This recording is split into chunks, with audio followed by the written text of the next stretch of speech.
Hello everybody, and welcome to another Roboquest stream. I play a lot off stream, like I said, it might happen with these types of games. So I'm gonna update you with what's new. Well, basically a lot, because I played a lot. So, okay, the workshop's done, we're done, so all of these upgrades are available now. They mostly contain stuff like better item quality, more access to vendors, and yeah. So basically this is all done, 100%.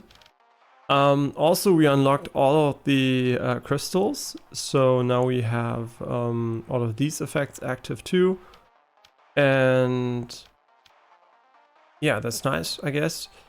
Also we beat the game. Before we unlocked most of them. At the moment we are at Guardian 2. Sorry, I have to change this. Yeah, but you can see we beat Guardian 1, obviously. Only with A rank, but that's because I am still focused on exploration and don't care too much about the time mostly. And yeah, otherwise, what else do we have going on here? But yeah, classes. So I've played these two so far. They're pretty much the same from early access when it comes to how they play. They have a little bit updated. Well, their skill tree was a little bit updated. But, you know, in general, same gameplay style. We're going to see this one again, I guess, on stream pretty soon. At the moment, initially the idea was basically to beat the game with every class once, right? And I kind of said, yeah, I don't know, man. Why do I want to play one class until I beat the game every single time? So I just went to the next class just for fun. And interestingly enough, on my first run with this class, I think it was my first run, we can look at that in a moment. I also beat the game on Guardian 1 because I forgot to increase it to Guardian 2. Yeah, the class we're going to play is the Ranger, and he can go invisible and also creates a decoy while going invisible, which is then targeted by the enemies, and attacking breaks stealth. And he also has a javelin, which he can throw, and he has 2 charges, and he can pick up the javelin to immediately regain the charge from the javelin that was thrown. Okay, and he also has awareness, so every 1 second he generates 1 awareness point, up to 16, and each point increases his critical damage by 2%, so up to 32 points. Okay. Yeah, that's the class we're gonna play, and as far as I can tell, you can also look at the run history. I lost a lot on Guardian 1, a lot. So, I think we can tell here. Yeah, right, so his first run, I immediately beat Guardian 1. And you can tell Guardian 1 was pretty, yeah, pretty mean. And you can also see where I died mostly. Mostly I died to the final boss. You don't know yet, but I'm going to show you. Yeah, you can see basically what was going on, right? I got 6 out of 6 crystals, and the Compendium is 79% done now, and Base Camp is 100% done. And the crystals also, you can see them here. They do this cool rainbow effect now. You put them in, right? And you can also unsocket them, but as you maybe already have read here, by the way, I really like how every single screen basically changes a little bit. I mean, I can go through them for you. Discovery, like, kind of cute. And then here, the bad guys, but still with a swimwear come. And here you can see the even meaner guys coming. Now they get really aggressive and flying enemies join, and then you can see the big beetle boss coming. In Guardian 2 basically, I think it's almost the same image, but you have this one coming too, and it's getting night and darker. And I think one of the things, yeah, right, that's really cool if you pay attention. Broad daylight, here you can already see it's getting a bit darker. Oh, and here the moon starts to rise, right? The moon, it comes into focus here more and more, and now it's night, and there's the moon is here. So yeah, that's really cool. And all the bosses basically join in everything. And yeah, the Elite Menace is a maximum. That means even if we unsocket crystals, we'll have no advantage from doing that. So we can only make the game even harder by unsocketing the crystals, well, the last level at least. So we're gonna leave it in, right? Because the last boss is pretty tough at the moment for me. Right, so enemies have more HP, more damage, more aggressiveness, and we get 2 bonus ranges per level. And now you might see something.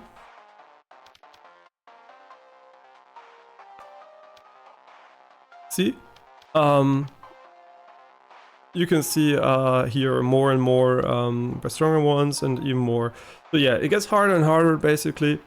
We're gonna go for Guardian 2. And also the gadgets. One gadget is missing. I think it's the vacuum, if it still exists. But yeah, what gadgets do we have now? Well, less acid pool damage, more we can pogo jump, we can go on rails with the roller, we can stomp with the hero cape, get HP when we buy stuff. Yeah, right. Upgrade weapons or reroll is cheaper when we have the card. So basically when it's in the codex. Sunglasses, yeah, that's really cool. Increases HP by increases damage by 30%, but decreases HP by 25%. That makes the you know, for going fast way easier because I mean it makes the game, in my opinion, easier in general. I think because more damage is more important than HP, and yeah, and then we have a jetpack, really cool, and a grappling hook, also cool. You can grapple to enemies or the area, and this is the metal detector you get later on to find the final logbooks. The one that's missing, I'm just assuming it will be the vacuum, but I'm not so sure about that, so maybe it's something else because there were more. We also unlocked this map of the, you know, world here. And also there is an option to see the different paths we have taken or haven't taken so far. We can go here and you can look at the different pathways and the stuff we found so far. So yeah, that's basically what you can look at if you're interested in finding the missing pieces, right? So the question mark here, I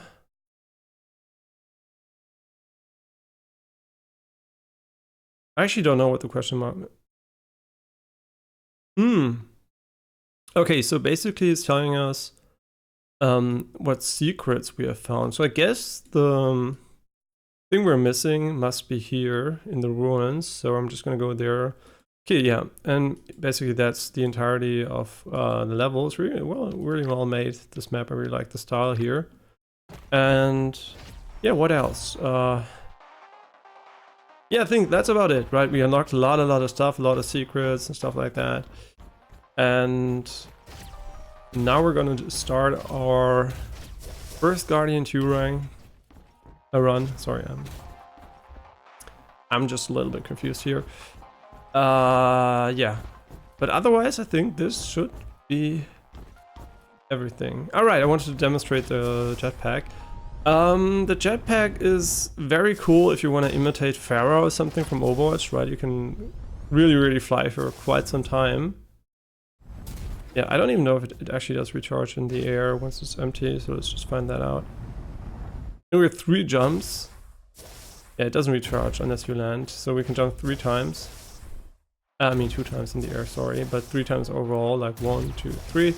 And the grappling hook is really cool, so you can basically use it to quickly get around. You can see the cooldown above the crosshair, right? So this grappling hook, it also does a little bit of damage and stuns enemies, so yeah, a nice gadget. Unfortunately I got stuck in the wall with it once, so it still seems to be a little bit buggy. But yeah, that's basically what we've got going on here. We're doing Stomp 2. And these gadgets are all available at the same time, so it's very different from the way they were in the early access version. Yeah, one of the biggest differences basically. And I really like how the game basically added a lot of secrets, like just for version 1.0, right? So the entire game comes together, it becomes more fun. Okay, we also have these 2. I'm not 100% sure if you already found these before, but we got the shovel and body bot, and you can use them to dig basically on the ground. The shovel and the body bot, I don't know what exactly it does, to be honest. So yeah, we're always gonna go for the weapon with the higher level here. And yeah, we unlocked a lot of different stuff, right? Initial level ups, more selection stuff and stuff like that. We could go for a dual weapon build, which I actually like. It's kind of fun to play. I'm just thinking about that. Yeah, why not? Just go with the dual weapon build, even though we don't have a dual weapon at the start here.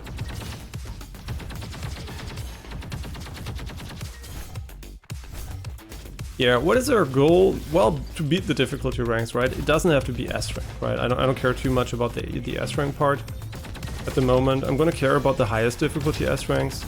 If there is a highest difficulty, I don't know if it just endlessly goes on and on and on with the scaling.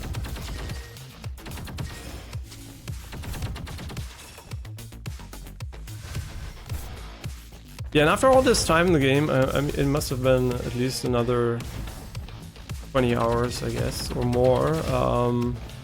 What would I rate the game? I would rate it a 10 out of 10. It is for sure one of my favorite games of all times. And I really, really like it a lot. It's just fun to play. It is just a very, very well-made game. The jetpack, unfortunately, does change a little bit how you interact with these jump and run sections, basically. Because you can just cheese a lot of them. You don't really need to do them anymore. In my opinion, the jetpack and the triple jump should be disabled for these sections, because they really become like... shit, I don't know about this one. Every time I take this one, I'm like, oh, let's go explosion build. Yeah, and basically what the jetpack does is it enables you to, well, get way more vertical mobility. And that's really cool for playing the game, I think. But in the jumping sections, it kind of feels like you could have just removed the sections in general, because it just becomes so trivial to do them, that I kind of feel it's a mistake to even have them. Either you deactivate them or you you remove the jumping parts, because it just feels like, you know, you just have to walk a little bit further because there is no more challenge now when it comes to these sections. Okay, so basically the ruins are where there's still a secret. I have an idea where it could be.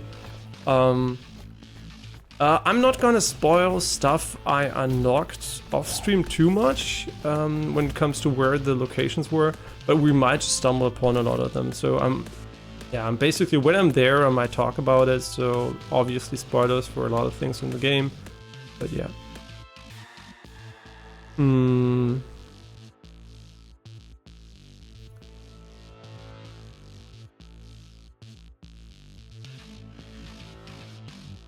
Oh, that's cool.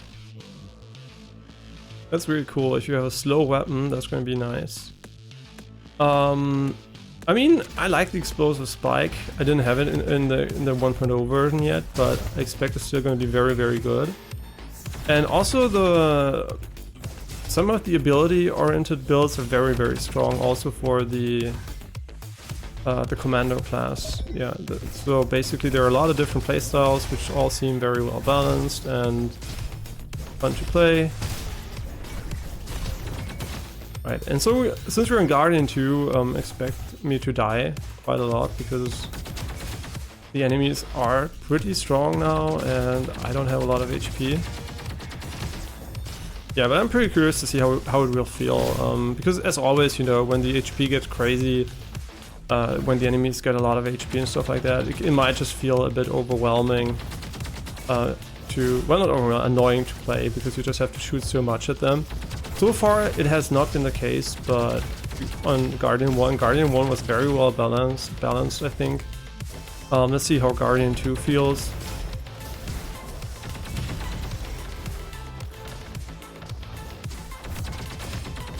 Oh, and also updating my settings, because mousesensitivity.com added the game, well, not added, you know, updated the game's settings.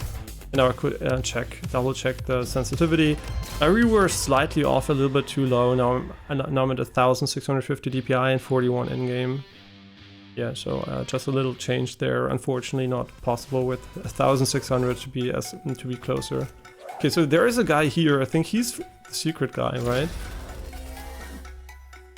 Okay, 1 power cell when leveling up. Oh, that's really not... Okay, we don't get the vacuum anymore. And we also don't get the options to despawn, to have enemies not spawn stuff on the ground. Now, I'm gonna think about this for a moment, because it does mean there is... You can make the game harder on you, and there also is probably a reason not to select every gadget, because gadgets basically... What they do is they also add new perks you can get here. So you probably don't want to have all the gadgets active if you don't like some perks they bring and you don't use them. But in general, I think having all of them active at once is cool, but it does remove a little bit of, well, it adds potential difficulty increases by just disabling stuff, so you can make the game even harder than difficulties if you want to. But I'm pretty sure the select 3 out of whatever else was available did add a bit more. Well, I always took the same one, so maybe not, but it added a little bit more options, especially one I'm missing here is the option to have an increased pickup range. I think that was a very, very cool gadget to have. And also to disable the weapon drops from enemies was kind of cool, so you could play around that. Okay, but this one's pretty good. And yeah, so now we're a bit more long-ranged. I also like how the game handles its soundtrack, because if you're in such, you know, these areas here with the robot and stuff like that, and you know, the hub, like the preparation areas, the music fits what it's going to be when you exit. As soon as we exit, you can listen to the music.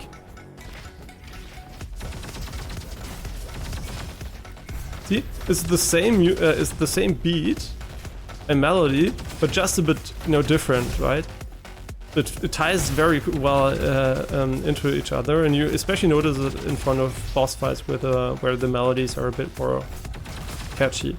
I mean, if you played this game for a long time, what I would advise anyone to do is basically use your own music to make it, you know, more fun even, because I really like playing through my own music. But the reason why I'm not doing it on stream is just because for YouTube I don't know how to handle basically the VOD part. So if we're doing a Twitch exclusive stream, it probably would be possible as before. The VOD wouldn't have any music then, or a game sound for that matter. Even though I think I could even do a source capture, I think. Yeah, I think it could even be possible to have both these days, but I really would have to check that. Yeah, and as always, this difficulty is very, very difficult compared to base difficulty, I guess. And I also think the game in general, already in early access, if you play on the higher difficulties, it definitely is a challenging game. So it's not like super easy or anything. But it's also not unfair, right? It's always skill-based, but you do need a bit more skill to beat this game on the higher difficulties maybe than Gunfire Reborn or something, right? Where it's more about the builds and the knowledge part. Yeah, and I don't know how high the difficulties will go in the early access. I think Hero 6, not Guardian, Heroes back then, was the highest difficulty. And in this game I have no idea. In the final version it might just be an infinitely scaling thing, but I beat all with all of the classes, the S rank, the highest difficulty in the base game, so yeah, I played it quite a lot.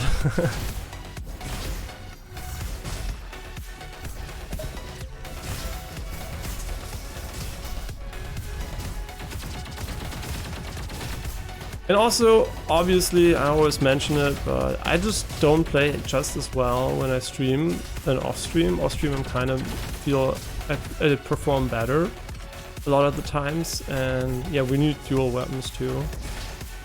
So just as a heads up that I might actually be even worse than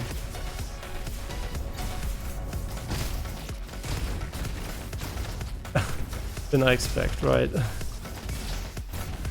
I mean, how far do I think we're gonna get? That's very hard to tell, right? Depends on what room layouts we get, how much more difficult the difficulty is. It also depends on the perks we get, how well I choose them, because I also didn't play the class that much in this version yet. And there's also a completely new class. I'm very, very interested in seeing that class. It's basically the what's it called? Something with Elementalist or something like that. Fire rate is always kind of nice. But this is also very cool. Oh, we have two. Didn't pay attention again. And also I have to mention this, unfortunately. I'm gonna start using the heating starting tomorrow, because I have a simple rule. It's basically when the weather drops under 10 degrees max for a day, that's when I start to heat, because usually the lows are gonna hit almost freezing by night. So yeah, that's when I'm gonna start to do that. So that's happening soon, but not today. So today is still kind of cold. It's always the transition era period. But yeah, it's just to save a little bit of energy. And yeah, that's the basic idea behind that. Whew.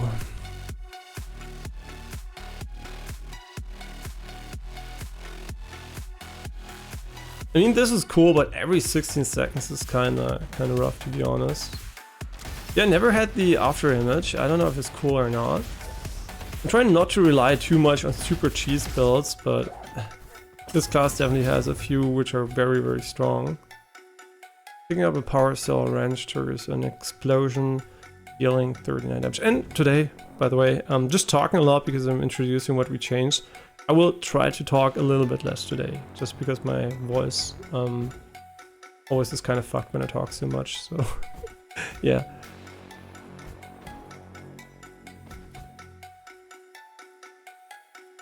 I mean, that's not good, right? I'm just gonna pick this for the future.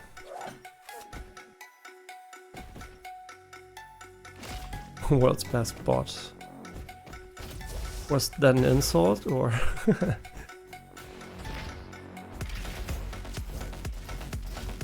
Yeah, and also I don't know what to do with the additional wrenches. Maybe it happens once you're done with the...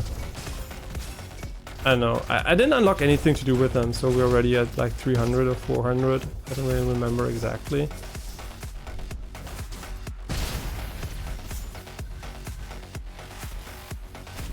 Yeah, and I really, really like the changes for version 1.0. A few small things like the enemy placement in one level, and maybe the addition of the jetpack for the jumping puzzles. I don't like that too much, but everything else is really, in my opinion, either an upgrade or a cool side grade to how it was initially. Yeah, so I'm really enjoying the game. And also the runtime doesn't seem to be much longer than before, indicating to me that they probably rebalanced the length of some levels. So the runtime is usually something around 30 to 1 hour, 30 minutes to 1 hour, usually 30 minutes more, if you don't go too slow. So yeah, there's a lot of cool stuff. Oh, we got our first double gun.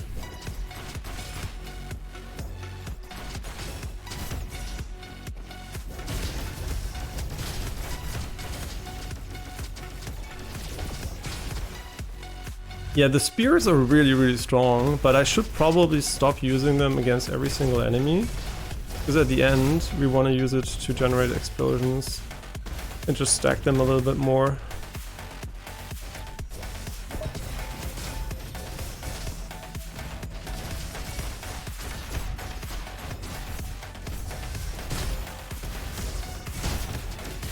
Because AoE is really good in the game, right? The game, everything that has a large AoE is super nice because of the amount of enemies which usually are close to each other. Unfortunately, the bosses usually are single targets, so all of this AoE goodness basically is kind of wasted on them, but... Yeah, and I think this is one of the, in the early access version, this was one of the strongest classes. Now you can see, by the way, that we can actually see this stuff here. Wow, this is...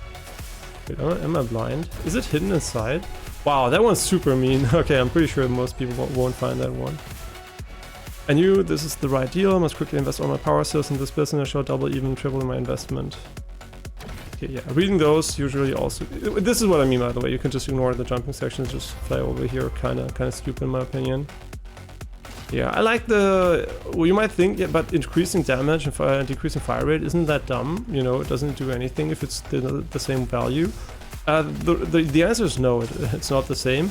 Because you need less ammo, and so you have to reload less often, so it's cool. Right, so it's basically an upgrade in most cases. And also if you have a sniper, and it's the difference between 1 and 2 shotting people, that makes it even more efficient, right? So in my opinion, that's very, very, very good upgrade. Yeah, can you hear it?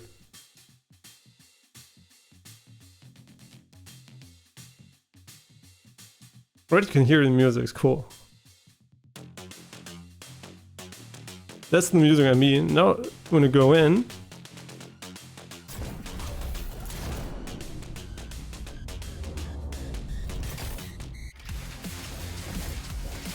Right, that's really cool. I like the build up there. Yeah, so I don't even know how we're gonna do this with the explosions, unfortunately, because it's really hard to hit his weak spot and do the explosions at the same time.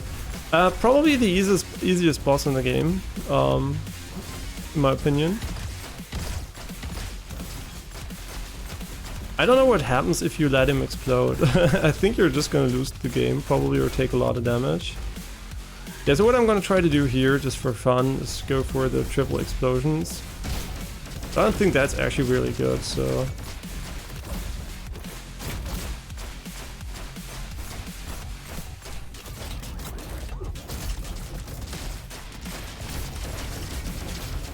Yeah, the spear is so strong, right? It is one of the best abilities when it just comes to single target damage in the game. Yeah... I don't know, I never took this one this time around, so I'm really curious to see how this is gonna work. But really great job on just, you know, updating the visuals and everything. It's just such a fun game to play, and it's just, you know, it's just, everything is so well polished, and it just feels super cool. Yeah, healing cell efficiency is pretty good usually.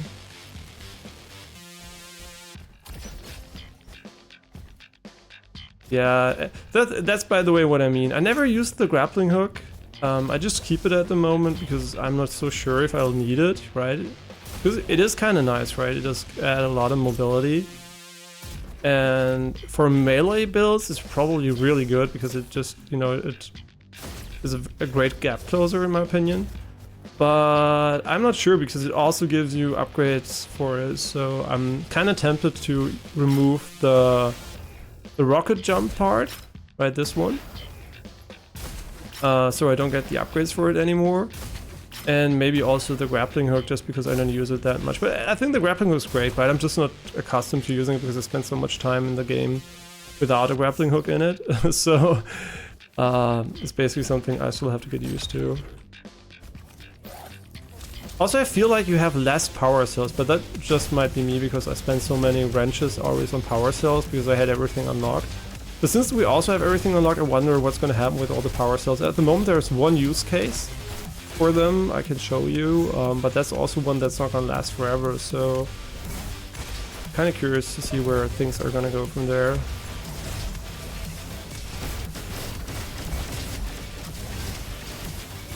The most important sound in the game, by the way, is this room that happens when the target lock from the sniper turrets and sniper enemies hit you.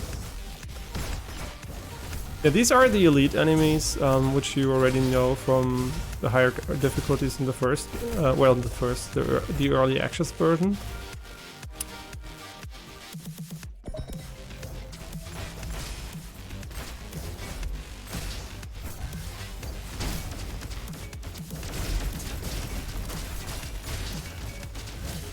Yeah, I don't know if the decoy is still as amazing as it was before. Yeah, but every single class so far has been very fun to play.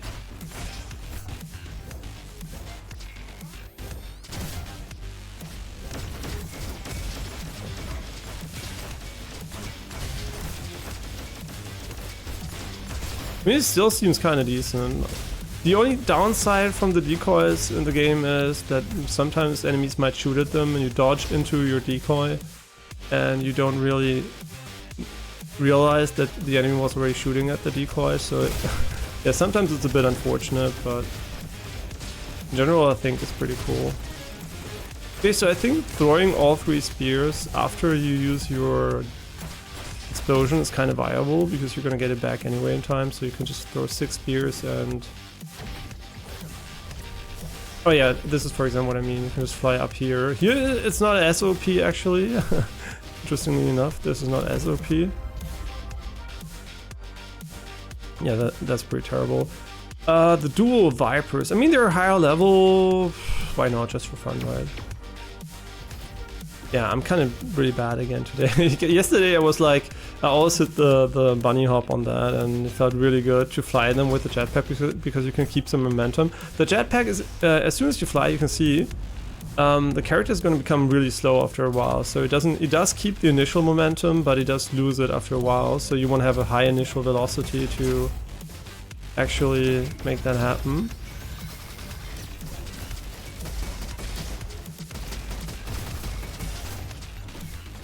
Yeah, so I'm really trying my best here to not fuck it completely up, but like I said, the difficulty is substantially higher than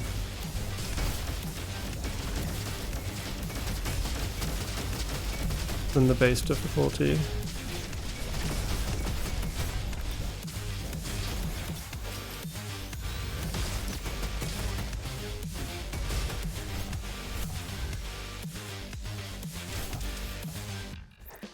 Yeah, we already did his quests.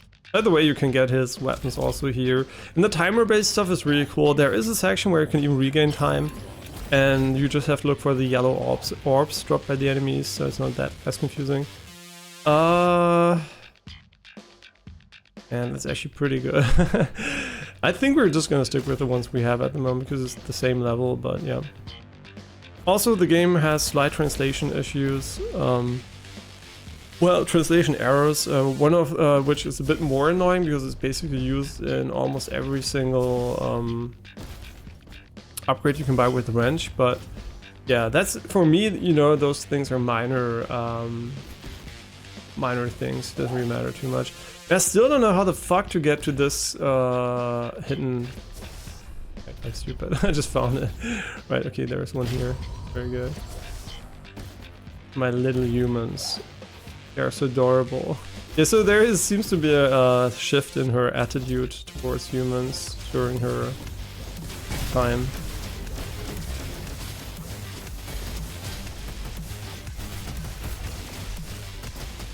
Yeah, I wonder what harder enemies means. I mean, yeah, more elite enemies, but maybe also more enemies with elemental resistances and stuff like that.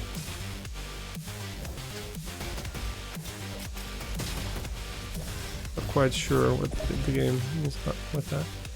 I mean, sure, that's pretty nice.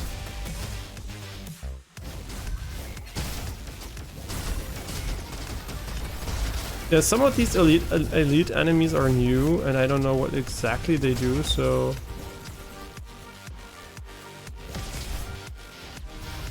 it might fuck us pretty hard.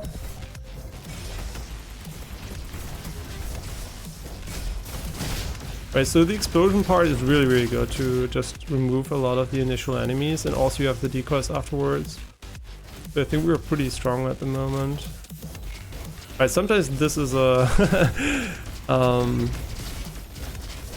just a normal room basically, where you can heal, and sometimes it's the room with a lot of enemies in it. Yeah, this was really bad. Yeah, one slight mistake like this can already substantially fuck you. Right. It's very, very easy to get completely owned by the game.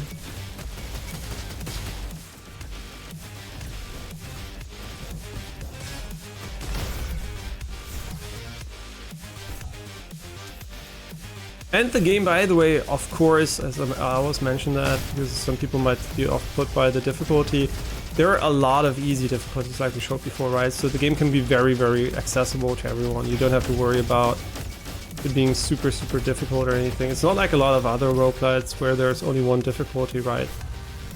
And the game usually just gets easier by playing it. The game gets easier by playing stuff. Ooh, it's the dual Hellions. These are so good. Actually, almost too good. But we don't have critical damage anymore. Yeah, Shutdown is really good too. But Javelin marks and triggers or mark explosion is by far, I think, the most useful synergy we can get at the moment.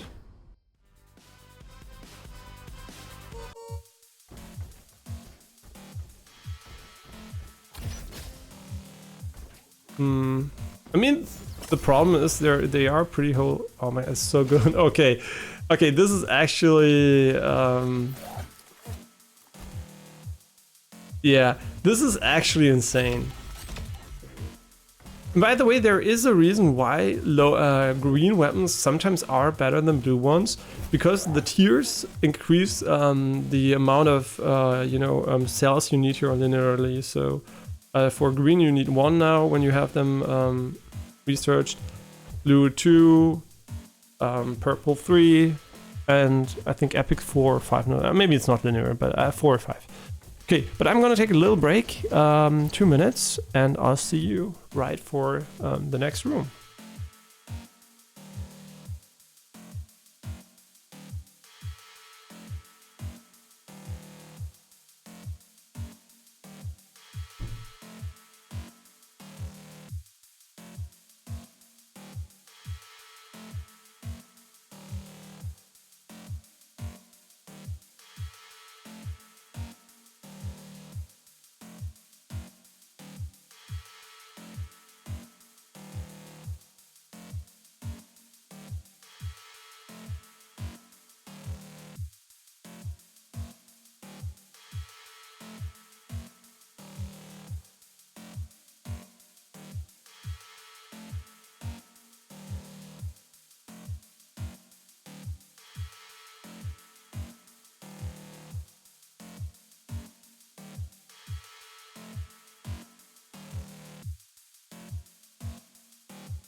Okay, I'm back, and we're gonna go just try to finish the run. What's the plan for today?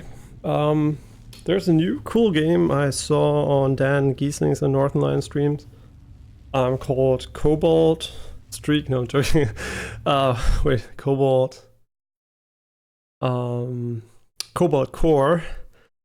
Cobalt Streak, maybe some of you know from Binding of Isaac, the guy who did the long Isaac runs. Well, streaks where he didn't lose for a lot of games, I think over 100 runs or even more maybe by now. And yeah, so Cobalt Core is a game that's a mix of Slay the Spire and FTL. Oh, broadly, and it's its own game, but that's the inspiration, right? So a lot of good roguelites again, and really one of the best games a year for gaming in general. I mean, the Stronghold remake seems to be good too. Not remake, remaster or whatever it is.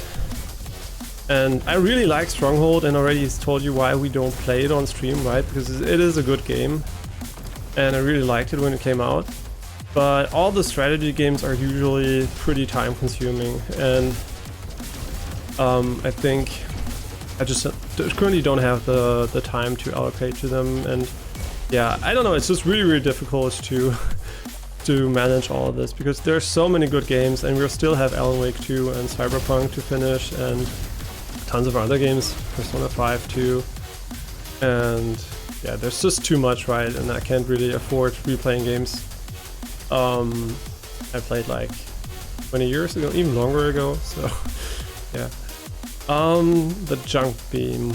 The chili pepper. Ah, that's really bad actually for us at the moment. No, we can't take any of those, even though I would love to take some of them. But since we went for the dual build, yeah, sometimes you can really fly far here, but I don't know if you can actually tap strafe in the game. Yeah, that's a good question. I don't know if you can. I mean, if you can tap strafe, that would be insane. And now that we have the marking part, I think we are really set up for success here. These are for sure gonna do less damage, right? They have aim assist in them. And maybe they will still be very useful, I don't know. This is so strong, right? This is one of the strongest combo in the game. Well, at least in the non-early access version when it comes to raw AoE damage. This was basically the gold standard, and it still seems to be really, really good. Yeah, I like that they didn't overly nerf anything I liked. So as far as I know, they nerfed nothing, and it's still very well balanced. So there are a lot of really strong builds in the game, right? But you still have to somehow set them up and aim, right? It's not like you just press a button, everything dies. You have to aim a bit and then everything dies. So yeah, and flying obviously helps a lot here. So the build basically is a bit better in my opinion than it was in early access because of the availability of air, well, aerial combat basically. Yeah, flying makes everything that is rockets and has an AoE and flies slowly better. If you play Pharah in Overwatch, you know what I mean. You're not going to walk around on the ground if you can fly, right? Flying basically makes it way easier to hit the ground and everything around it than when you try to do it while being on the ground. I mean, sure. I'll go for that one. I mean, that's also cool. I think it's gonna happen. Well, it's only for magazine weapons, but yeah, it might actually become in handy later on. But seriously, it's so fucking cold. Maybe I should put on the heating today. It's really getting to the limit where I think that just heating the room with the PC isn't enough anymore. Not super cold, but I'm still in a t-shirt because I hate playing games with a pullover on when I play with mouse and keyboard. Just doesn't feel good. Yeah, so this build basically, in my opinion, is one of the best builds I've seen in the game so far, even though yesterday I had also very, very good other build, but I still think this one is maybe slightly better. And also, I have a slight issue with the last boss when it comes to the second class, the commando class, because defensive abilities really help there, because yeah, you're gonna see why. It's really, really interesting. Oh my god, that's so good. Yeah, it's so good to clear the rooms with this now. You can just throw it down and there's a bang, everything's almost dead. And then you're invisible, right? And they don't target you immediately. And your decoy also shoots, so basically, yeah, insane. Yeah, what I'm trying to do here is not hit the enemies with the initial shot, right? I'm more trying to place it in a way that I can actually hit everything with it. So we get the cooldown reduction.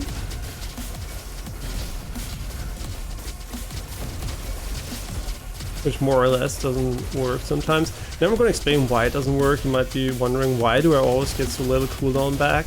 The reason is because the spears, one spear hits a lot of enemies and kills it instantly, I think, and it doesn't really count maybe sometimes. I don't know. Maybe it's bugged, or maybe maybe it works as intended and I'm just expecting too much cooldown reduction from it.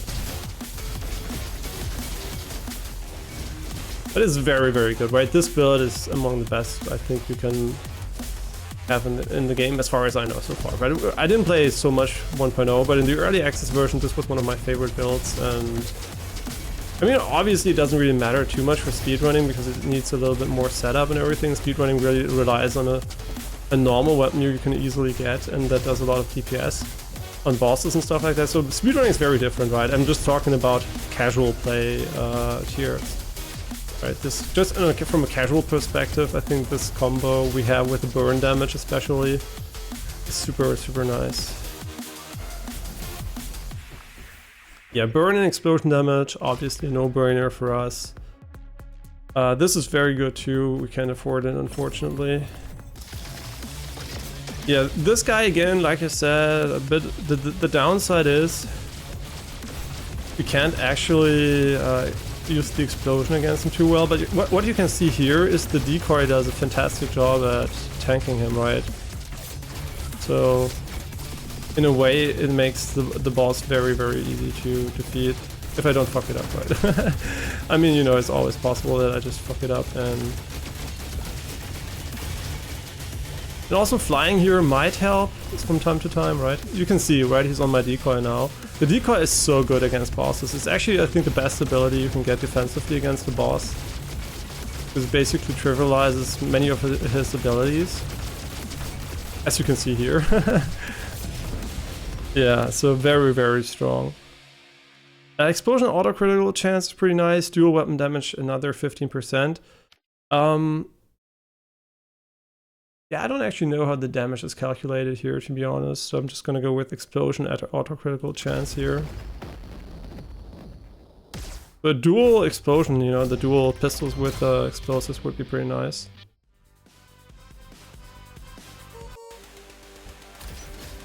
Okay, and this is basically dual stingers. I mean, they're gonna do way more damage. But that's so good. I can't say no to that, unfortunately. Autocritical is also huge for us, to be honest. Ah, so many amazing ability things here.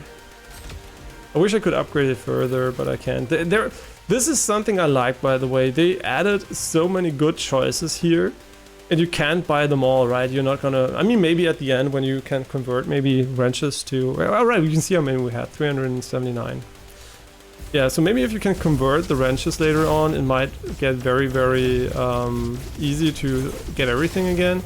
But for the moment, you have a lot of stuff you can buy, and you have to decide, right? If you just buy always the good stuff, and you can buy everything, it doesn't really mean you're building something, you're just buying everything, right? It's like if you have an infinite amount of money, and instead of buying the best TV on the market, you're just gonna buy every TV on the market, and then you're gonna say, yeah, I have the best TV on the market among them, right? So it's not really a decision, right? Yeah, if you don't have to decide, I think it makes building a bit more boring, and I like that you have to decide in this case.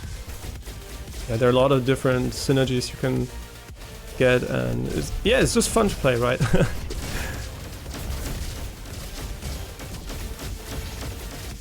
Yeah, and basically our main source of damage is not our weapon in this build, which makes it very, very consistent. Wait, shouldn't you go for my decoy, you bitch?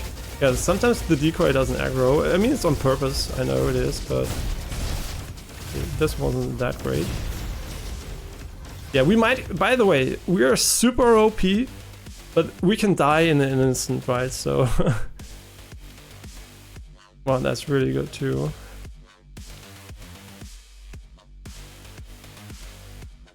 I mean, does it increase all damage, right?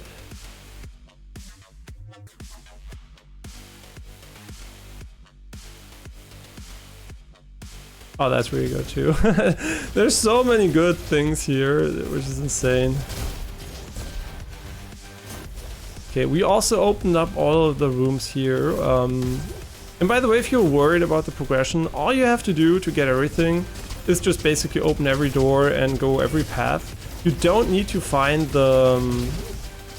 every single... Well, you do have to explore a little bit, I guess, but you don't need to find every single card, right, in the game, like every single data log, whatever. So all the main stuff is basically very... It's kind of hidden, but it's not hidden in a way that makes it necessary to Google. I didn't Google a single thing, right? I got everything so far, and will probably 100% the game without Googling a single thing. That doesn't mean there are not secrets I'm not going to find, but for all the things I want to find, because I know they exist, from the logs and stuff like that, I will be able to find them just by playing the game, because the game is very well designed in that regard.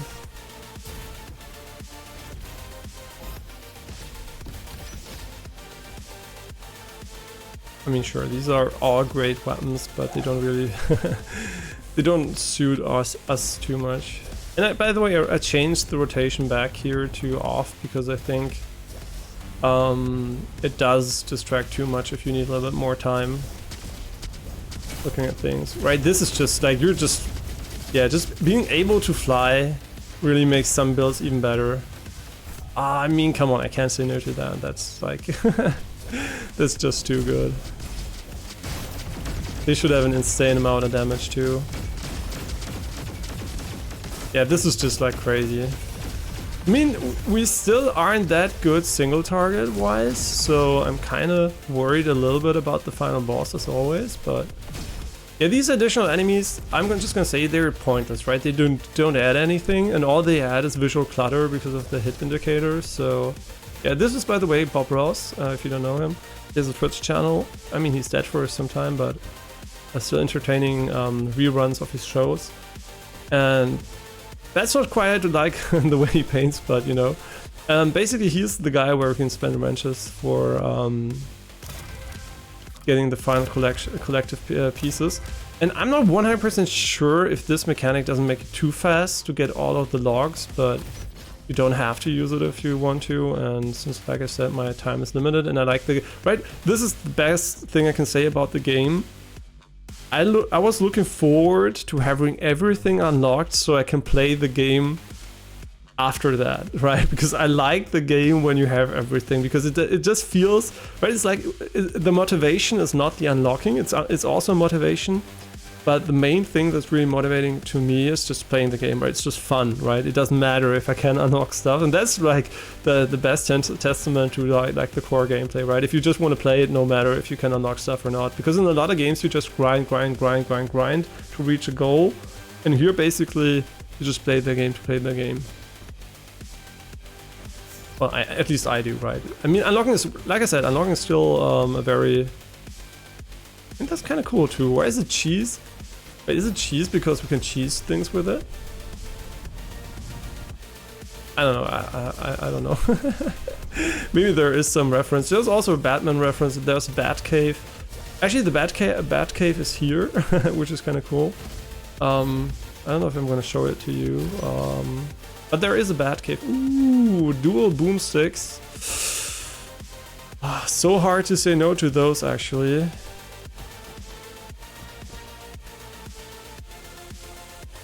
I mean... Yeah. I mean, what do we have that makes explosive stuff better?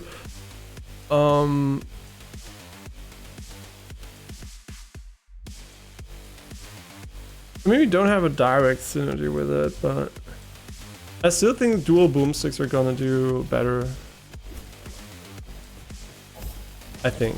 I hope they're not burned. Didn't pay attention to that. No, they're not burned.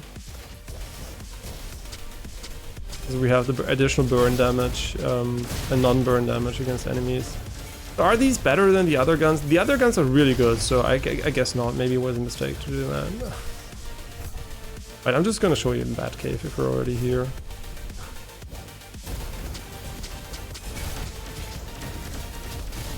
I mean, there's nothing in it, right? Most of the dead ends now are just there because they're there.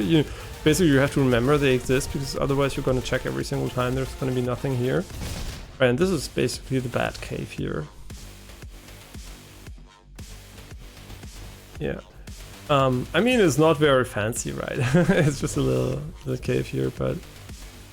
Wait, is it the Batcave? Yeah, I think this is the Batcave where you also get the grappling hook.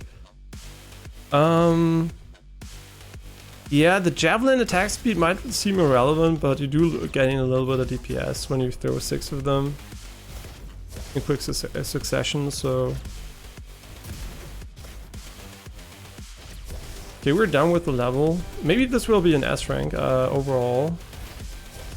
But the final boss is basically... Well, the final level is basically where I think things might go south pretty quickly.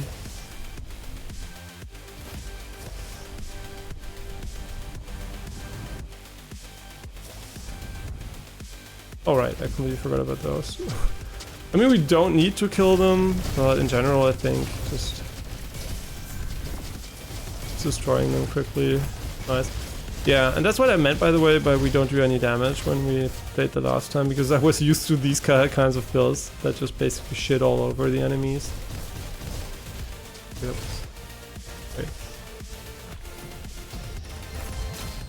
Yeah, so maybe this is gonna be our first S rank overall, but I might fuck it up because I forget to kill some enemies or something. Oh, that's so good too. And there's so many good perks now. Ah, that's oh my god, that's so good too. All of these are amazing. That's so annoying because I want to have them all. Yeah, there were others that were really good too. So overall, like crazy stuff here. I mean, look at that damage, man. That's insane.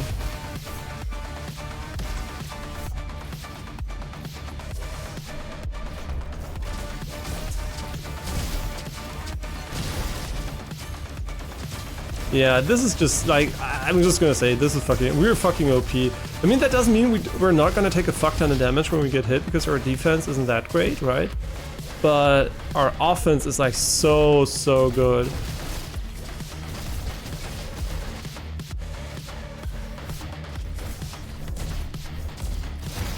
I'm trying to avoid to use the ability here, just because I want to go like this. Yeah, but as you can see, the AoE is really good in the game. Large AoE is definitely one of the best things you can have.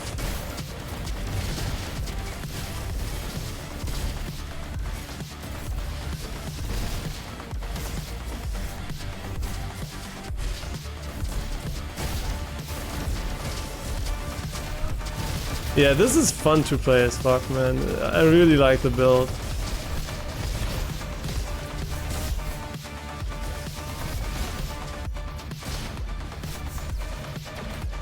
I'm just kind of worried that we're gonna fuck it up. See, that's also what I meant by the jetpack, by the way. You can just go like this, and it just trivializes everything.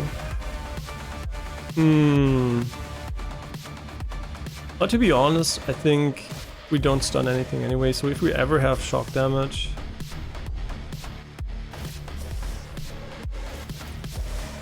Yeah, the music goes hard, by the way.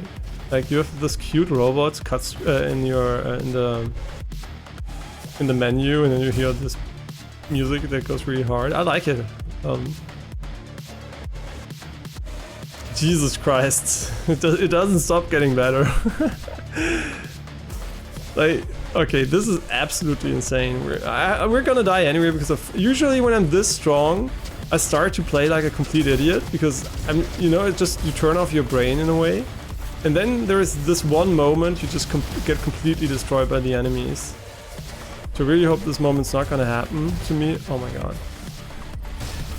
But it might happen, so be aware that we're not immortal, we're just we really have a lot of damage.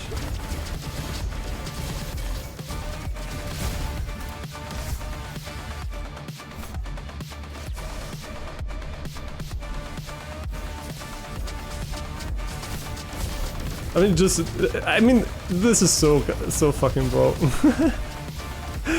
You should see how it is if you have a bad build at this point, right? You really struggle. I mean, I think last time we had a bad build, so we really kind of started. This is what I mean. Why even have the room if you can just trivialize it using the jetpack? In my opinion, it really oh my god, it just gets better. In my opinion, this really makes it a way OP. Right? I already think it's very strong when it comes to traversal in general. But just the fact that you can cheese every single jumping puzzle with it is, in my opinion, is kind of too much, right? It didn't need to be that way, in my opinion. Could have easily done without that.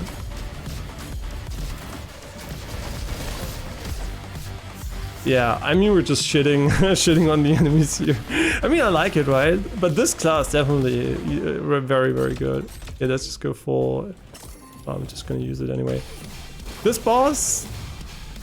Not that hard actually, but I mean, you know, as always, I might fuck it up, so I don't even know what our secondary ability is. It's a rocket jump. Okay, interesting. And also, like I said, I think our single target damage, I mean, it's obviously S tier. I mean, holy shit. But it's not insane, right? It's not like one-shot everything, but it's super strong. Okay, never mind what I said. It's like, holy shit. Sure, why not? 10% more weapon damage. But the final boss is super hard, so it does a fuck ton of damage, and we can't face roll him, so I'm very worried about that.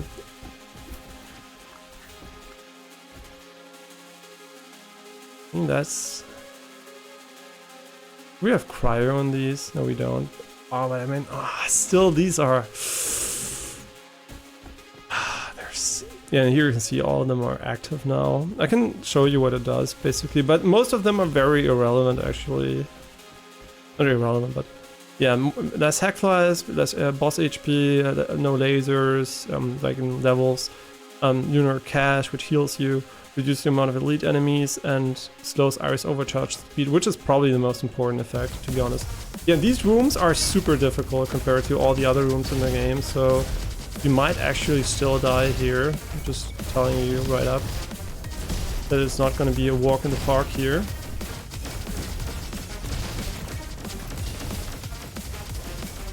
Yeah, they are really, really difficult, right? So,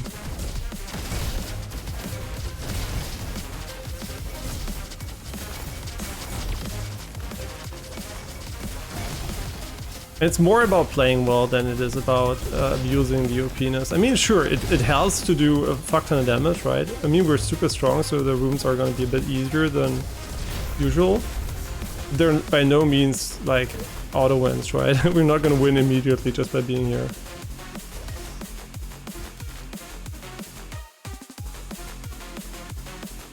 I mean, I like fire rate, but I also like critical damage because our spears can crit, I guess.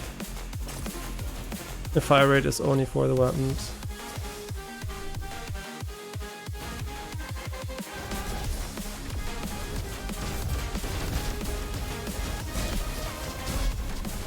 Yeah, I fucked it up. Forgot about the immunity.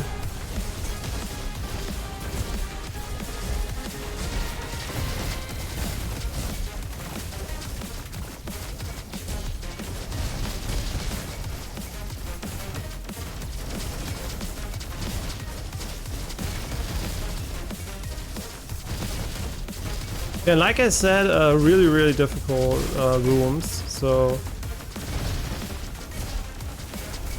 you can tell because even though we're super OP at the moment, doesn't mean we just immediately win, right? But we made it.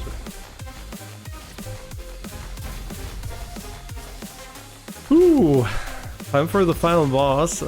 Kind of nervous. I'm usually not that nervous in games, but I think it's the cold, right? The cold makes me shaky a little bit anyway because I'm freezing my fucking arms off here.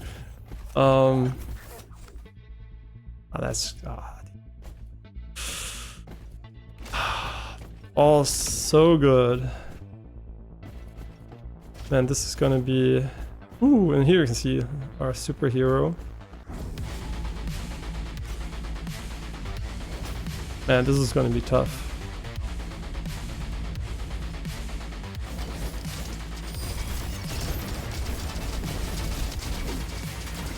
Yeah, she has a lot of damage, unfortunately.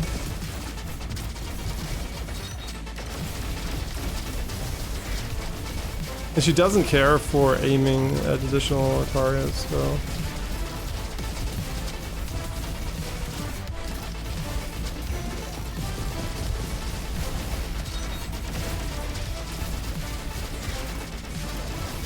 Just ignoring the ads she spawns, by the way. I don't think it's worth ever going for them. I don't know if you respawn, why we don't respawn on the spears. Wow, no hitting that face is kinda nice. I'm not gonna lie. I don't know, did we ever see that on stream? I don't think we did. Oh my god, what the fuck's going on here? Oh yeah, right, I forgot she spawns those. Oh, you only respawn too? That's interesting. Like I said, super, super strong enemy in general. So I'm really gonna try to keep... Oh my god, I forgot about that one. Yeah, I think the mirror image is kind of broken against this boss, to be honest. Because you can see all these attacks, usually you would have to dodge them, right? But since we just can basically face roll them, yeah, we completely destroyed the boss. Let's go, man. This class by far the easiest to do the boss with. Really, the boss is super hard if you don't have a mirror image. Yay, let's go. Full S rank. Guardian 2 first try. Let's go. Nice.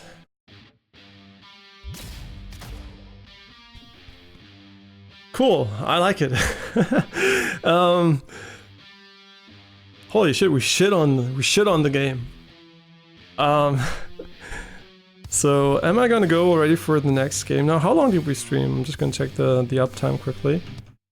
We streamed for 1 hour. I mean, yeah, why not actually go for Cobalt streak now? I think this was a good run, and I'm so cold. I don't know if I can do another one. Yeah, really nice. New best time, I mean, obviously, because we never beat the difficulty before. That's nice. Now we got Guardian 3. But still, you know, a good run. Really happy about it. Okay, so they just don't even talk about it anymore. Basically, all it does is... Maybe it is infinite, I have no idea. I mean, it doesn't add 10% to all stats, but it does add a little bit here. I mean, 10% more damage is pretty huge. Okay, next time we're gonna probably be around Guardian 3 again, I guess, because I might play a little bit off stream, but I still think it's gonna be Guardian 3. And also we're gonna go for the next class. I mean, I didn't build this class a lot, right? But I did win, so my conditions either I played a lot, or I won with it.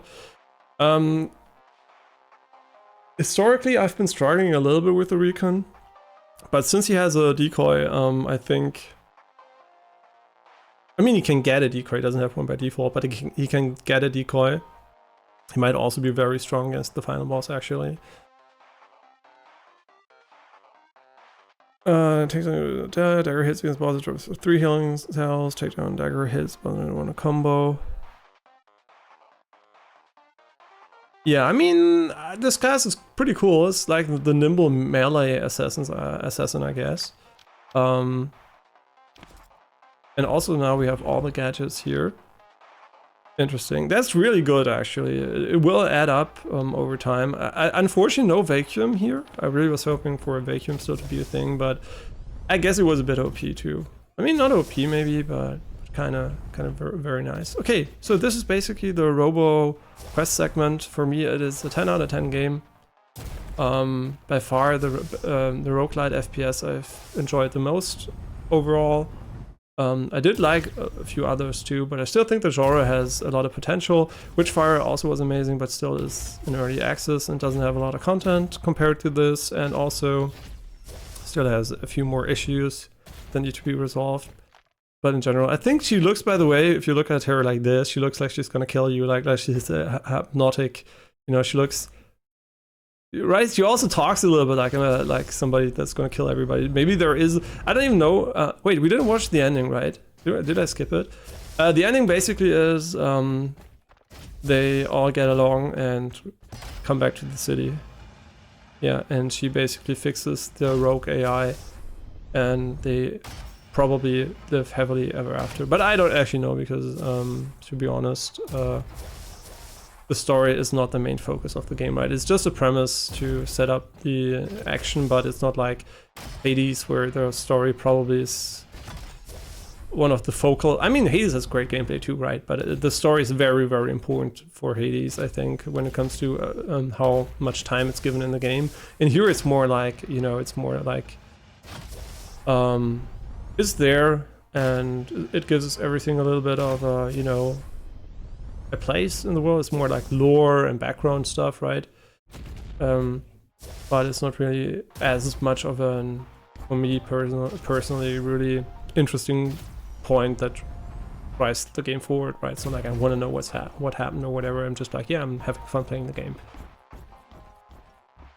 But as always, we're gonna continue with the next game. And I can really, really wholeheartedly recommend this game. If you didn't pick it up yet, it's still on sale, I think. It's going to cost 25 euros when it's done in Europe. And, I mean, not Europe, in Germany at least. At the moment, I think it's at $20. Might end up getting back into the Game Pass. I don't even know if it's in Game Pass. Let's check if it's in Game Pass before I recommend you buy the game. I recommend you buy the game anyway because I think the devs deserve your money. But I mean, that aside, right? I still gonna check for you quickly. But I still think every cent you spend on this game is going to be a good, well-spent cent if you like these types of games, right? If you only like, if you don't like FPS, for whatever reason, you don't like FPS, you're probably not going to like the game so much. If you don't like right aiming and stuff like that, it just might be a bit more not up your alley then.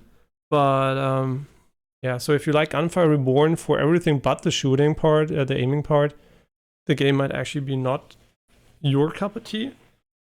But as soon as you even like aiming remotely, right, and FPS remotely, I think the game becomes very, very good. And it's also a great game to get good at aiming, I think. It really, I think, is a game where you have a lot of different weapon styles. Pretty easy to hit enemies, but still you have to hit a lot of them in quick succession. I think it still gives you a good, right, aim training too, so... Because it would also be a game I would recommend. And also it has full co-op, right? You can just play together with other people. And here you can chill and hang out, and yeah. Catbot. Yeah, really cute. So I really recommend it. Absolutely fantastic game. This year would be one of the hardest years of all time for me to say which game I enjoyed the most. Because I usually don't take the rating I give as the pure enjoyment value, right? Because if I say 10 out of 10, I just mean it really delivers on the promise it gives and it's super fun. But the game might be 9 out of 10 and still super fun, but it has a lot of potential to grow maybe or something like that, right? So it's not a pure enjoyment rating, so yeah. But this year, like, holy shit, I wouldn't know which one I would give Game of the Year. I know a lot of people are gonna be, but I know it's Baldur's Gate 3, and maybe I didn't play it, so you know, maybe if I played Baldur's Gate 3 I would also be on the board. But aside from that, I mean, Baldur's Gate 3 is not like it's an FPS combined with everything else, right? It's a top-down RPG, so in my opinion it doesn't really how would you say, it doesn't really fit the bill for everybody, right? There are different types of players. I'm for sure I would like it because I like Baldur's Gate 1, but I'm not so sure if that I'd like it because it's from Larian Studios and I didn't enjoy Divinity Original Sin too much and Divinity Original Sin 2, so I just don't like their style too much. It's kind of weird to say, right? I don't like the vibe of their games. And I can't really put my finger on what it is. It just feels a bit more like a Warcraft 3 map than it does like an own game. But it's really, I don't know if it's the same for Baldur's Gate 3, but it just doesn't, you know, it doesn't touch me on too much in my soul, right? I don't feel the game. And Baldur's Gate 2 I really loved, and I think 3 doesn't really have a lot in common with it, so it kind of, maybe also I don't like the branding of it. I don't know, it's hard to tell, but I'm for sure gonna try it out one day because I know it's regarded as one of the best games, but also maybe for all the reasons I don't care, right? Oh, you can have a threesome with a furry and a ghost, and then you can get fucked in the ass by I don't know, a beer or whatever, so a bear or whatever. So yeah. Oh, but whatever. We're gonna play Cobalt, not Streak, Cobalt Core. And I'm very, very interested in that game. The last game of that I already played off stream, unfortunately,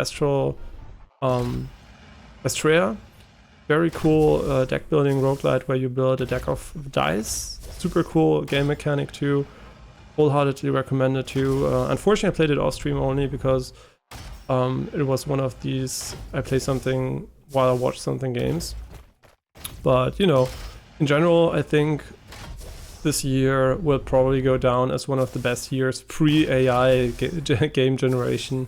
Because as soon as we have AI, right, every year it's going to be full of customized games. You're going to have AAA games of insane quality that are custom made to your personal preferences and stuff like that. So it's going to be very different. But I would say the human era of game making, this is going to go down as one of the best years in at least, I would say, up to now, right? I don't know how the future exactly is going to look like when it comes to the games. I mean, I guess there are going to be more and more good games. And the reason for that, you might be wondering, why are there more and more good games? First of all, of course, there was COVID, so a little bit got stacked up, and devs had more time to finish games than initially thought, because Christmas was over anyway, so the deadlines were maybe a bit shifted. But the main reason is technology advances, so engines get better. It's easier to make games relatively, I'm gonna say relatively bug-free, unless you have the creation engine you call Bethesda. Then obviously you're fucked, because or Battlefield, for example, also the Frostbite engine also kind of hard to manage, from what I've heard. And yeah, technological advances, good engines, good editors, good tools to make games, which make it way easier. Also, the industry is the biggest industry in the world when it comes to entertainment, so a lot of money, a lot of people involved, a lot of talent. So obviously, a lot of output too, more games than ever. So statistically speaking, a lot of games are being made. Also, gaming has been kind of not solved, but gaming is much more known what works. Right at the start, when nobody knew what games were exactly, right? You just had Pong and stuff like that. All of the things had to be invented, and all the things that work or don't work, because at the end, what games are is a psychological manipulation of your interpretation of what is fun, right? So it basically tries to manipulate your brain into thinking you're having fun.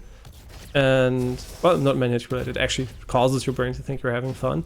And all these mechanisms which are used for that obviously aren't like readily written down, or not written down anywhere, right? So you have to figure them out by trial and error. So which games work, what's fun, what's not fun, and which person's type is psychological, perceptive to certain things and whatever. And I guess mobile games basically show which parts are very easily accessible, stuff like gambling and yeah, just like certain things, right? Also how visual effects work and all that stuff. So basically, games as a craft has evolved significantly, and I think the future is full of great games because of that. Because a lot of games just know what works, right? There was a time where RPG elements were exclusive to RPGs. And in these days, every single fucking game has RPG elements, because it turns out the fun part in an RPG is not necessarily the lore-based, oh my god, I have a strength point or whatever. It's just basically getting stronger and unlocking stuff, right? So a lot of cool stuff in that regard. But whatever. Great game year for gaming. I think if you don't find any fun in any of the games released this year, I would probably be wary of maybe some sort of burnout or something going on with you, or just a sort of personal maturity, because I don't think it's the games, right? If you're very cynical and everything about the gaming landscape at the moment, I think you're basically living either in a cloud of unfortunate game purchase decisions, which maybe led to you not even seeing the good games, because there are good games, objectively speaking, well, as objectively speaking as you can. And then also, I think, yeah, that's one of the things I would be very cautious about. Just if you see, you have a hobby and for whatever reason you're not enjoying it, usually people tend to blame other things than their personal perception of it. But often it is their personal perception that changed. So if you don't like games at the moment, it might be you and not the games. I'm just gonna have to say it right straight up. And that's not, maybe it's not good for you personally, but in a way it's good, because you can, maybe once you figured out what the issue is, or if you want to do something else or whatever, and come back and, the games are gonna be just as good as you remembered and even better. So yeah, I think the world is full of great stuff, right? And you just have to find the stuff you like. And if you don't like anything, there are tons of resources that can maybe help you get back into it. So right, if you have a lot of negativity and stuff like that, just look where it maybe comes from, right? Maybe you're just in a negative social media bubble, or something else isn't working like it should. And I mean, sure, there are things that are objectively so negative that you probably should either get help, or there are also things that are so negative you can only... you're fucked basically, right? So that exists, right? If you, for example, have terminal cancer and you're gonna die within a half a year, Yeah, that's unfortunate because nobody's going to be able to tell you, oh, just do something else and you're going to be fine, right? The reality of it is life is short, enjoy every fucking moment. That's just what I'm going to say. Yeah, so enjoy life and don't be too negative towards things which are meant to bring enjoyment. It's just a fucking game, right? If you don't like a certain game, even a franchise, yeah, it's sad maybe that, for example, the new Modern Warfare campaign is complete ass. But there are tons of other great FPS you can play instead of that, right? You don't need to play Call of Duty, you don't need to play all the games that are ruined, right? You don't need to play Overwatch 2 if you don't want to play Overwatch 2. There are a lot of good other FPS that are hero shooters coming out. Nickelodeon Brawl, or whatever it's called, is also really cool. So if you like Super Smash Brothers, you also have a new game maybe in that genre. There's so much good shit, man. So there are a lot of shit games too, obviously. I mean, a lot of disappointing games like Starfield, and I mean, I'm calling them disappointing because that's the general consensus. I'm pretty sure some people are very happy with them and had a lot of fun, or are having a lot of fun. I'm just talking about the general perception. But imagine Starfield came out in a year where only Starfield was a big game, right? Like Skyrim, for example. When Skyrim came out, you can look at the year, probably not even 1/10 of the good games that came out this year. So nobody gives a shit about Starfield, actually, right? A lot of people cared about it, but then you have Star Citizen, completely broken alphas. You have you have Baldur's Gate 3 that just came out before it. You have so much good shit. Alan Wake 2, Cyberpunk DLC, and version 2.0.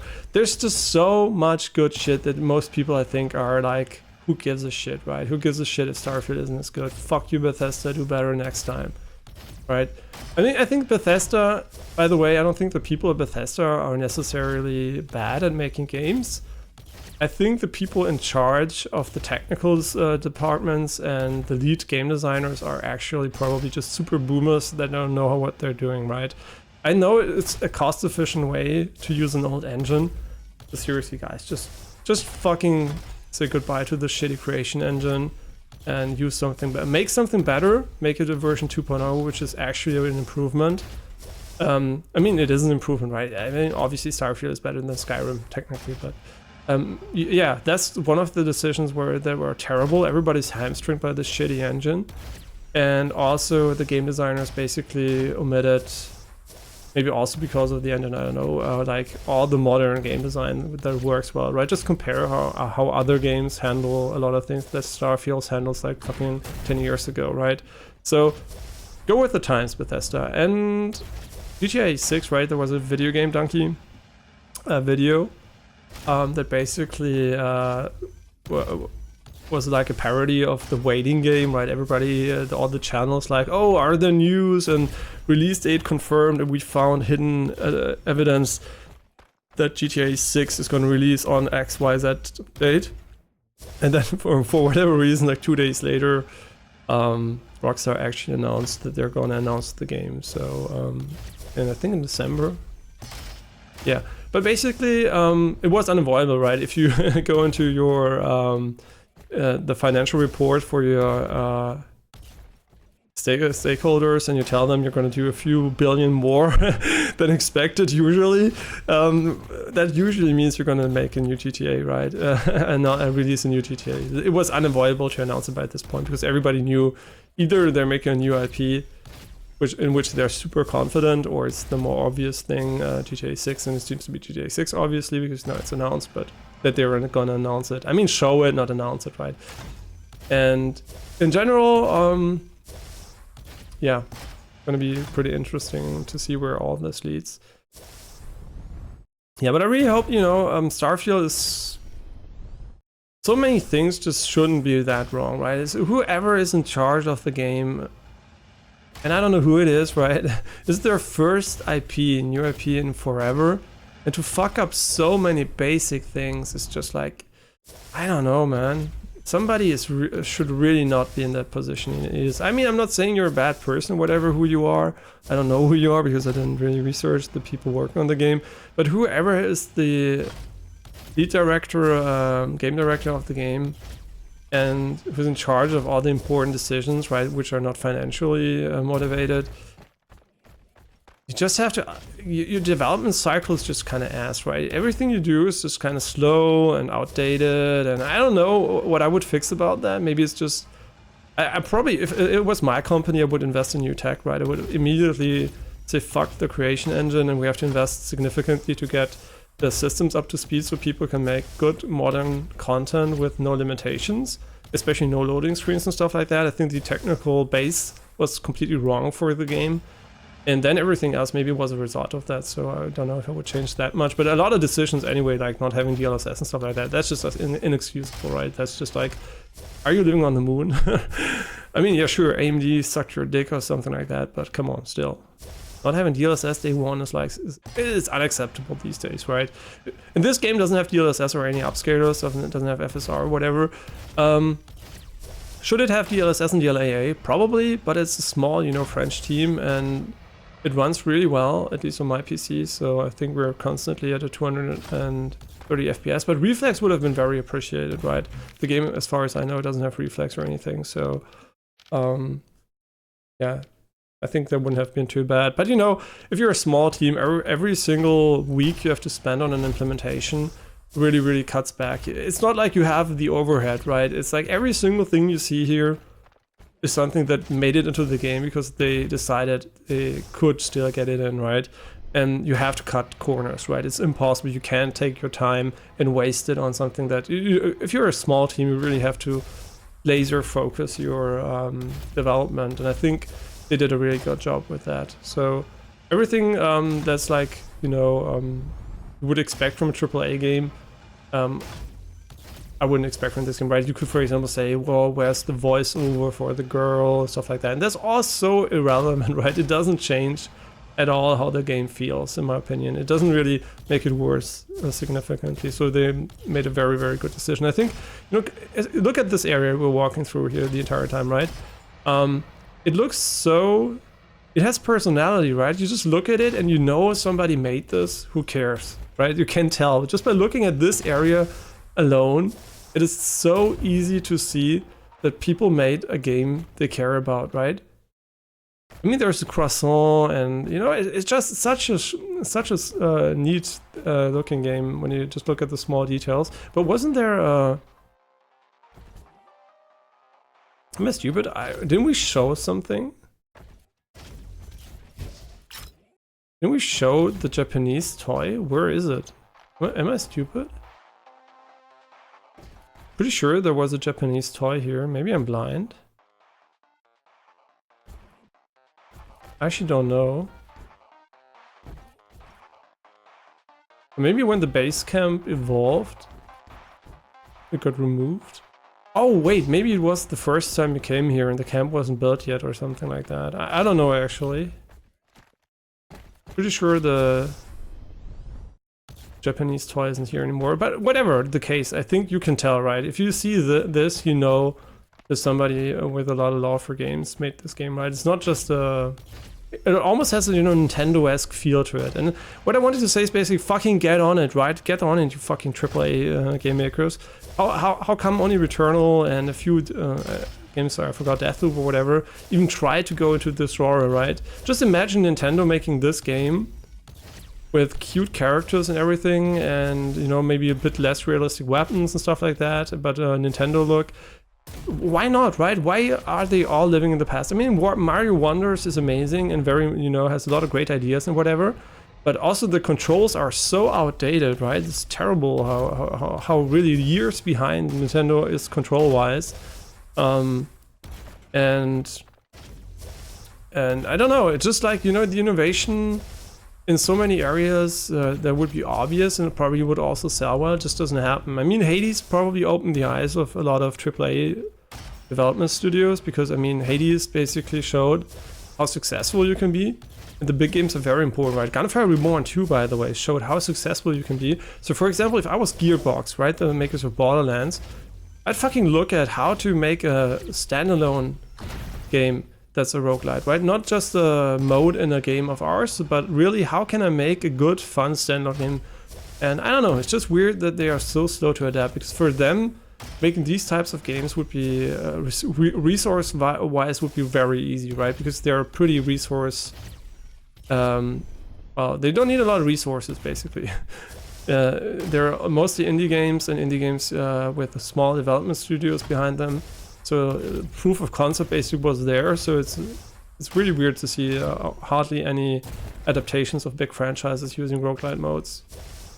Yeah, I don't know, but big mistake in my opinion. I think a lot of people would like a great AAA version of XYZ game that is a roguelite. Yeah, beat RPG, FPS, top-down shooter, whatever. But whatever the case, we're gonna continue with the next game. Sorry for rambling on a bit here. It's just enjoyable to chill in the hub world here. Yeah, but I'm gonna see you guys just in a moment with another game. I mean, I'm still here, but you can't see me today, so just gonna change it quickly here. We are gonna play Cobalt Core. Yeah, I don't know how the game's gonna be. It looked fun. I didn't look at too much at it because it was kind of instantly sold, right? Because I just like these types of games. I mean, maybe it's shit, right? I don't know. I'll see. All right, I wanted to look at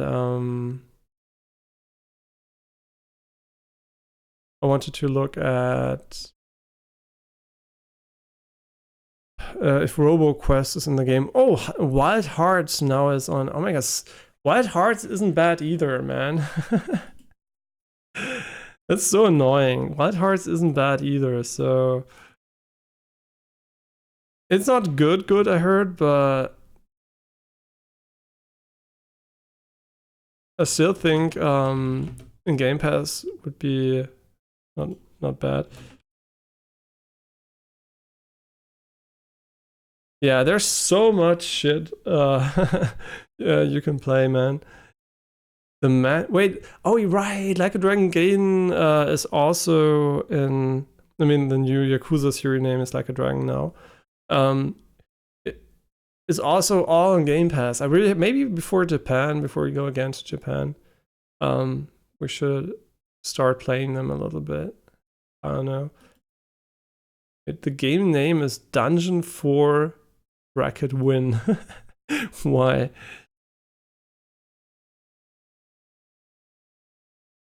Yeah, right. Dead Space remake also there. So, I mean, Cocoon 2. Come on, so many good games. I already forgot about that one. That's crazy. This year is fucking insane. I feel really bad for the people trying to sell their games. I mean, like, holy shit. How are you going to sell anything, right? I mean, there are a lot of people on the planet, sure, but Jesus Christ, just so much shit going on. Okay, so what I want to look is Roboquest. Is it still in Game Pass? Yes, Roboquest is in fucking Game Pass. So, yeah, so you can play it in co-op at any time if you want to.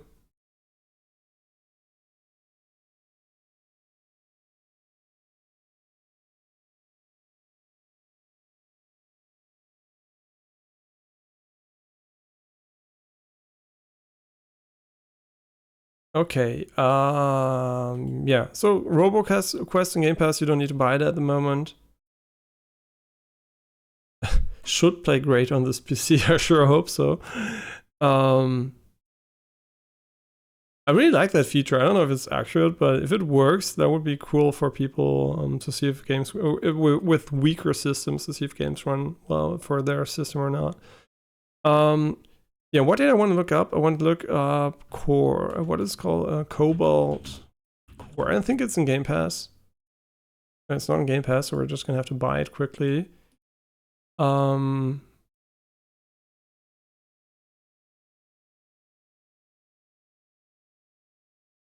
know how much it is, but I mean, it's pretty expensive, but you know, who gives a shit? Looks cute. It's a bit furry visually.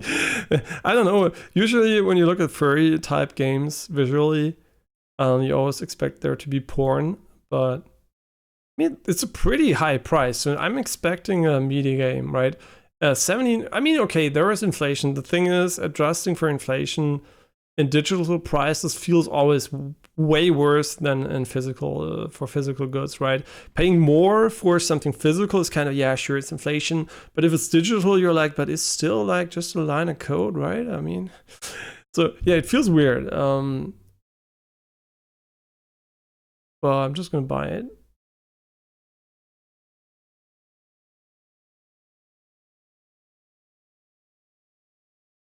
Okay. Blah blah blah. Oh, I had to cringe so hard today. The new Steam Deck OLED was announced, and it is basically a way better version of the Steam Deck, but with the same performance, but more twice as long battery, way better, I think, cooling, quieter cooling, better controller stuff, better screen, blah blah blah, double the internal storage and stuff like that. And somebody said like, "Yep, I'm gonna get it. It's really cool. I really want to buy it. It seems like a great value proposition." And then somebody under, but the Switch is so much cheaper, blah blah blah. And then the guy said, "Yeah, but I have like 1,000 games on Steam that I can play immediately, and I have 0 games for the Nintendo Switch." And then the guy is like, "Yeah, but blah blah blah." And I'm like, "Bro, first of all, you're comparing a shitty old trash hardware like the Nintendo Switch, right? It's really, really outdated and not worth the money at all. If you buy it now, just wait for the Switch 2, basically. But for the price it's sold for is crazy, right? The hardware, the performance to price ratio is ass. And then and then to argue against the argument that you have a whole library. I mean, the reality is the Nintendo games are not backwards compatible, right? You can't just play your old Zelda Ocarina of Time on your Switch without buying it again, right? As far as I know, or having a subscription for it or whatever. So no, it's not the same as buying a Steam Deck and having your fucking PC on it, right? Your entire library. No, it's not the same. Because actually I can play all of these games still to this day. This is the one biggest advantage I think PC has, is that backwards compatibility is very, very much always given, because you can just basically adapt your your operating system to the needs. If it's a very old game, a lot of games get ported, get mods or whatever. It's just the best ecosystem to get a big, large game library that you always have access to. And even though modern, I think PS5 stuff like that still gets a lot of backwards compatibility right. What it doesn't do is, if you get a new update, usually you have to rebuy the game, right? If it's just a significant resolution update or whatever, they never give you the full horsepower on versions which were already better. You don't get the PC upgraded version immediately. So I think the argument was so fucking dumb to just say you buy Nintendo Switch is so much better. It's not. You don't have Game Pass. Games are way more expensive. You're way more limited in which games actually run well on the Switch. And yeah, I just think the only reason to get a Switch actually is if you like Nintendo games and don't want to emulate. If you want to emulate, still you're better off with a PC, in my opinion, if you don't need it for mobile. And if you want to play Nintendo games legally, basically, quote unquote, I mean, I don't mean you don't steal, right? You don't, what do I want to say? You don't go and pirate the games, right? You buy the games legally, and then you want to download the ROM and the emulator. You still bought the game, right? Maybe you even have a Switch like me, but you still play on your PC, right? Why would you fucking play on the Switch in, I don't know, 720p if you can play in 4K 60 on PC and still give them the money, right? Shouldn't matter for them. But still, I think the best thing to do if you want to play Nintendo games and you're not in a rush, even if you have kids, whatever, just fucking wait for the Switch 2. It's going to come out next year probably, right? And as far as I know, Nintendo's going to support the Switch, quote unquote, for the foreseeable future. But I mean, I think it's 8 years old, right? Soon, so crazy. When did the Switch come out? Before I say 8 years, because I feel really old saying that. Is it 8 years? Nah, 2017. It's not 6 years, right? Oh, they plan to support it for 8 years. But I still think is the Switch and the latest, right? The most likely release date, in my opinion, is next Christmas. Not this Christmas, but Christmas 24. or Christmas 25. I think 24 is more realistic, 25 is the latest date I would expect the Switch to. And why no Steam Deck 2, by the way? Why the OLED version?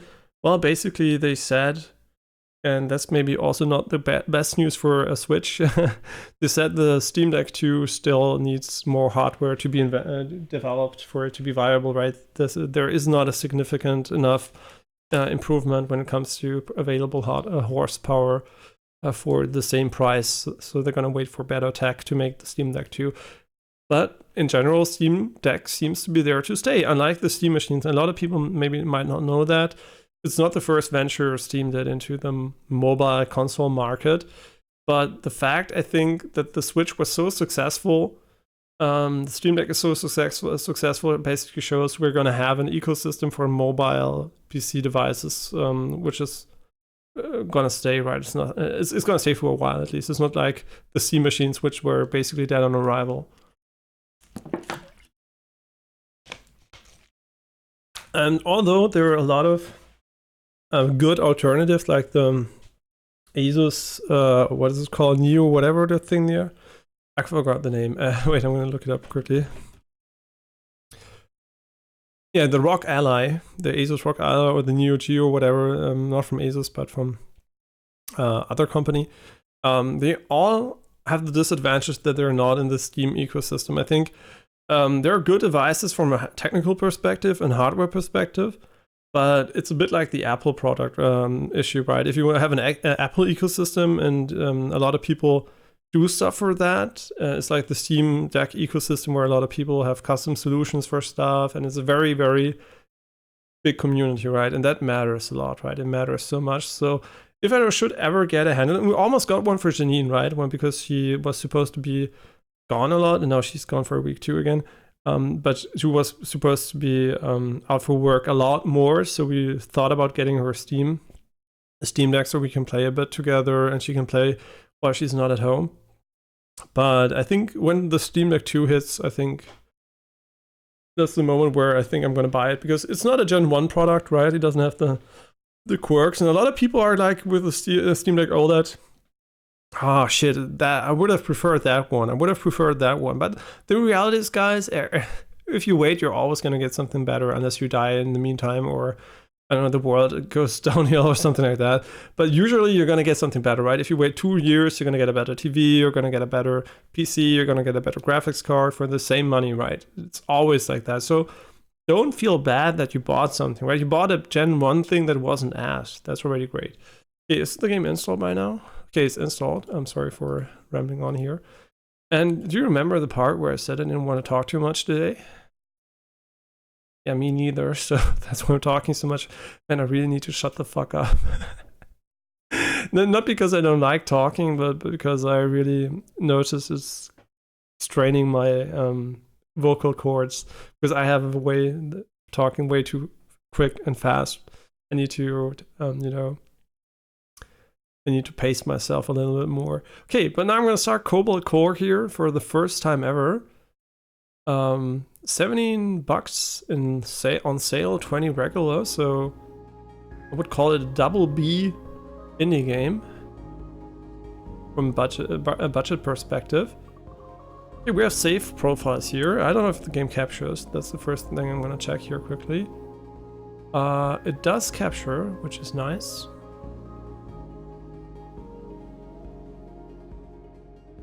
Okay, really glad our connection is still stable, that we can actually simulcast to YouTube and Twitch in full bitrate, like 36 megabit upload permanently. I mean, up to 38, I guess. Okay, I know nothing about the game beyond that I listened to Northern Lion and Dan Giesling play to it yesterday, and they both enjoyed it. I think Dan Giesling is funny, right? He was sponsored for Risk of Rain Returns and for this game. And after this game, he had so much fun. He kept mentioning how much he liked the game. Like, which he usually, when he's sponsored, he always is positive about the game. But you could really tell this game here, he liked it so much, was thinking actively the entire time. How can I play this game, right? How can I make it interesting for people to watch it? And you really noticed he liked this one way more than the Risk of Rain Returns, because you really liked the Risk of Rain Returns too, but I think this one definitely caught him a bit more off guard positively.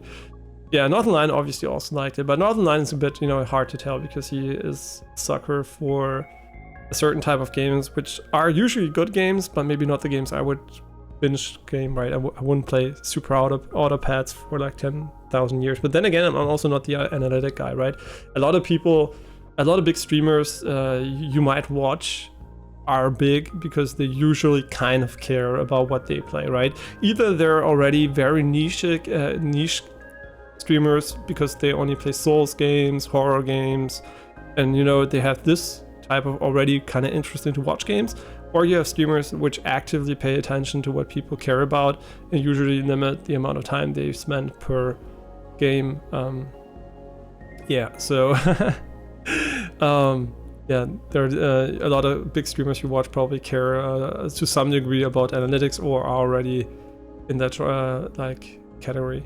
Okay, but I don't give a shit, not because I don't like you, but because I like playing games I like.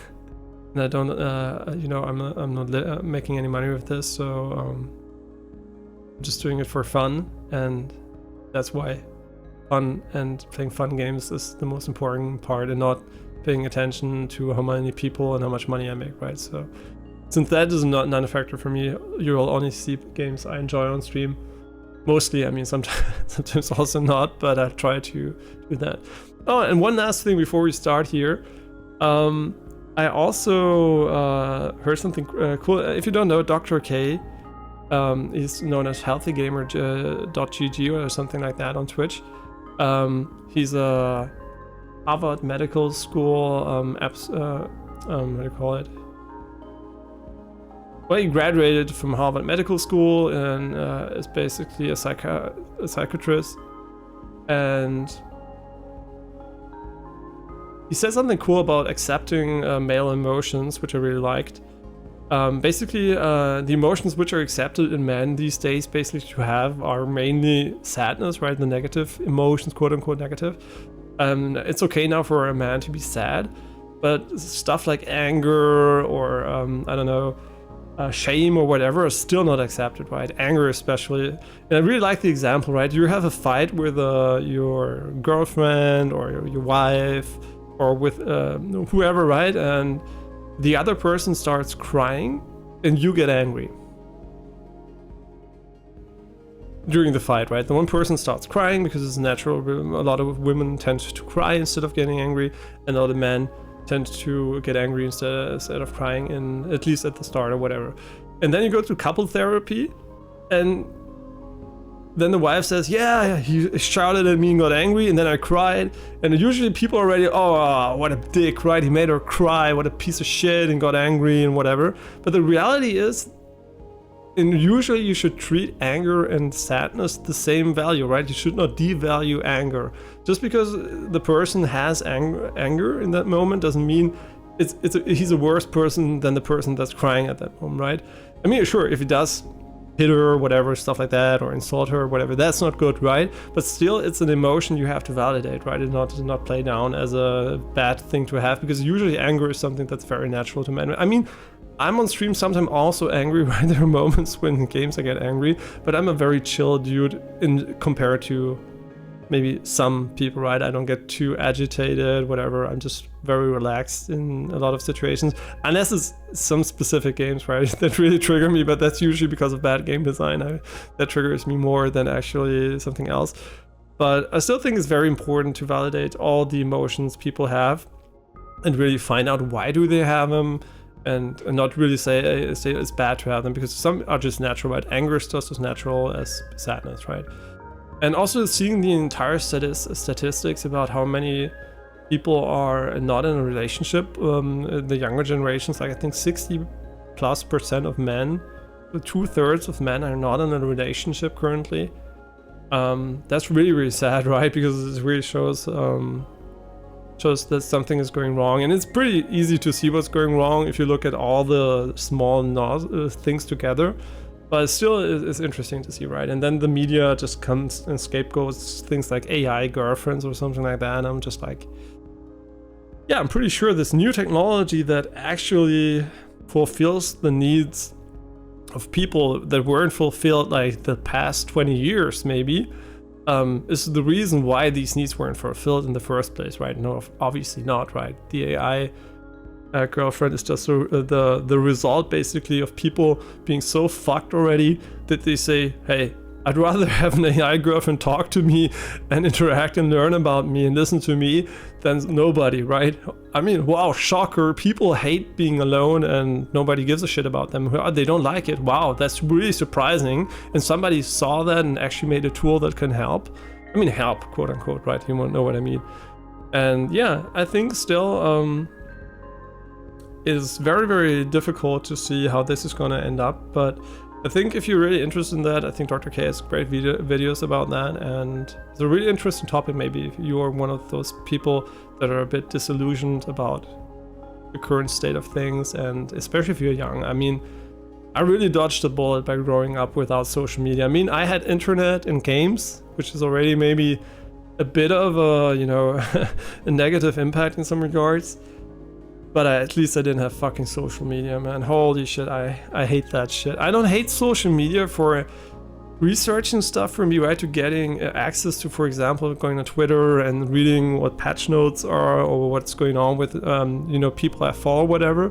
Maybe a stream update or whatever. You know, that's great. But I really hate the entire, like, likes and whatever thing, right? It's just like, I mean, everybody's susceptible to that. Even when I upload stuff, I'm very well aware nobody's gonna watch it. Probably most of the people don't give a shit.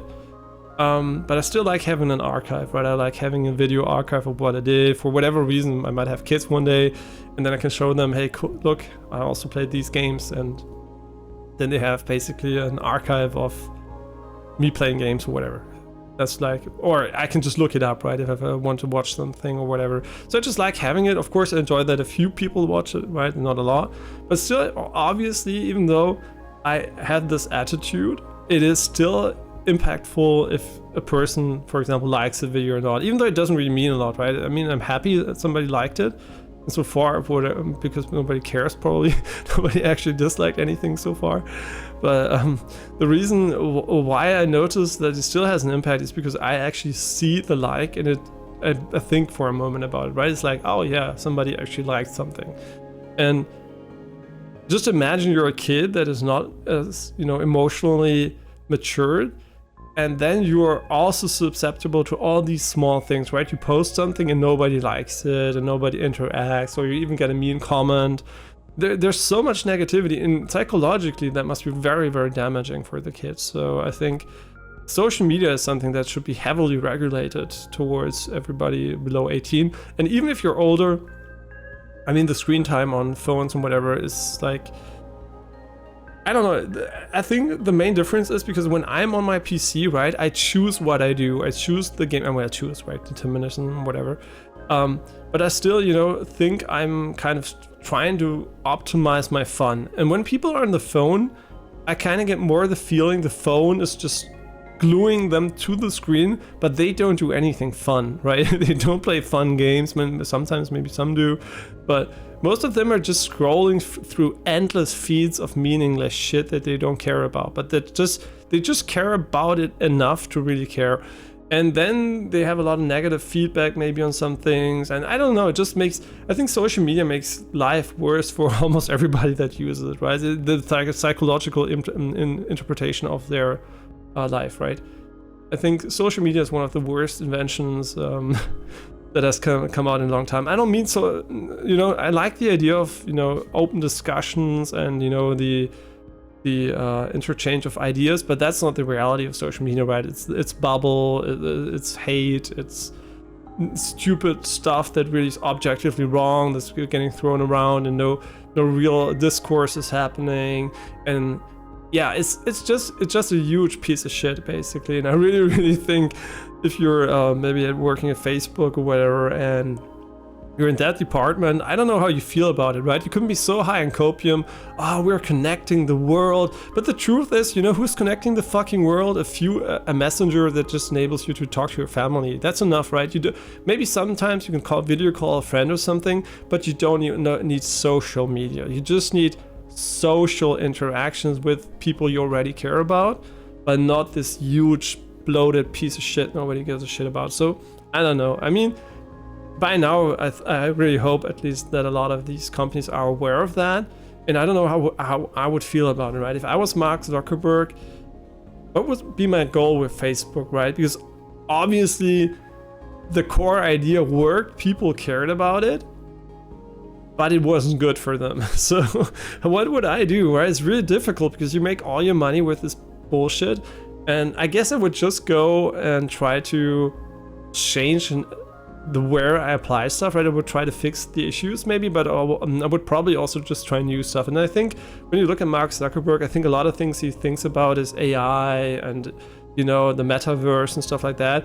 And all of these things for me are a little bit like excuses just to ignore that you you created this social media trash thing. And I don't think, you know, of course, I don't blame Facebook or anything for it, because it's a natural thing that happens when you have the internet, right? It was just a matter of time, because now you obviously also have Twitter, you have Instagram, you have whatever the fuck, Twitch, for example, too. I mean, you have so many. I mean, Twitch is not as bad, right? Twitch is also some kind of social media, but I think Twitch is not as bad for the people. And now that's gonna sound really weird. It's not as bad for the people watching Twitch, as long as you're not simping and spending thousands of dollars on some bitch or dude or whatever, and you're ruining your life because of that. Because parasocial relationships inherently aren't that bad, I think, if you don't really are too invested into them. But I think it might actually be worse for the creators, right? I think the content creators on Twitch, like being a streamer, right? A full-time streamer is a terrible job, in my opinion. Being a content creator is also a terrible job, because if you're not super successful, like a superstar, and you can, you know, you have so much money, you don't care about the money anymore, and you don't need to care about it, that's fine, right? But if you're one of these guys that can just make a living of it, but just barely, right?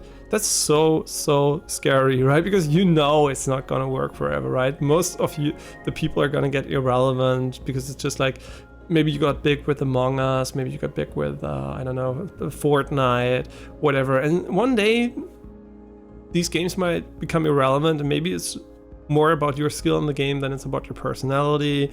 And yeah, I don't know, it's just, it feels such a tough job, and the return, I mean, I don't think you make a lot of money, right? I know you don't make a lot of money. So I think most streamers just basically either are financially really struggling, or they just do it as a hobby, when I think then is better. But still then, you know, it also is, the point I wanted to make is worse for the creators on Twitch than it is for the people actively taking part in it. So that's the main difference in compared to social media, because in social media usually you are also the creator, right? I mean, yeah, sure, you might also only read feeds and almost never post, but usually you're more prone to also posting, and so you can get the negative feedback. But because you might imagine now a person that has 1,000 viewers, right? He might feel amazing about these 1,000 viewers, because he has 1,000 times more than the average streamer, which has probably 1 viewer or 0, maybe even 0 point something. And you might say, he's super happy about that. But then again, as soon as you're there, humans compare, right? And then you're suddenly, today I only had 800. I feel so bad. This guy does the exact same thing as me and he has 2,000. Shit. This one has 10,000. And then, today I only had 400, and then it feels like you're right, it feels terrible. So no matter where you are, you're gonna get fucked as soon as, and that's, I think, my basic key away of the problem of social media. As soon as you are in the hands of the perception of other people, and every valuation comes from them instead of from something you do yourself, you're gonna be very, very much dependent on that, and it's never gonna feel as good. Because, for example, if I want to play this game here, I have money, I buy the game, I play the game. What do I need to rely on? well, electricity, I don't die, I have basic needs I need to fulfill, right? I need a PC and whatever, right? These things basically have to be there, but they are all things that I can actively and relatively reliably, at least to some degree, fulfill. But if I want to go and post this video of this game now online, right? And I want to have 100 people watch this video. First of all, what I could do, of course, I could start editing, I could start, you know, making a script so it's more interesting. I could record it in a specific way and all that stuff and make it funny, whatever. Yeah, I could do that, right? That's work. But then at the end, no matter how much work I put in, I'm never guaranteed that the algorithm or the people watching actually care. So there is a question mark at the end. And a lot of time invested into things like social media just ends up being something you don't know what the result is going to be. It's like I'm starting this game, that I'm relying that 10 people outside, I mean, basically I am by them doing their jobs for, you know, electricity and stuff like that to work, but I need 10 random people to stop by my screen and give me a high five to play the game. That's basically what social media is to have fun, right?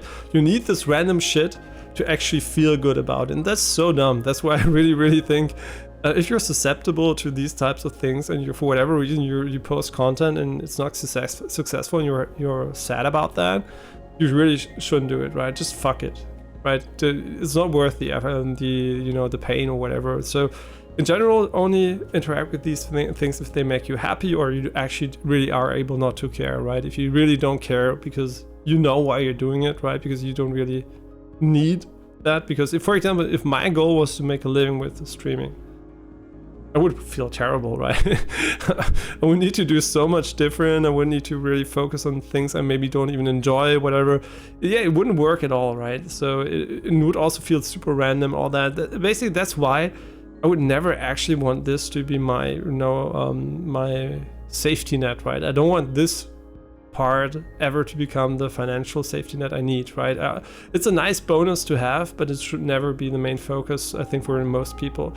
And if you're super successful and works for you, perfect. But if you are unsuccessful and that's your plan in the future, I think that's the wrong approach, right? Unless you really, really want to work hard for it beyond and you really have a cool plan or whatever. But for most people, I think it's a terrible idea to actually try that. I think just have it as a hobby, and if it works out for you, great. Otherwise, just fuck it, right? But don't feel bad about it if it doesn't work. Most people will never, ever have success with it. And it doesn't even have to be your fault, right? It basically is out of your hands for the most part. So, that being said, we're playing only games here, and a little justification for why I only play games I enjoy on stream, and I forego a lot of games I know would be maybe also interesting to watch, but less fun to play for me. So we don't do a lot of these horror meme games. I don't artificially, I don't play an artificial character that is super engaged with things. I don't do weird faces all the time right? There are a lot of streamers, when you look at them, that fall into that category, right? They have a specific style, whatever, and the game gets put in the background. And for some that might come natural, for example, North 9 is a good example for somebody that actually interfaces a lot with, the streaming part and the storytelling part that is not really always or mostly uncorrelated to the gameplay. And I think that works well for him, right? It's just like he's playing games and talking about other stuff. That's great. But I still think in general, there are a lot of people that just artificially are super hype and talk, especially on YouTube videos, right? You have these people that just put on the YouTube voice and just like, I don't know, it's so fake and boring in my opinion. But people like it. That's why they do it. But I still think it's kind of not the thing I would ever want to do. So you will never see that from me, unfortunately. If you really hoped for that, there are billions of people that are, not billions, but millions of people that are doing that. So here you only get the normal, unfiltered gameplay. Okay, the pixel font. I mean, I'm just gonna turn that off. I mean, it does destroy a lot of style, but it does increase the readability a lot. But I'm gonna leave it off because it really does seem like the game. I mean, this menu at least, the art style is kind of important. Background motion, I guess, is when you play the background visuals, how much they shift around, maybe screen shake, rumble, controller icons. I mean, we don't need rumble because I don't have a controller. We could play with a controller, that's interesting.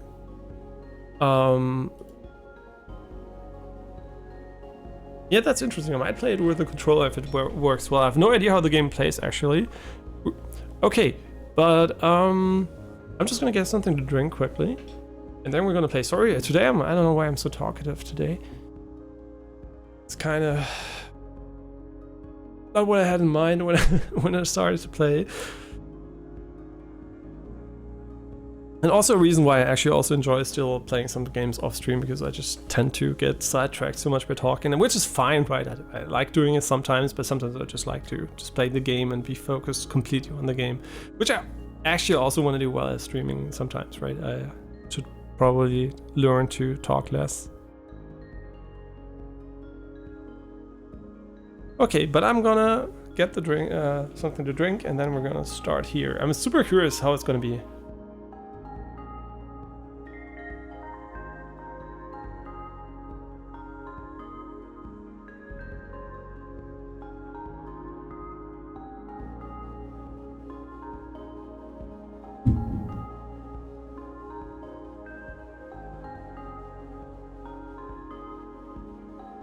Yeah, I don't know why these smoothies have weird names now in Germany. Mine is called main character.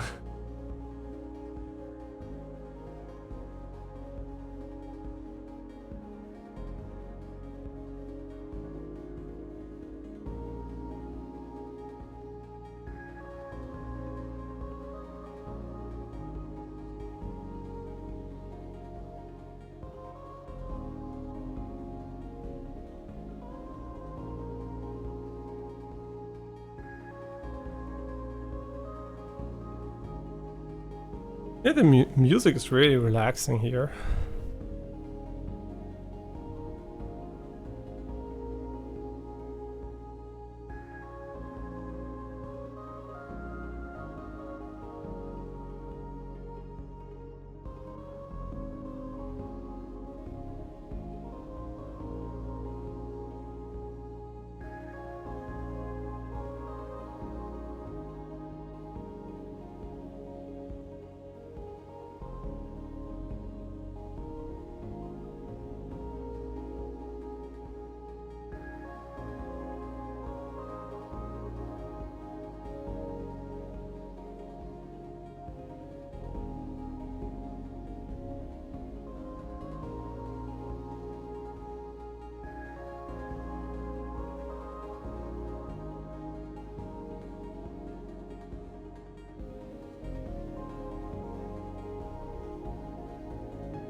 Okay, I don't know if you're gonna play with gamepad, but let's go.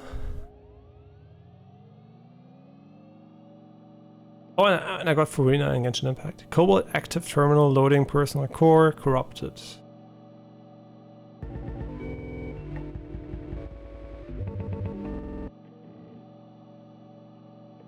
Personality core patched. Encrypting memory bank. Restarting personality core. Hello. Hi. Just gonna drink something. No, but seriously, is this a good gamepad game? I actually was expecting it to be very...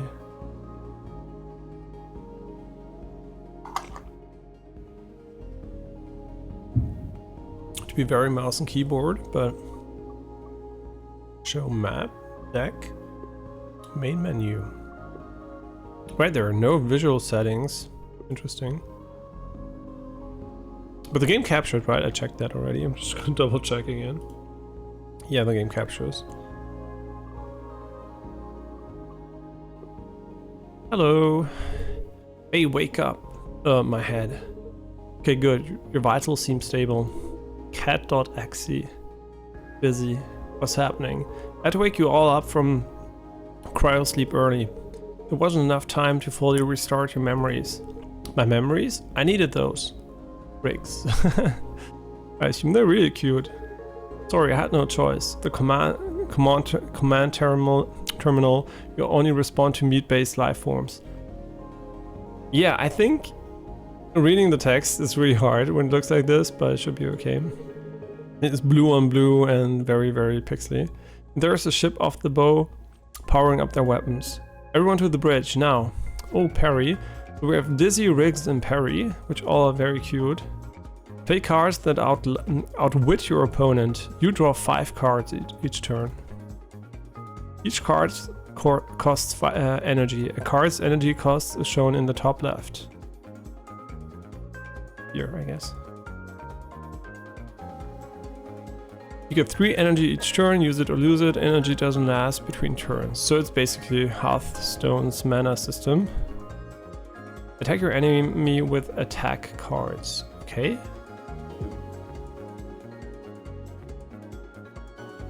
You can always see what an enemy is planning to do. This enemy intends to attack you for 1 damage. Let's block their attack with some shield. You still got 1 energy, play the rest of this turn out yourself. So where can I see my shield? This is my shield, I guess. Here we are at the maximum for shield. I guess this is going to be somewhat lane based. Yeah, I guess so. Interesting. Multi-shot. Basic shot or shield surge.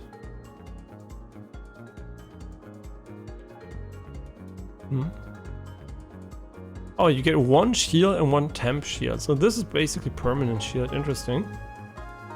I mean, multi-shot sounds kind of good, right? Out of energy. It's time to end the turn. Yikes, that's a big attack. Let me guess, we're gonna dodge. No, I know that we can dodge in the game. So, like I said, I listened. I didn't watch it, but I listened a little bit while others played. So.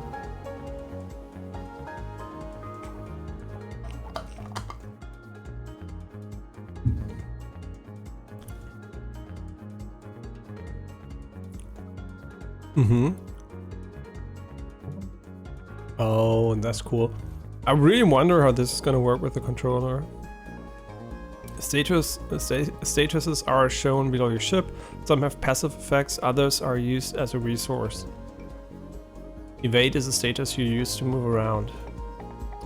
Spend 1 evade to dodge the shot. Any evade you don't use will carry into future turns. Really? Interesting.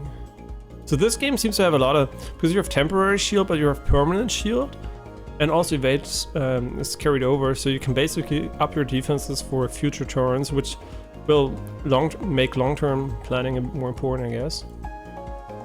Okay. You've got the basic down. Remember, you can always hover over cards, characters, or anything else for more info. Good luck out there. Yeah, I guess you can also turn off the background scrolling if you get motion sick from that, but I really like it. Okay, so I have to preface this, obviously. FTL, one of my favorite games of all time. Absolute masterpiece. Also liked their second game, Into the Breach, and I think an FTL 2 is also coming soon. So FTL, I love. I like Slay the Spire, I like Monster Train, I also like card deck building games, so this game basically is very, very much in a genre that I like, so I'm positively biased towards it. Yeah, so that's something I want to mention. It might be worse for other people than it is for me, maybe.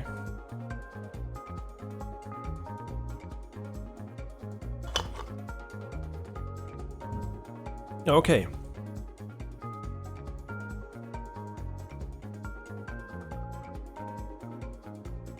We have 2 energy left. We don't need temporary shield. To the right. Oh, that is cool. But first, and then we move. And we can do an evade to draw 2. That sounds good. And then a multi-shot. Fuck him. I mean, I'm kind of worried that we need to stack that for the future, right? But I'm just gonna fucking burst the shit out of him. Great shot, you know it. End turn. Is there a hotkey for that? Right click? Yeah, that's something I really like in games usually, is if you can just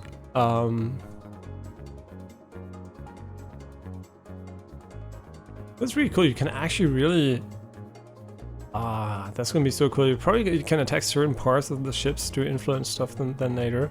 Cat, the ship's computer, Cat's card provide basic utility. Science officer, his cards are mostly shielding and shield manipulation. Oh, so your deck is basically comprised of the different attributes. You can tell the color too. So this is a cat card, right? No, this is a Perry card. Cat card is probably this one. Riggs. Your pilot, her cards are mostly flexible movement and card draw. Perry, your weapons officer, her cards are mostly attacks and instant movement. Cool. Okay, that's really cool. I like that already. This is the enemy, I guess. X.09 CCD 19 Cicada drone. Looks really cute, but lunge. I mean, we could attack or we could get ready for the next round. I mean, why not use an evade? Oh, 2. Okay, never mind. Oh, we don't have energy. Never mind, I don't know why I did that. Okay, now the first focus could be evade, right? We could just dodge. Or we could shield up. Or we could just go for card draw first. This is draw cards here. And now we could do this. This should protect us from his shot. And then we can just attack him again. Or we could just stack dodge for the next round, right? I think it's smart to keep that. No damage, yeah. The enemy is going to apply a status effect to itself. The enemy is going to raise their shield. Interesting. Nice visual representation. And again, the game is a premium price. I don't know if inflation now made that the default price, but so I'm expecting a lot of cool gameplay. I mean, just destroy the bitch, right? just fuck him, right? Fuck him up. I like the visuals, super clean and easy to read so far. Pick an artifact. I mean, reading is relative. I can't read at all. Artifacts are held by their ship's crew and change the rules of combat. You can have multiple on each crewmate. Warp prep artifact. Okay. So I can give it to someone, I guess. Gain 1 shield and 1 evade on the first turn. Okay. Oh, you can also use A and D. Man, I'm so curious. How is it gonna work with a gamepad? Might be cool to test that out, maybe, but I'm not gonna do it just yet. Just gonna check something quickly.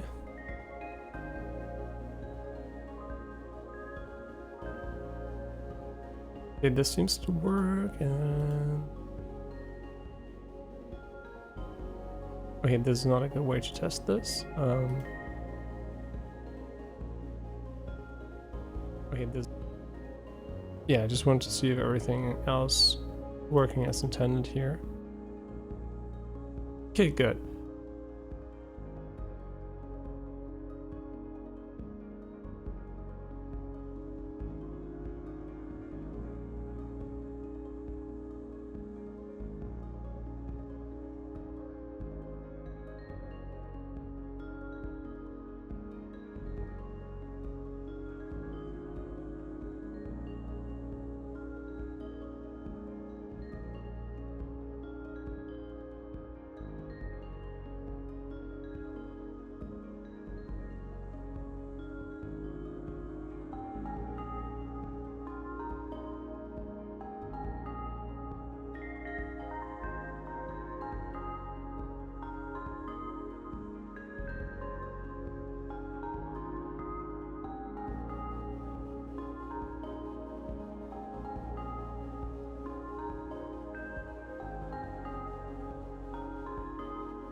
Okay, let's go.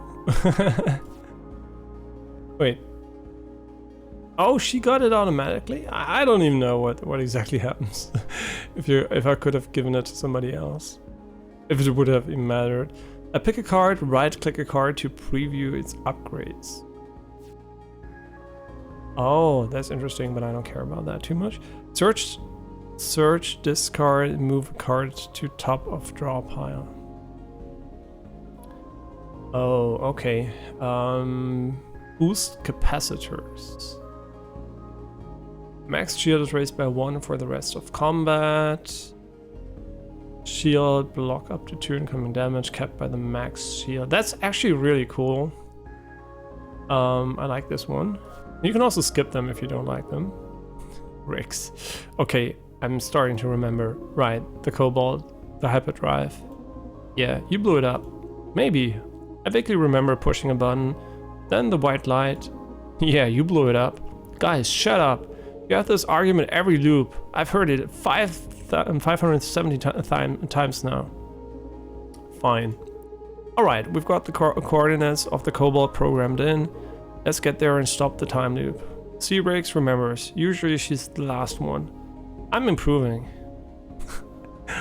Okay, that's cute. So far, very, very cool. Very, very cool. An unknown energy signature. It's sure to be something interesting. A common enemy encounter. I mean, I'm curious, so I'm gonna go for this one. Celine. Bet you won't let us shuffle all your ship parts. Please don't. It'll be fun. Shuffle me. Shuffle your ship parts and gain 2 max hull. Okay.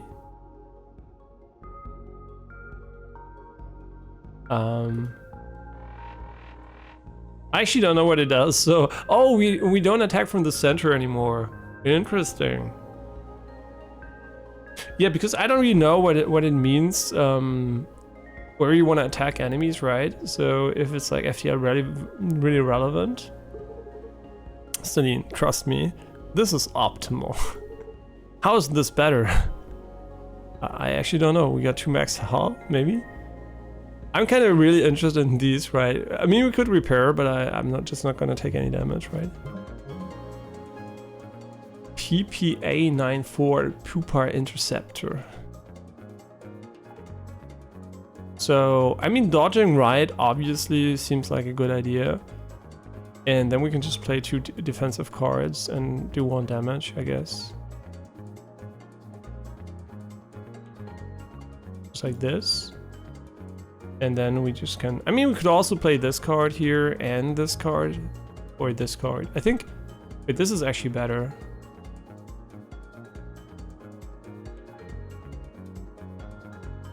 Or we could play Evade for the future. Yeah, why not? Just... wait. I don't want to take damage, right? We have 1 shield. So we just can just go for this in the future, and then we can just play this. Oh wait, that doesn't make sense. We're not gonna hit them. I completely fucked that, I guess. Well, let's just defend, right? I like that you can just click and it does it. Man, so clean. Oh my god, I already like it. I'm a sucker for simplicity, right? If you know me, you know that I really don't care too much about the complexity of stuff. If it's unnecessary, right? I really want the stuff to be as clean and as clean as possible. So when a game comes out that is like, hey, you have 2 buttons and it works perfectly, for example, Ring of Pain or whatever, I'm so happy about that. I really hate unnecessary inputs. Yeah.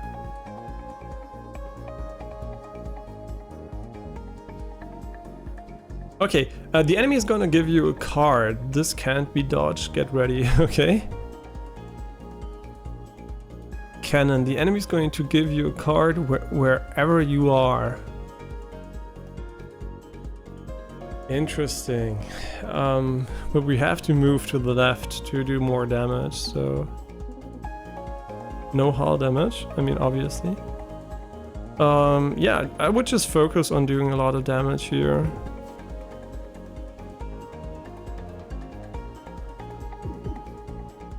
I mean, I actually don't know. Is this a good idea? Or should we go for defense in the long run and long term? I mean, we still have a dodge left, so yeah, this is gonna be so fun to learn the game. Trash. Great. Wait, how much? So much trash. Okay, he's gonna hit us again. I think we would be better off moving all the way to the right, but unfortunately we can't really do that, so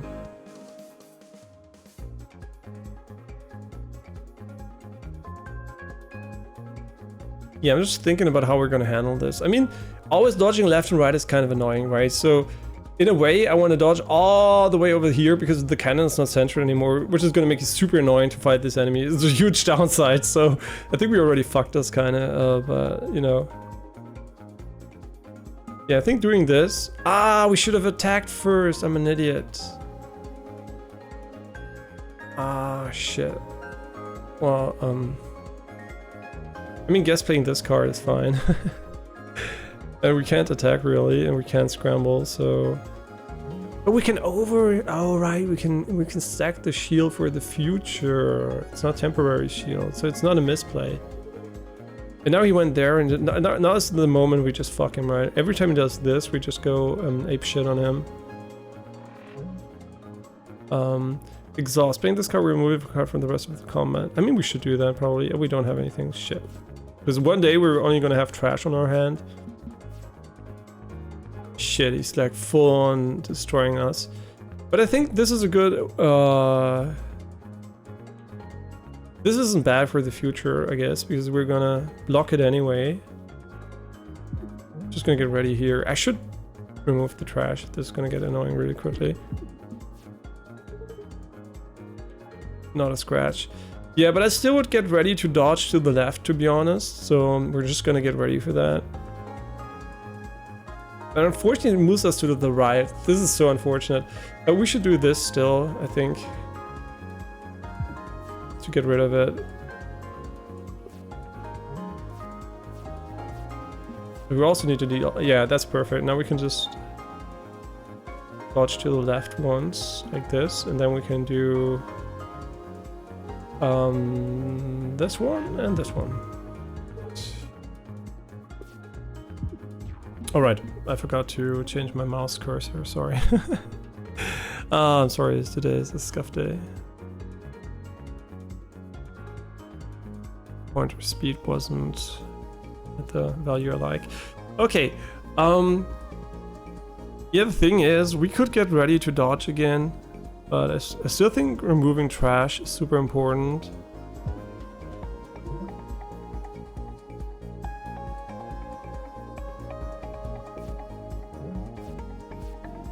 Can we destroy parts of the spaceship in a way? I don't think we can. We're actually gonna take a lot of damage here. Unless we lunge, right? I mean, sure, why not? Oh, he attacks afterwards, which I already kind of thought it would. But yeah, we need to remove the trash too. Why can he move so much, right? That's super OP. Man, do I really want to remove the trash?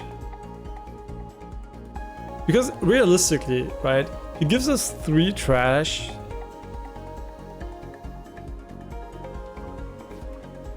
I'm kind of not sure. Do I want to... I kind of... Yeah, I kind of get the feeling that we're not playing this very well at the moment. Yeah, now he goes for... Ah, okay, this is why the cannon here is terrible.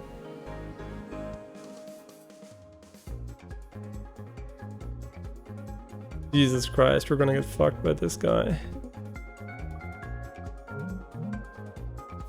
Man, this is really bad. Okay, we should attack him too, because, I mean, we're only gonna win if we attack him, right?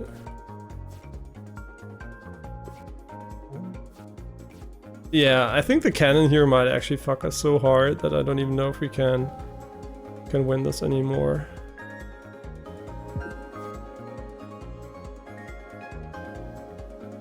We can easily dodge him at the moment, but I just don't know. I mean, we could get rid of the trash, but I also feel like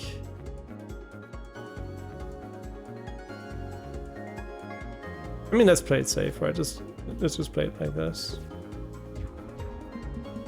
Yeah, the fight is only so long because we actually completely fucked this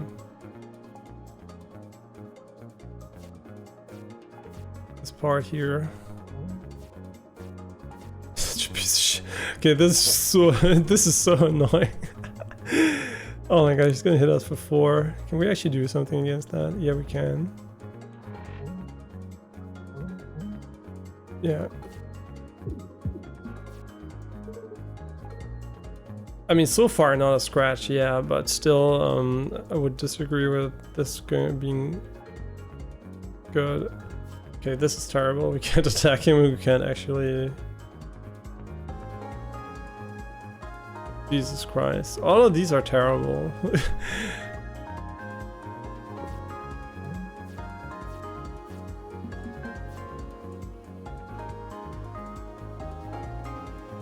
I don't know, man. Sure, we're gonna take our first damage here. Nothing I can do about it. It wasn't so bad. I mean, come on, he's destroying us basically. Yeah, we have to use the attack cards, right? I mean, yeah, otherwise this is gonna go on forever.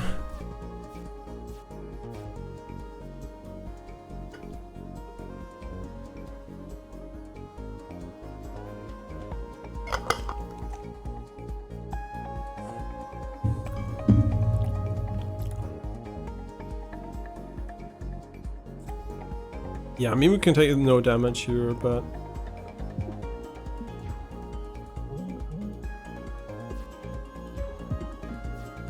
not really optimal. Ah, that one hurts.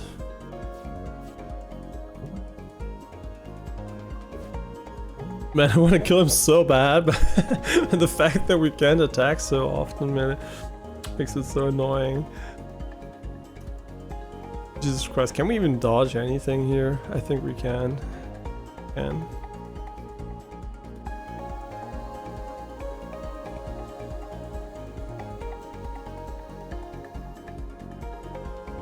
Yeah, I think the best play here is still just playing it defensively, to be honest, so...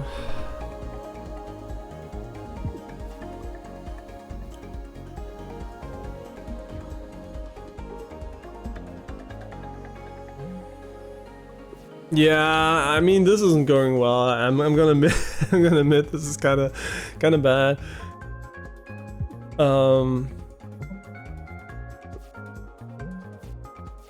Okay, next time I see this scrambling thing, I'm probably gonna say fuck off, right?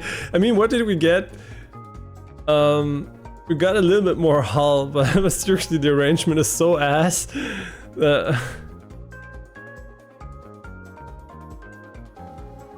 Okay, we can dodge 2 times like this, and we still have to block 2. I mean, we could also say fuck it, right? Because this one would for sure prevent us from taking damage. I mean, this is... we don't deal enough damage here. Yeah, and the reason why this is going so badly is because basically... what I'm doing here is I'm YOLOing, right? I know that every time I do this, I get more trash, and at some point I'm only going to be drawing trash. But I just hope that we're going to kill him fast enough that that doesn't matter.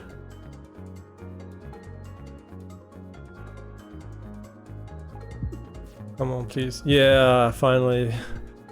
I think this one's gonna kill him. Jesus Christ. We learned a lot here, a learning experience. Pick a card. Right click a card to preview its upgrade. Yeah, whatever. I mean, Feint seems really good, to be honest. Because our weapon's on the right and we need to move left a lot, so... seems like a no-brainer. Oh, Celine, how about you go fuck yourself, you piece of shit. I have this extra scaffolding laying around. I think it would look great right in the middle of your ship. Also, it's a great tax write-off. What do you think? Unshootable scaffolding to the right of the middle ship part. So, here?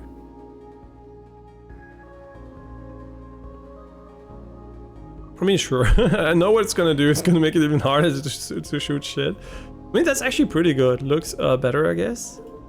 No refunds. Oh my god, the can we get another shuffle? Cleo. Howdy, how's it going? Oh, you know, same old. What's this loop? 400 something? 517. Well, let's get you on your way. Can I get you anything? Sure, let's upgrade a card. But do I have to pay for it? What does it do? Ooh, multi-shot A. All shields and armor. I mean, just more damage is kind of nice, to be honest. What would it do for this card? It would just increase the shield or the damage. But it wouldn't make it permanent, which makes it way better. I like that.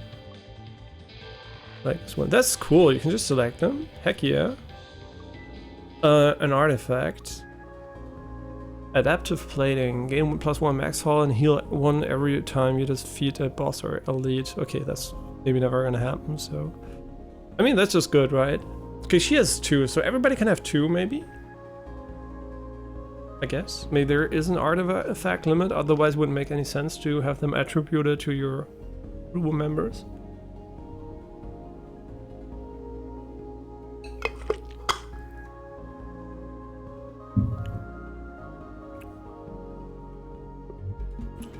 Ooh.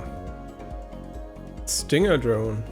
The enemy is going to launch an orbit, an object. Be careful, we don't know what it is yet. There is no ship part here, it's empty. Shots fired at this part will miss. The enemy is going to launch something. But here? The first thing they didn't explain well. Can we dodge it? I don't think we can, but it didn't explain if we can dodge it or not, right? So the first thing I'm kind of not sure about here. I mean, we got a shield, but we don't need to use it, right? So is evasion for 1 better, or is getting hit better? I think actually just getting hit is better here, in my opinion. Just start with a card draw here. I mean, just, you know, beefing up our defense here. I mean, we could also go for a block shot, which does a lot of damage. I mean, we're fucking him, right? No, I guess this is fine. Let's just get hit. Doesn't really matter. Objects in the mid row are between you and the enemy ship. You can block attacks and can block attacks. They are much weaker than a ship and will be destroyed if they are hit by anything at all. Heavy missile. This missile is going to deal 3 damage. So basically the game wants us to shoot it, right? Or dodge it.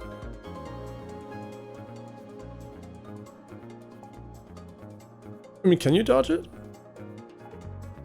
Because if you can, we could just play this card instead.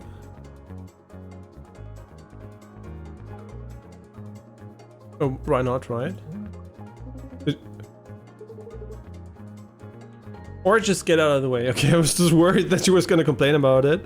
Okay, we just dodge, right? It's easier, it doesn't cost us our attack, so we can deal a little bit more damage here. And then I want to go for... I actually like to dodge a bit more. I think dodging is more valuable than the shield here. We have 1 temporary shield anyway, so... Oh, interesting, he's not gonna hit us here. But we're also not gonna hit him. And he's gonna deal 1 times 2 damage. Interesting. So we can dodge left, shoot him 2 times, shoot him again, dodge right. and shield. That seems super wasteful, I'm not gonna lie. But he's as good as dead, so we can just play feint into this and he's dead. Another feint? I don't think so. Quick thinking. Draw 3 cards. Kind of useless. We don't have enough mana for that to be relevant, in my opinion. Button mash. Block up to 3 incoming damage, capped by max shield. Move left. Instantly move 3 spaces to the left. Evade. Lane will remove this card for the rest of this combat. I mean, it's good value, right? It's just like a get out of jail free card, I guess, for 1 round. But it might also clog up your... I mean, you get 3... No, you get dodge too. I think it's good. I think it's a good card. I mean, initially, right? An unusually strong enemy encounter, reward artifacts and cards. We're gonna regret that shit. What on earth is that shit? It has so many guns. It does have a lot of guns. Jumbo, hey. You guys know there's a big bounty out for a ship with your registration number? We did not. Thanks for letting us know. No sweat. Well, we better get going on our way. No. Shit. This part is brittle. Oh. It takes double damage from attacks. Ah, okay, I see. He's still gonna fuck us. So now we should... I'll try to line up with that brittle spot. Sure, do whatever you have to do. I mean, I would like to take no damage, so I think this is good.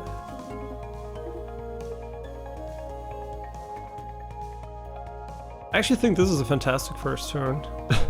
To be honest, this is amazing damage-wise. We almost killed him in 1 turn. I mean, no, almost half HP in 1 turn. We almost killed him, right? We did. But I'm curious. What is a good strategy here? I think just doing this is actually pretty neat, to be honest. Just getting ready to button mash a bit, and then we can go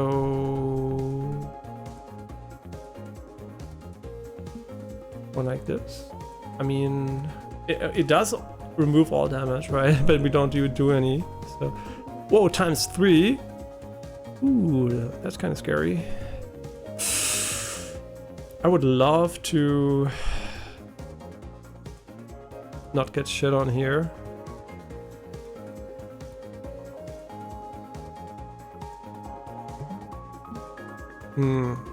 I mean, I think this is still a good play, right? We're not gonna take any damage this way. Oh, perfect setup again. We just need 2 block. If we play this, we're... I mean, let's start with this one first. Because to be honest, I think it's going to be better to just play this to block him instead. Yeah, so this part is pog as fuck, so we are going to do that in the future again, mostly. You know what I just realized?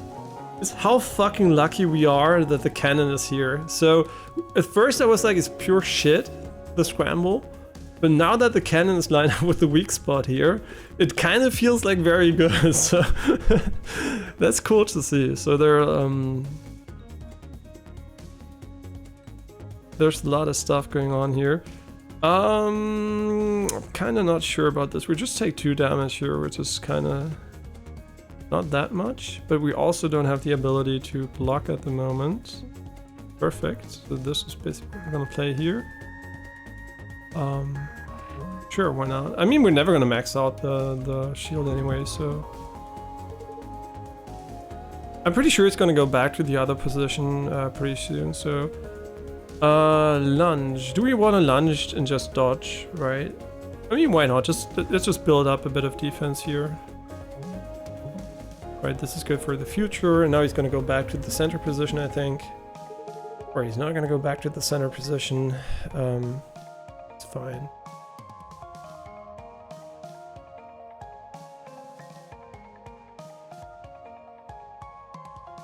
And this is an interesting moment, because if we go left, we're going to go into this one. We don't want to do that. Going right is going to dodge 2 damage, and then he's going to do only 2 damage to us. So I think this is a good play. But we only have to block 2, which basically means we can do this, and we're already safe. And then we can just shit on him.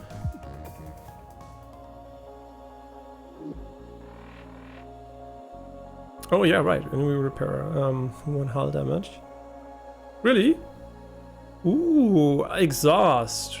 I mean, still good, still good. That's why it's probably instant movement. Wait, now I'm kind of confused. Didn't they color code the cards? And now they kind of... All of them are uncommon. Wait, never mind, never mind. So, attack for 4 damage at 3 fumes. Temporary. This will be removed at the end of combat. Exhaust. I mean, pretty good. 4 damage.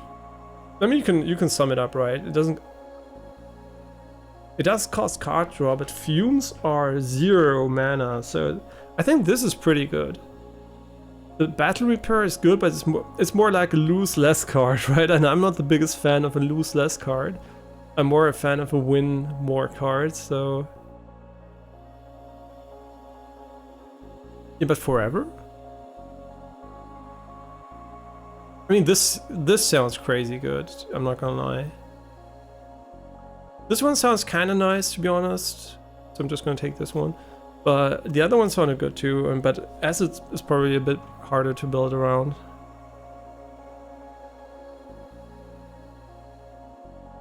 Which is my assumption. I have actually no idea if that's the case or not.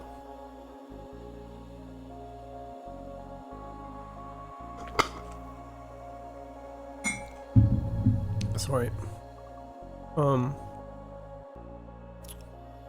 Overdrive.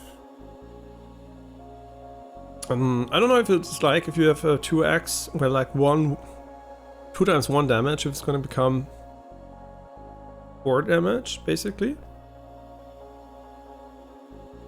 or if it's going to become 2 damage. And not 2, 3.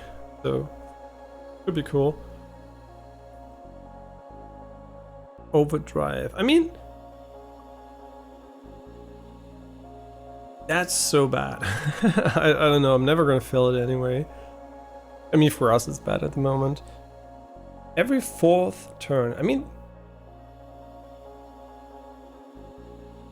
the first time you lose hull each turn.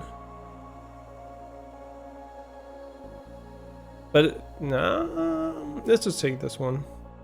Okay, so she does stack 4 of them up there.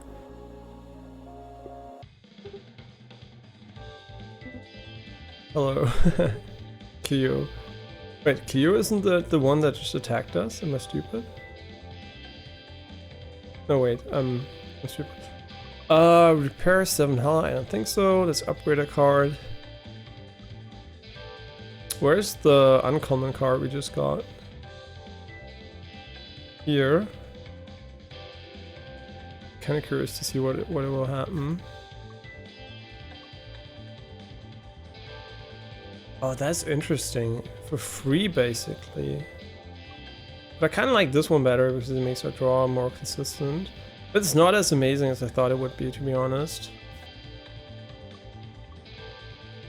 I think this one could be insane, too.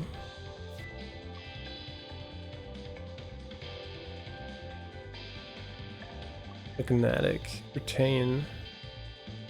Oh, you can basically just keep it as a get out of jail free card. Interesting. I really like this upgrade mechanic.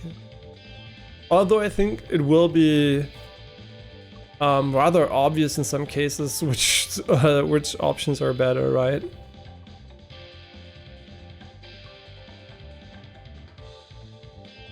Interesting. Yeah, I mean, shield capacity, not so much what I'm interested in, to be honest. Move random. In a random direction. Okay, that's kind of weird.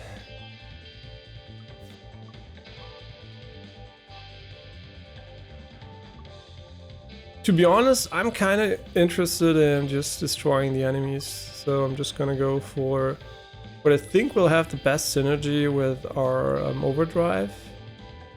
But maybe I'm just completely wrong about that. An unknown powerful entity. Breaks. Are you picking up any hostile ships on a radar? No, why? My sensors are going crazy over there. Let's see. No warp core signatures within a light year. Switching to sensors to visual spectrum. Ah, big crystal. Big crystal. Big crystal. There's a big crystal. Ah, big crystal. See? True. Actually true, Perry. It is a big crystal. Why does it do damage?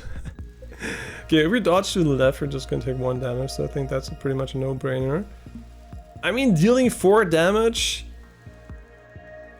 I can't say no to that, right? It's just like, it's good, it's good.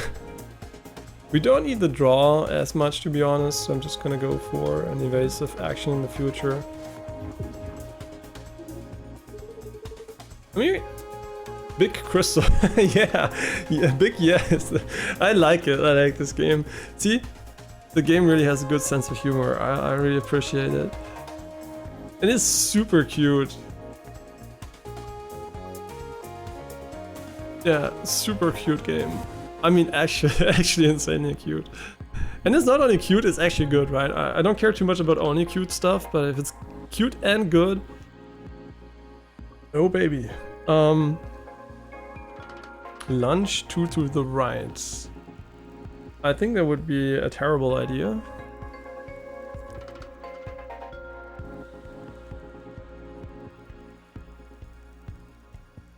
I mean, is fainting bad in this situation? Can we though?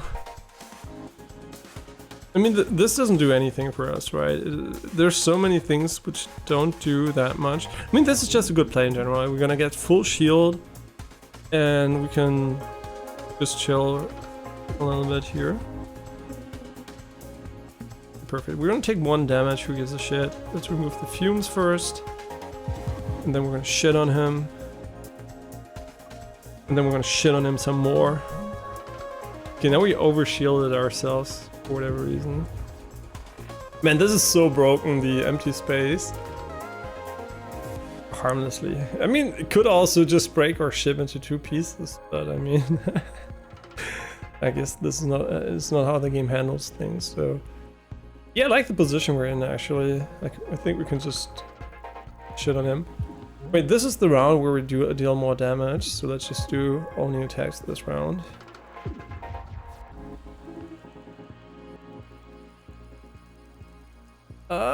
This looks bad. I think we're gonna use a lunge first to get out of harm's way here. And then we're gonna just block everything using the capacitor, I guess. We can still dodge once, but I don't think it's actually worth it.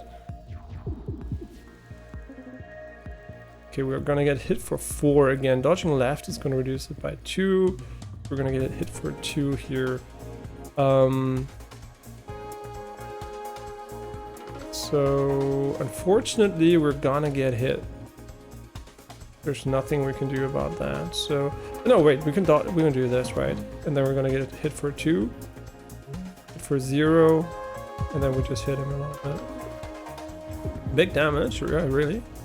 I don't know what's considered big in this game. Dodging left is going to reduce the damage by 2. We can't dodge in any direction at the moment. But I think doing this here is definitely the safest play if we just want to buy a little bit more time for the overcharger. Dodging right is going to reduce it to 1. I mean, drawing a card here is probably pretty good.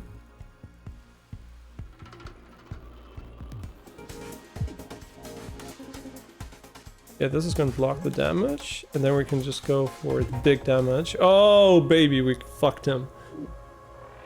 Fuck the crystal. We healed. Oh, cool. Good to know. Ship status plus 3 max hull plus 12 hull. Well, it wasn't the full heal then, right? We have 18 hull, yeah. First impression?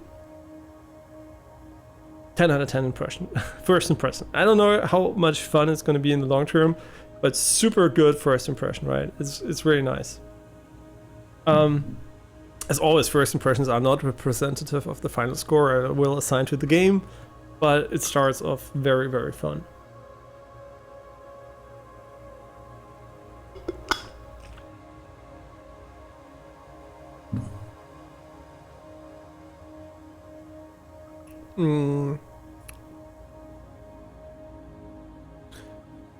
What? Oh my god, that's pretty ass. No, I'm serious. It's gonna do 4 damage for 2. It's not that great. Attack damage equals total damage of enemy cannons attacks. It doesn't really parry, so it's more like a riposte, right? It's not really a parry, it's a riposte. So I think it's it's not named properly here. Corrosion beam. Outgoing. This status effect will be applied to the enemy wherever they are.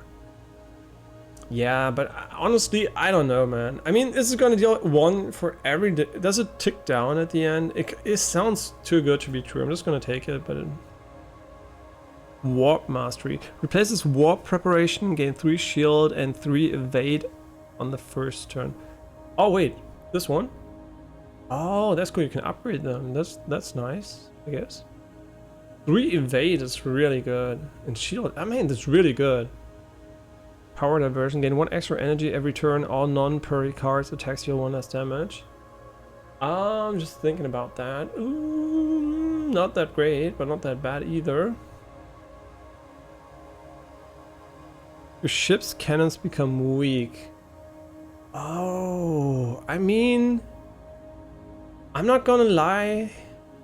This one seems pretty nice. I mean, 1 extra energy is huge, right? Don't get me wrong. That's really amazing. But they all have downsides, so I'm just gonna pick the one with the only upsides.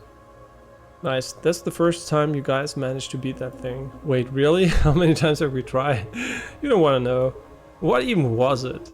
If these readings are correct, I think it's some kind of time crystal. I've seen microscopic ones in the lab.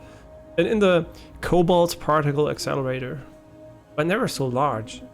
Did the microscopic ones try to kill you? Not in a way that I was able to perceive, no. Let's keep moving. Okay. Whoa, well, that looks cool. Unexpected visual effect.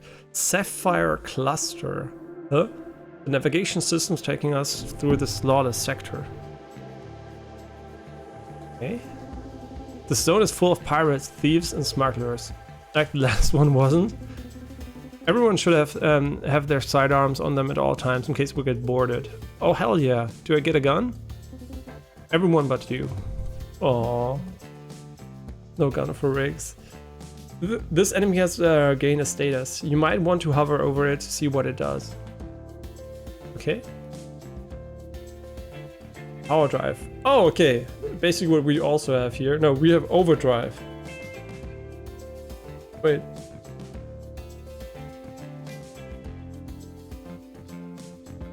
Oh, the difference is it doesn't decrease, but what does it say? Isn't it the same? No, it isn't. It doesn't decrease at the end of the turn. So, yep. That kind of makes sense.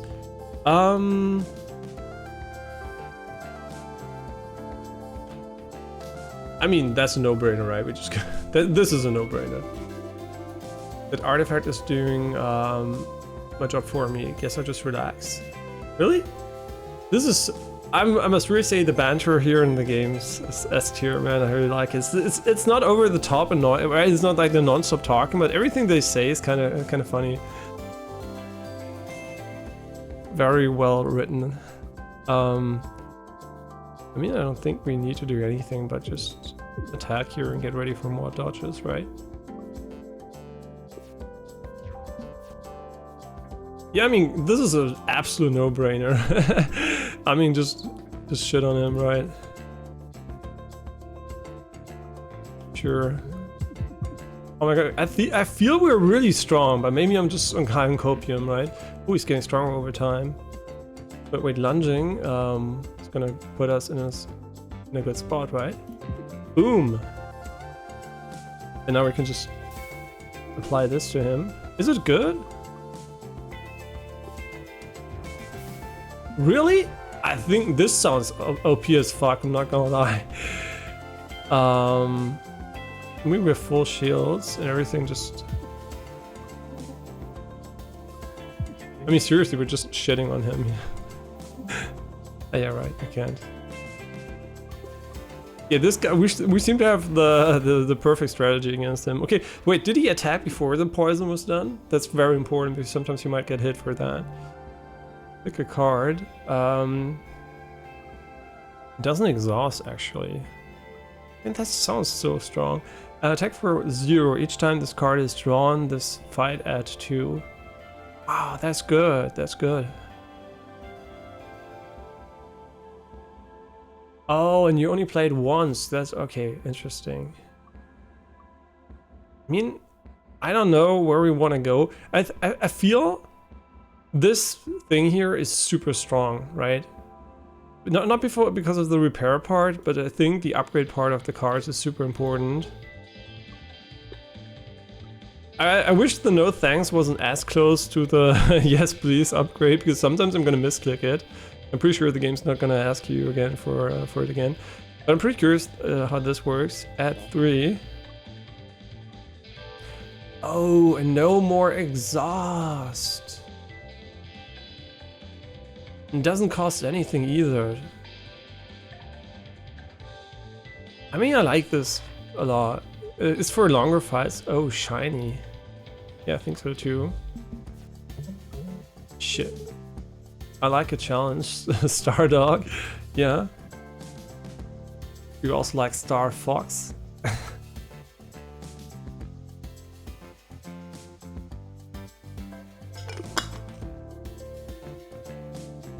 Wait. It's gonna shoot for three missiles. See, that's where I don't know.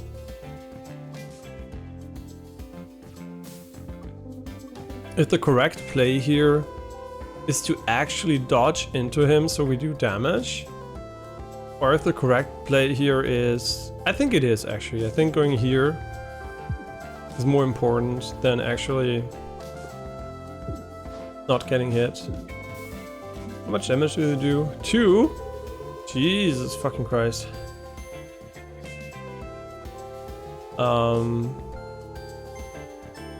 I mean, we can dodge them, for sure.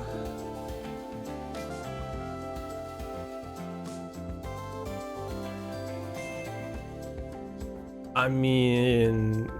Is this the moment where you want to button mash?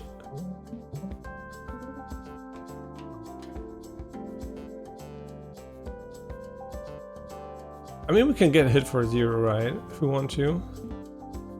No, we can't. But we could dodge it. But is it... See, I don't know if dodging 2 is actually worth it, so I'm not gonna do it. Wait, we can... Ah, that's so good. Oh my god, that card for 0 is coming in clutch already. Interesting. So these stay stationary, because it might seem like, you know, you shift around, but it's the enemy that shifts, so these stay here. So we know in the future they're gonna be here. Cool. We should remove the fuse. Draw cards. The lunging move doesn't seem like the worst move of all time, to be honest, because we're gonna go here, and then we're already in a good position to dodge the next ones. Ooh, this one's gonna do 3, right? Oh yeah, you can tell by they are designed. Lunge and then do 2. So 1, 2, right? 1, 2 should be here. Yeah, and then we can just shit on him. I mean, he's basically done for. Like in a round, he's gonna die from even if we do nothing. But he liked to challenge, so I guess have fun dying.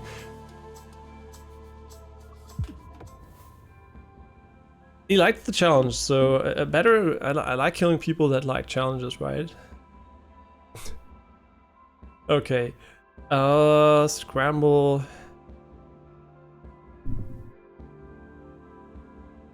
Scramble or converter. I don't know, man. I don't want two of them. X your shield. What?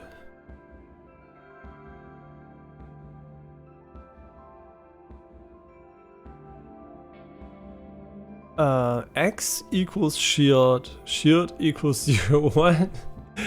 I think you convert evade to X. Okay, this is kind of unfortunate. So it's a substitution, right? You substitute your shield value for X, evade, and then your shield is 0. I mean, it's a nice way to put it without having to translate anything, but okay, I get it. So shield is converted to evade. Thinking about it, it's not bad, but I think this is the first time I'm gonna skip the rewards here. You don't get anything for skipping, and there seems to be no gold in the game, so very minimalistic. Watch out, if this attack hits you, it'll also give you a status. Yeah, but what? I don't know what it is. Oh, no, I don't know. Am I more worried about this, or am I more worried about this?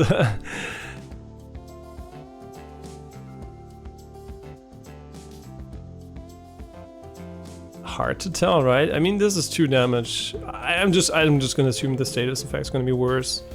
The sooner we play this, the better. And this card basically just does a fuck ton of damage, so I think this one also nice. Interesting. Okay, we're gonna dodge this bitch. Then she's gonna hit us for 1. Ah, shit, I didn't think this one through, unfortunately. Is this the moment we button mash, or are you just gonna prepare for the future a little bit here? Shit, because we can't hit him, right? Can't hit him. But we can get ready for defense. A little bit more defense here. Okay, what can we do here? I think staying here is perfectly fine, but it will hit us for 3, so it's maybe not that great. The thing I really don't like is that I mean, doing this is good too, right? Because now we can actually do damage to him, and this is a round where we get a lot of additional value here. I think moving is more important to me than a shield at the moment. The evasion part, so I'm just gonna go with that. But what the fuck? It cannot miss, so we have to shoot it down. Interesting. So my intuition that you want to move is probably good. It only deals 2 damage, so we're at 3 damage at the moment. Button mashing is never a bad idea, I think, to start here, so yeah, let's just go for a button mash here. Now we just block the Seeker and we're golden. We're golden. Easy peasy, I mean, yeah.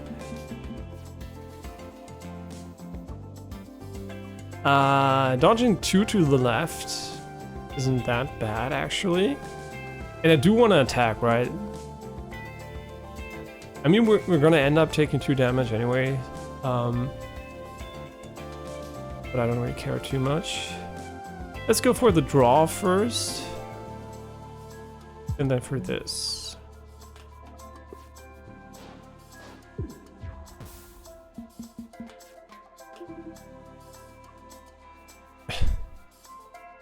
I mean, going 1 left already is cool, right? It's just going to do 3 damage, which is not an insane amount.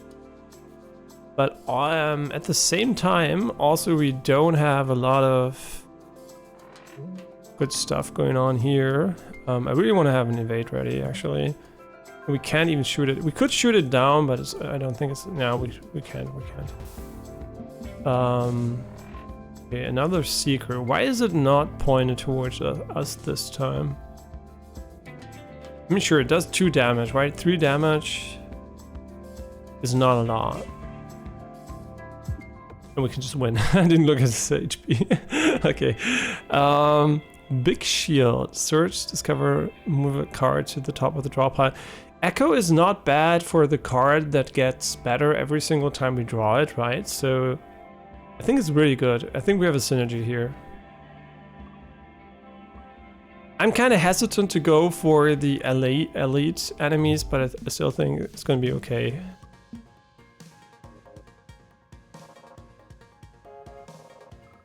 Yeah, just starting with that already is amazing.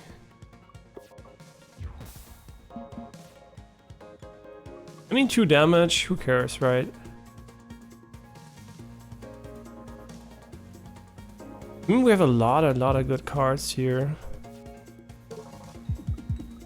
I think fumes are dangerous to double. I think having another multi-shot here, pretty nice. 1 damage.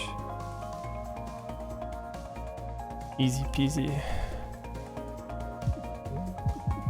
I mean, we're shitting on these guys. I mean, I assume the game has ascension levels, right? So it's probably starts off kind of easy, and then it's gonna get super wild, and you're gonna be super misplay. Can I undo? Undo? Undo, please. Shit. I mean, it's not a bad misplay, but it still is a misplay. So, fuck me. What are we gonna do here? I hate this misplay we made. It's not a terrible mistake by any means, but it still feels kind of meh. Can the pink one? Yeah, it's in addition to ours, so it has an advantage. 5 damage or 4 damage?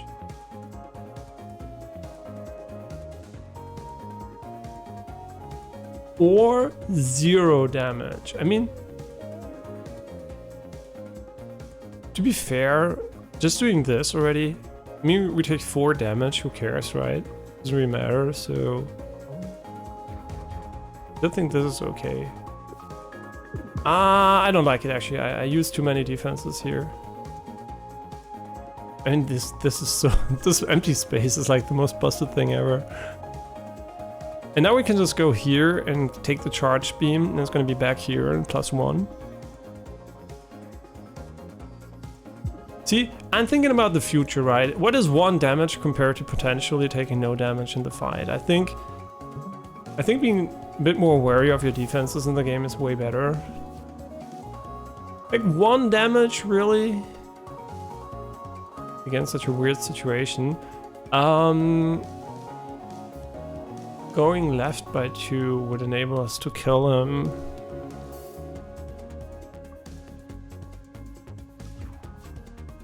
Yeah, but what I'm gonna do here is just I'm gonna go for the shields, right? It doesn't really matter. So, why does he troll?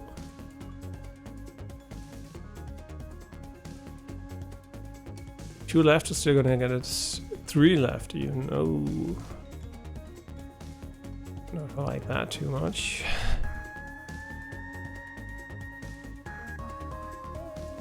I mean, currently we're being hit for 4 damage, right? So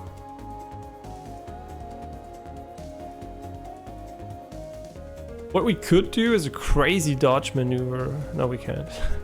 My head was like, let's go. And I'm like, nope. I mean, what happens if we do this? We basically get hit for 5. I mean, this doesn't... Okay, we're gonna take 1 damage here. But I really would like to attack him, right? Okay, the charge beam, unfortunately, is charging very slowly here.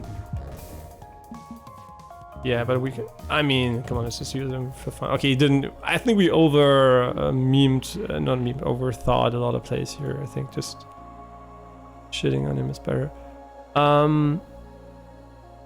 mean, like... Seriously, this... I don't even need to read this.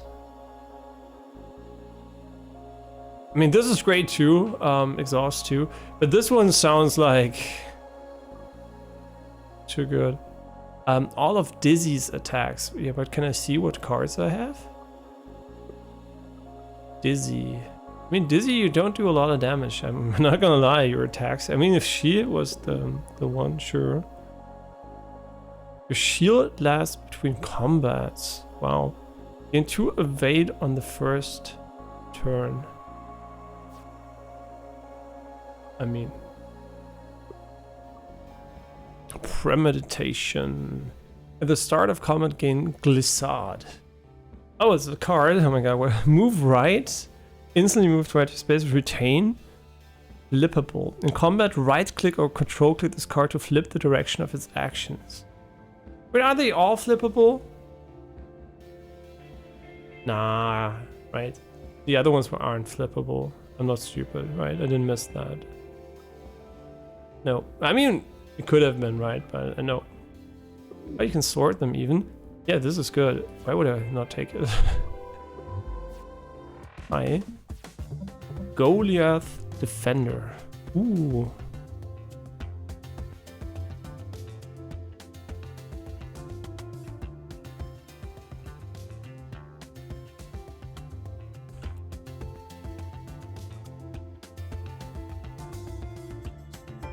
Yeah, I'm just gonna show a screenshot of this game to Janine quickly. It's really cute.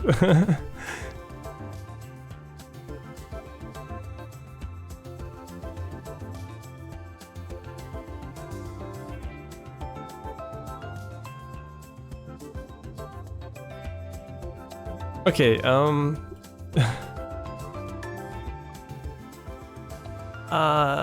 brittle. So he has a lot of brittle spots, right? And he only hits us for 2. I think we're gonna shit on this guy. It's just a hunch that I have. This part, wait, armor? Wait, what the fuck? Wasn't it brittle?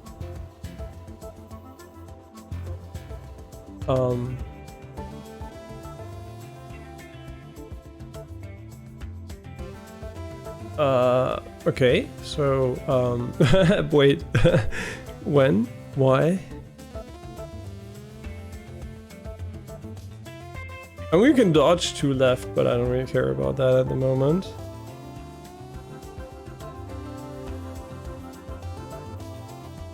Lunge, 1, 2, right, shoot.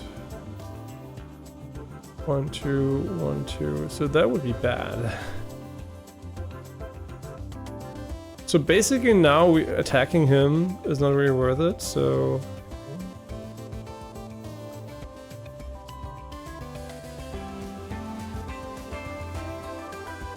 Wait, what? Didn't I just use echo? Am I stupid? Wait, you can echo? Maybe, I'm not sure. Wait, so this I can hear. Temporary shields. Alright, so you... No, I don't really get it. I'm not gonna lie. I don't really get it.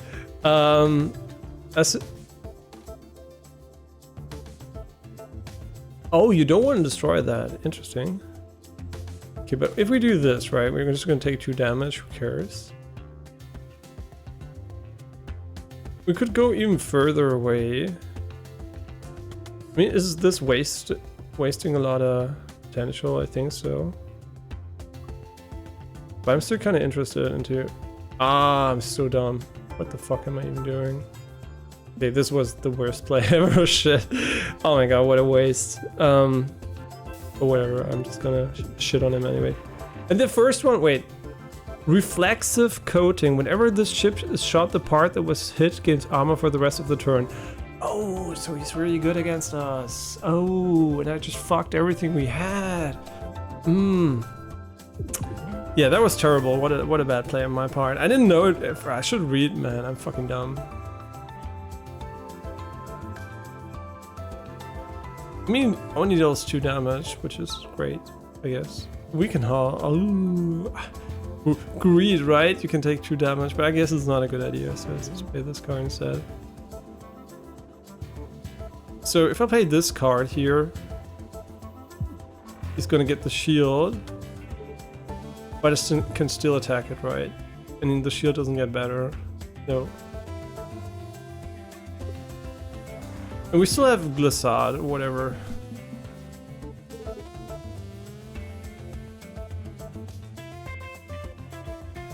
But will the mine hit us? I don't think it will, right? It's stationary, so... I think using the Glissade right here sounds like a good idea. Or you just go full ham on him and get hit for 2. I think I like that better. I think that's the better play. Interesting, really interesting. I think this Corrode here is still kind of MVP. Not gonna lie. So this is kind of ass against him. I really don't want to take a lot of damage here, so what we're gonna do is just block everything first. I mean, we can do that, but it's kind of bad, to be honest. I think searching for can I cancel it? Seriously? Can I cancel it? I forgot that we already redraw it. That we already drew the cards again. Kinda getting hot here. Dodging 2 left seems kinda good. Hits us for 2, who cares? Boom!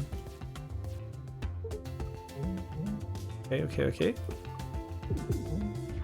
Very nice. And now we can finish him, right? I think just playing any card here should be enough. No, he has a shield. Oh, big mistake. Don't want to take unnecessary damage here.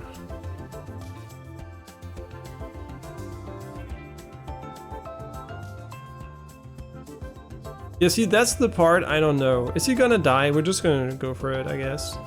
I think he's gonna die to the Corrode, but I'm not sure.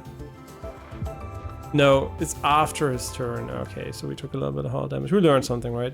I should have maybe hovered over it to see if it works. Weaken hull A. Rare.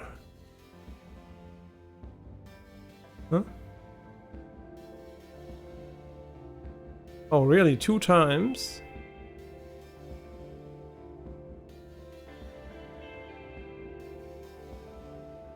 I mean, it's rare, right? We're just gonna press on.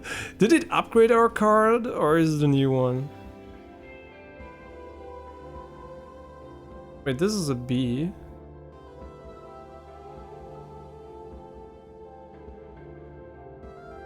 Huh? Oh, weak is 1 more and brittle is double, so we can... The other one we had is different, but also good. Okay. I get it. If it attacks, if this attack hits you, it'll also give you a card. Okay. How about we don't get hit then? Ever. I don't want the card.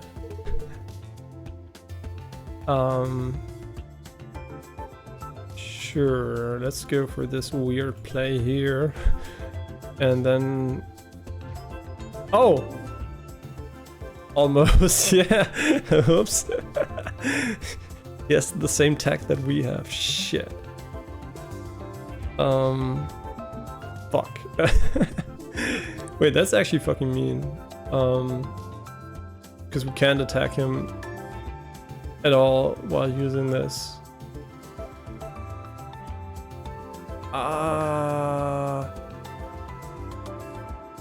Sure. I kind of get the feeling that just going for this play, bam bam, is kind of cool. It's going here and going for this one. Boom, boom. This part's weak, it takes 1 more damage from it at all attacks. Right, this kind of seems like a good play. Right? I mean, maybe I'm high on copium. Alright, she's gonna give me a card. Ooh, -1 energy, that's scary.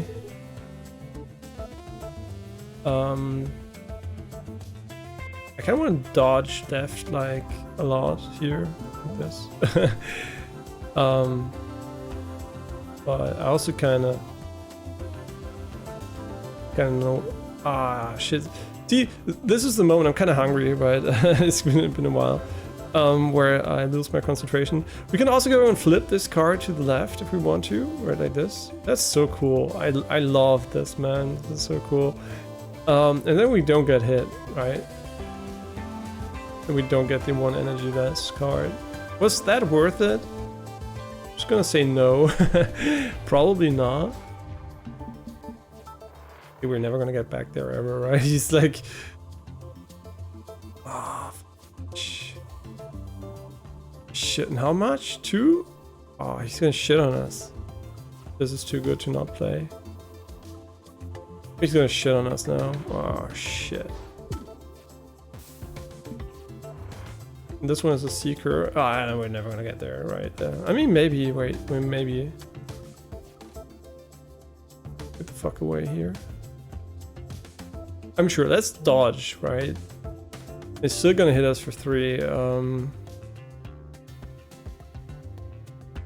Which is not terrible.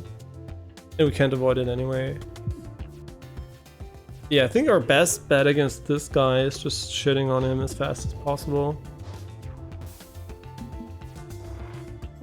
I wish we could get back there. That was such a dumb play on my part to actually not. We're kind of fucked. I'm not gonna lie. Yeah, we're kind of getting fucked here. Man, this is really bad. This is really, really bad.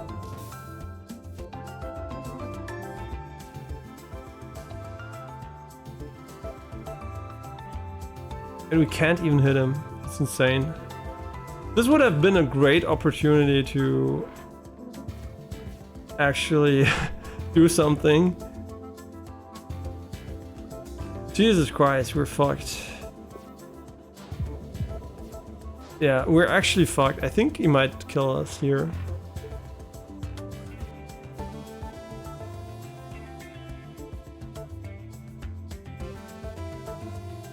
He's gonna hit us anyway, so... I'm kind of curious, what's the best course of action here, right? All I can do is basically try to mitigate a little bit of damage while we hope that the corrode is gonna kill him.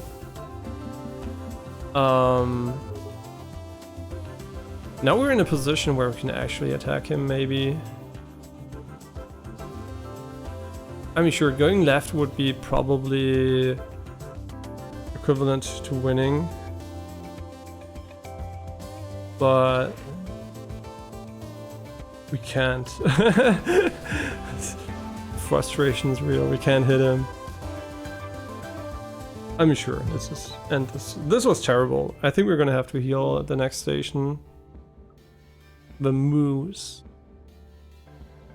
Instantly move through space in a random direction. What? Oh, and we get 4 evades. I mean, not so bad, but I don't want to have it. How's the ship running? Oh, as good as can be expected, by which I mean bad. I mean, we could go for the repair, right? I mean, but in a way, I feel it's still better to go for an upgraded card. I mean, I just don't know. This seems actually very good still. Wow, cool. I'm being hailed by a pirate and a cruiser class warship. Hey, hi, hello? Oh boy, what is it? Put it on screen so we can all see. Sure, Riggs. Oh, hey, it's you. Riggs? Did you? I used to be so soft. This should be easy. Riggs? Question mark. This part is concussionable. Which part? This one? Any shot that hits here can cancel this part's intent this turn. That's getting complicated.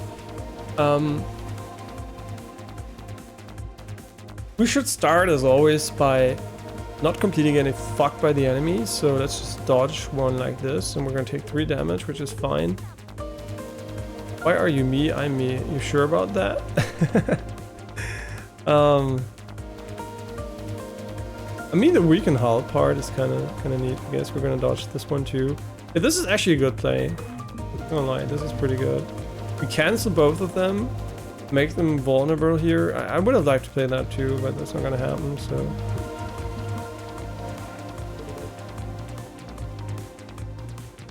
If we dodge 2 to the right, we can actually do a little bit of damage. Should we do that? Or should we dodge once and just... I mean, I think it's okay to do that. Music, by the way, is really chill. But did he deny me? No, I didn't deny me, right? Right, so we should have shot on the way to cancel this one. It was a mistake, for sure. But... it is what it is, I didn't do it, so fuck me, I guess.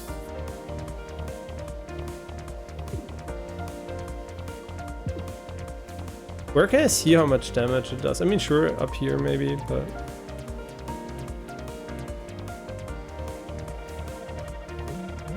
I think it's a good start, right? We did a lot of damage, didn't take any damage so far. But... of course, we're running out of options here.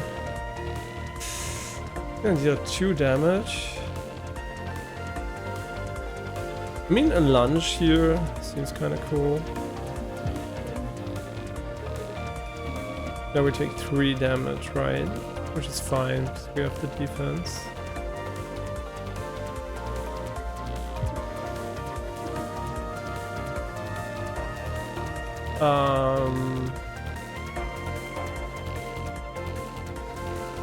Search or defend?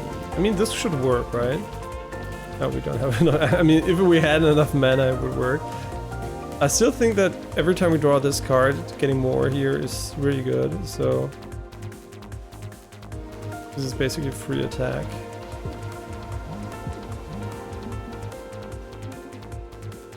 Okay, the problem is we're running out of juice here. Going 1 here, attacking this is good, I guess. Actually, this should be insanely good. Oh yeah, this is really good. And now we can just dodge again. We're gonna take 1 damage, which we can avoid like this, and then do more damage here, and then we get ready to evade. Yeah, I think our constellation here is pretty good. We're dodging 1 here. Nice. Now the question is, do we go for the burst finish? Like, do we fuck him? Or do we go for this? I think it's safer just to go for the normal attacks here. And then we didn't draw what we needed. And we're gonna take 3 damage here, right? So... kind of thinking about this one. Still have the dodge, obviously. Nah, let's just play it safe. But the music's really nice.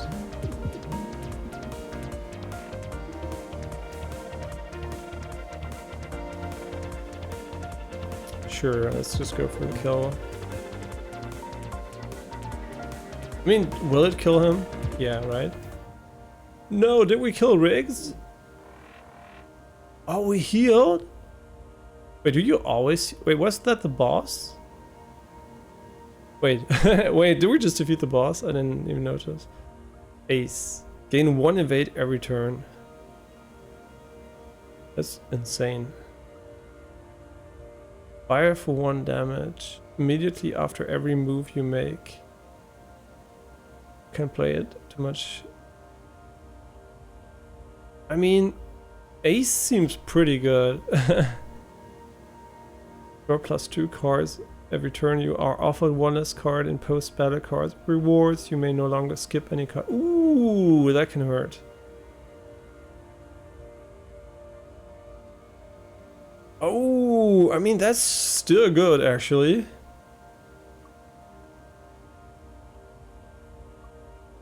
And there's a Riggs boss artifact. Every time you gain any shield, gain one temporary shield. Ooh! That's so good, too. But I really like the demon thrusters, not gonna lie. Huh, that was interesting. Yeah. You good? Yeah. I can play at the ship for a while if you need a break. Oh, really? I'm fine. It's just... she really was me. But she's a she? Very. Tell me honestly. Do you think I'd look cool in a black jacket like that? And her purple eyeliner. So cool, Riggs. Okay, really, the lore... that's how you do it, right? This is how you make interaction with characters. It's just cool. Yay, we made it to the next sector too. And this visual effect must look amazing on an OLED screen. It always looks great on the screen. Entering new zone, question mark. This is where the ship has been taking us. What is that? It's the same energy signature at the Cobalt's warp drive, but without the containment shielding. And at energy levels that shouldn't be possible. It's pretty. Let's go kill it. Is that your plan?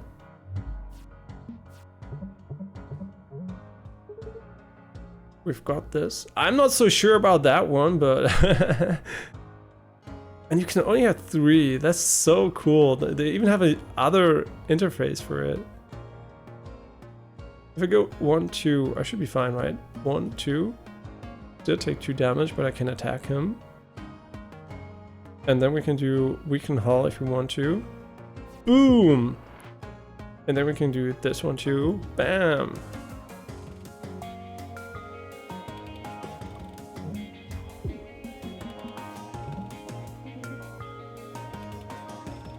Maybe we could go and search the other one. 2 damage, who cares? We're not gonna attack him this turn, so let's just go for, let's prepare the next one a little bit more. Okay, avoid damage, and let's get ready to dodge. And we're gonna gain 1 more, right? So we're gonna be at 3 at the end of the turn. And now if you play Ace, we're gonna be super mobile. The music's really chill.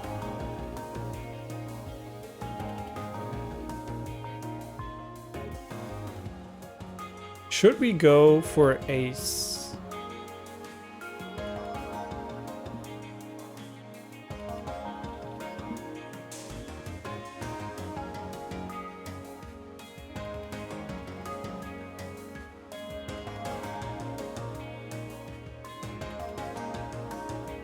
Trying to think about this.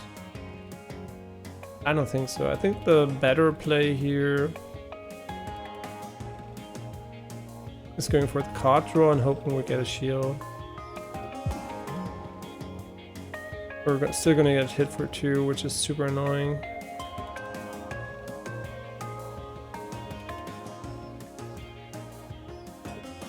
There's nothing we can do about that, so I think just putting in the damage is nice. I think some cards are kind of dead on the hand now. Yeah, that's the best play here. Even though we have 1 warp every round, we still kind of struggle to dodge here. I mean, we could deal a fuck ton of damage if we decide to go for it. We would also take a lot of damage, so I'm kind of insecure about this one. Let's just, you know, why rush, right? We can just easily get a little bit of shield, so we are not in a completely disadvantaged. Oh shit. He does do a lot of damage too. I would love to play Ace. Sure, we can dodge this one too, but it kind of feels like we're not making any progress, right? Does the power drive ever increase?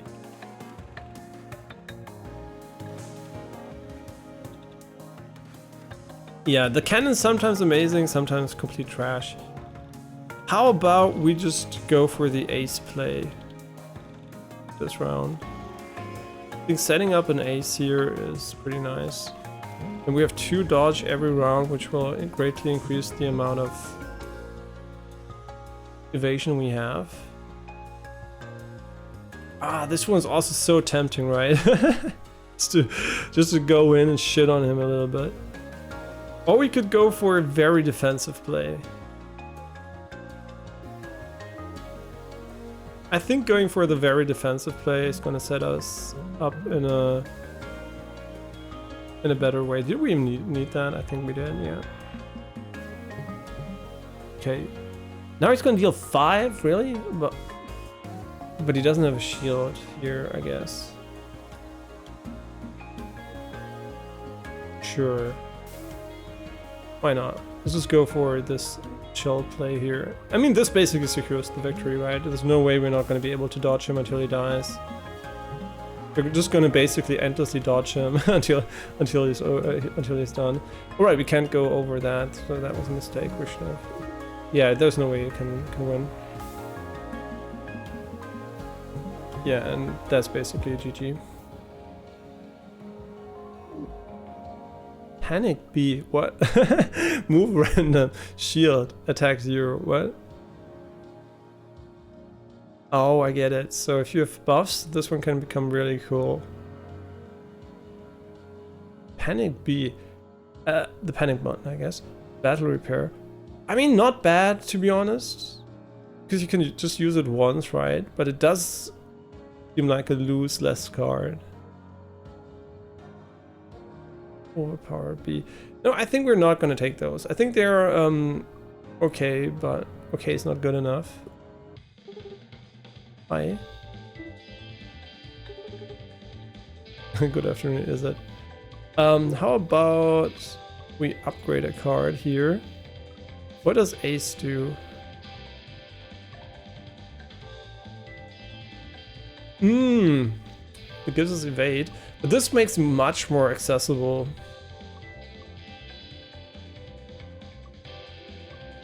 Yeah, this makes it very accessible. I'm not 100% sure. What else did we get? Sure, that wouldn't be too bad either. Right, this would be really cool because that would make the synergy with the other card way better. I think this is going to save us a lot more energy. Man, time's flying. Sorry, so late. So late. Got those jet thrusters ready, you know it. Oh, so she got the upgrades? I actually don't know why they are associated. Oh, because it was a Rick's boss upgrade. Now I get it. So they're just attributed to them. That mean, oh, I get it. You're probably gonna choose these characters at the start. This is basically your ship. Well, they're probably also gonna have a ship, but these are basically the cards you can get, and you can only get this one when you have a Riggs here. Oh, okay. I just thought, well, where's the difference, right? These are neutral basically, and these are the deck types you can actually play. Sure. How about we just start with I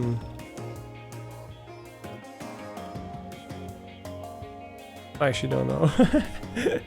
We can start with a very defensive turn here. I mean, I don't want to get hit by him, so sure, why not, right? And now we can just go and do this again, I think. I mean, it's a completely useless turn, I guess. Auto dodge. Hey, the thrusters are warmed up, careful. If fired, will completely move out of the way, right. Oh, that's really good. So we can basically attack him and still hit him, right? So he's gonna dodge the first one, but then we're gonna hit him with the next one. Wait, why do we still have 3? Right, because we did that. I think starting off slow and getting our buffs ready here is the best play we can actually make.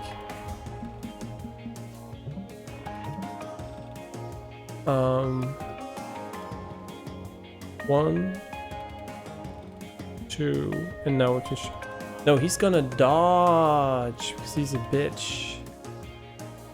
Right. But will he dodge before?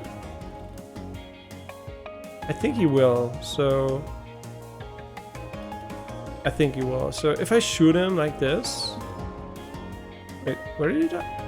I'm stupid. Why did he dodge left? I did not expect that to happen, but doesn't matter. This is a good position too.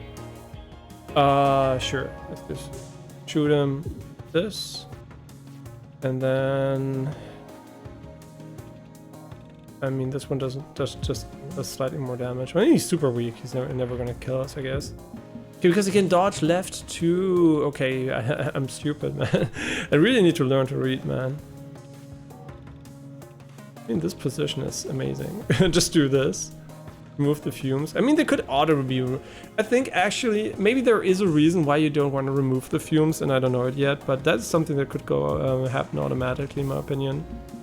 It's just a click, which doesn't seem ever not do it. I mean, sure, he's gonna dodge right, so if I use this ability, we're gonna hit him anyway, right? We're gonna dodge, and then we're gonna hit him. Yeah, interesting. I mean, sure, we can dodge as much as we want. This guy is super easy for us because he's weak to dodging because he doesn't have a broad range of attacks. So, actually, he should be dead if we do this. Oh, never mind, he dodges. Kind of forgot about that one. Yeah, let's just take a little bit more damage here, and we don't need any of those. So let's play this one. We don't need that either, so yeah, we fucked him. Prepare. +2 draw next turn, energy next turn. Oh, that's cool. So if you have a bad turn, you can just get ready for a big turn. Since we don't have any combos we want to do in one turn, as far as I know. I'm just gonna skip this one, but interesting. The card draw, I'm kind of interested in it. Oh, my brain. You all again. An extra planner being neat. What do you value most? Damage. Oh wait, add a card. Wait, it's not random. Ephemeral Blast, 7. Oh. Actually, in this case, I do value healing more.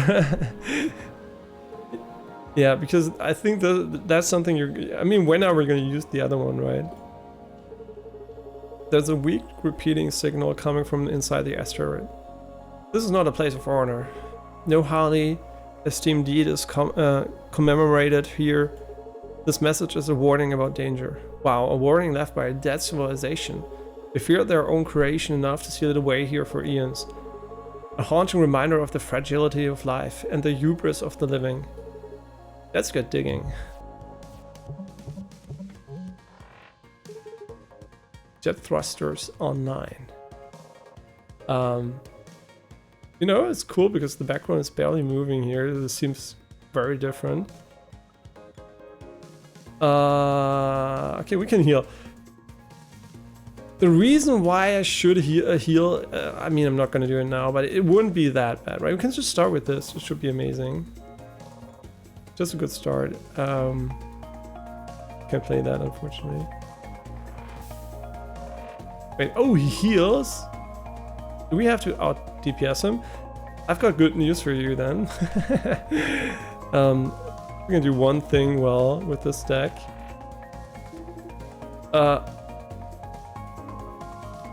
Wait, what is this? Cockpit? Oh, he walks! That's cool. Now we're reversing. Oh, that's really cool.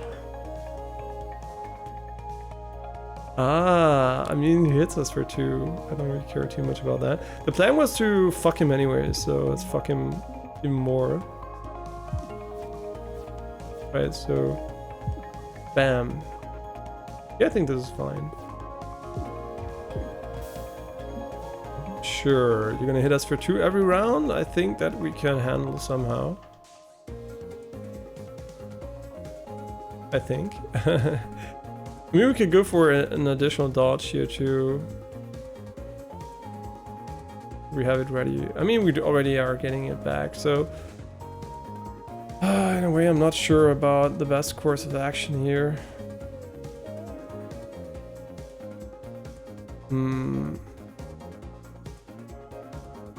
Kind of hard to tell, right? Because, I mean, we can play the card, but it doesn't really change anything. We would have full dodge anyway.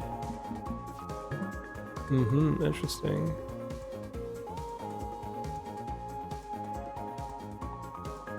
Did he gain the power drive passively? Oh, right, over the cockpit attack. Ooh, that's really bad. Now that I see it, that's kind of bad for us. I really would like to play Ace ASAP. Like, 1, 2, 3. That would make us... Oh, we can't be... Oh, wait. Oh, my God. Oh, my God. We got... Okay, the game kind of cheesed us here. I'm not gonna lie. A wall. Yeah. A solid impassable wall. Mid-row objects shifted into the wall are destroyed. Yeah, now I know what it's supposed to mean. I thought we were just flying over a precipice, and this is a wall. Okay. Yeah, we're gonna take 7 damage here, unless we do an amazing play here, which we can't. So that's bad. Walled. You are walled in. Thank you. Thank you. I should have read that maybe before.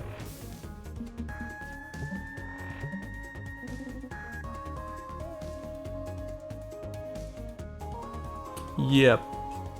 So, basically we're gonna take 6 damage every round, which is super bad. Or we can try to YOLO the shit out of here.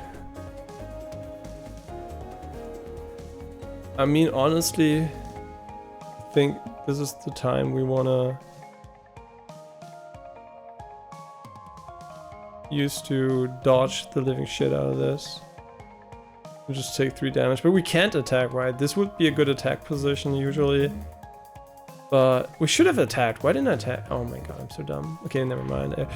Oh shit. 7 damage. I mean, we need... I mean, I put myself in a fucking losing position here because you can move 1 every turn, so... Shit. I mean, this for sure is the trickiest fight so far in the game. We're still gonna take 8 damage. There's nothing we can do about it. Wow, this is a super, super mean fight. I mean, we can win still, I think.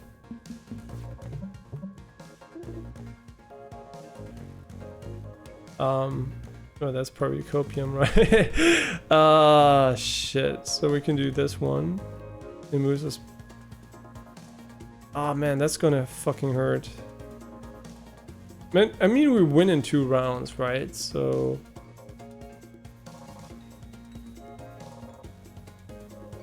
I'm just thinking about this. How many spaces are there? 1, 2... So this is 1, 2, 3, 4, 5. 1, 2, 3, 4, 5, 6. So we're gonna get hit for 5. Anyway. But that's better than getting hit for 10, right? And we can move 1, 2, 3 to the right. 1, 2, 3, and we're gonna get... Wait, that makes 0 sense. Wait, 1, 2, 3, 4, 5.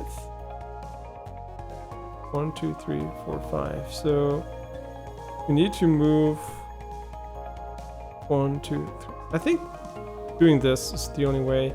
But if we die, we die. I don't want to think too much about it. Okay, good. We kill him. Jesus fucking Christ. Charge beam. Ah, yeah, this is the other version. Table flip. All cards with flippable actions such as move are flippable for the rest of combat. Wait, that's cool. Yo, that's pretty cool. But it costs 3, so I don't know if I want to take it. Wait, isn't that just the worst version of what we have? Oh, it costs only 1. Okay.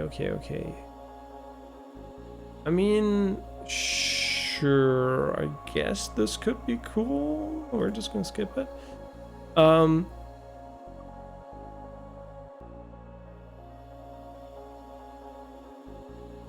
That good.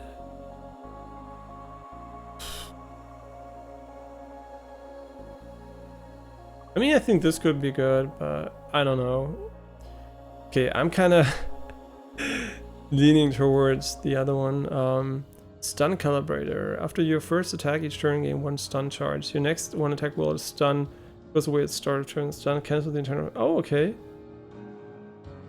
Goes away at the start of next turn. Yeah, so I can basically combo. I can combo the shit on them. Meowdy. Not in front of everyone, please. Can I get you anything? I think it's time for the healing. I know I said something about losing blah blah blah. Lose less, but I think we're close to the end of the sector. I don't know if there's another one because it has been pretty long, so maybe it's actually already the end of the game, so I don't know. Hey Noitomi, I'm fine, and you? Everything fine on your end? I'm a furry fan, so I really like this game. Yeah, we're gonna... Oh, what's that bakery? Grandma. Oh, Dairies. What brings you to Grandma's Bakery in Weapon Market today? Weapons. Chocolate cake. Both? Have a look around. Okay. I don't know where she's green, but she shouldn't be green, right? She's very old, so... everything's good on your end. Nice to hear. I'm probably gonna have to charge my phone. I was hoping for it to last until...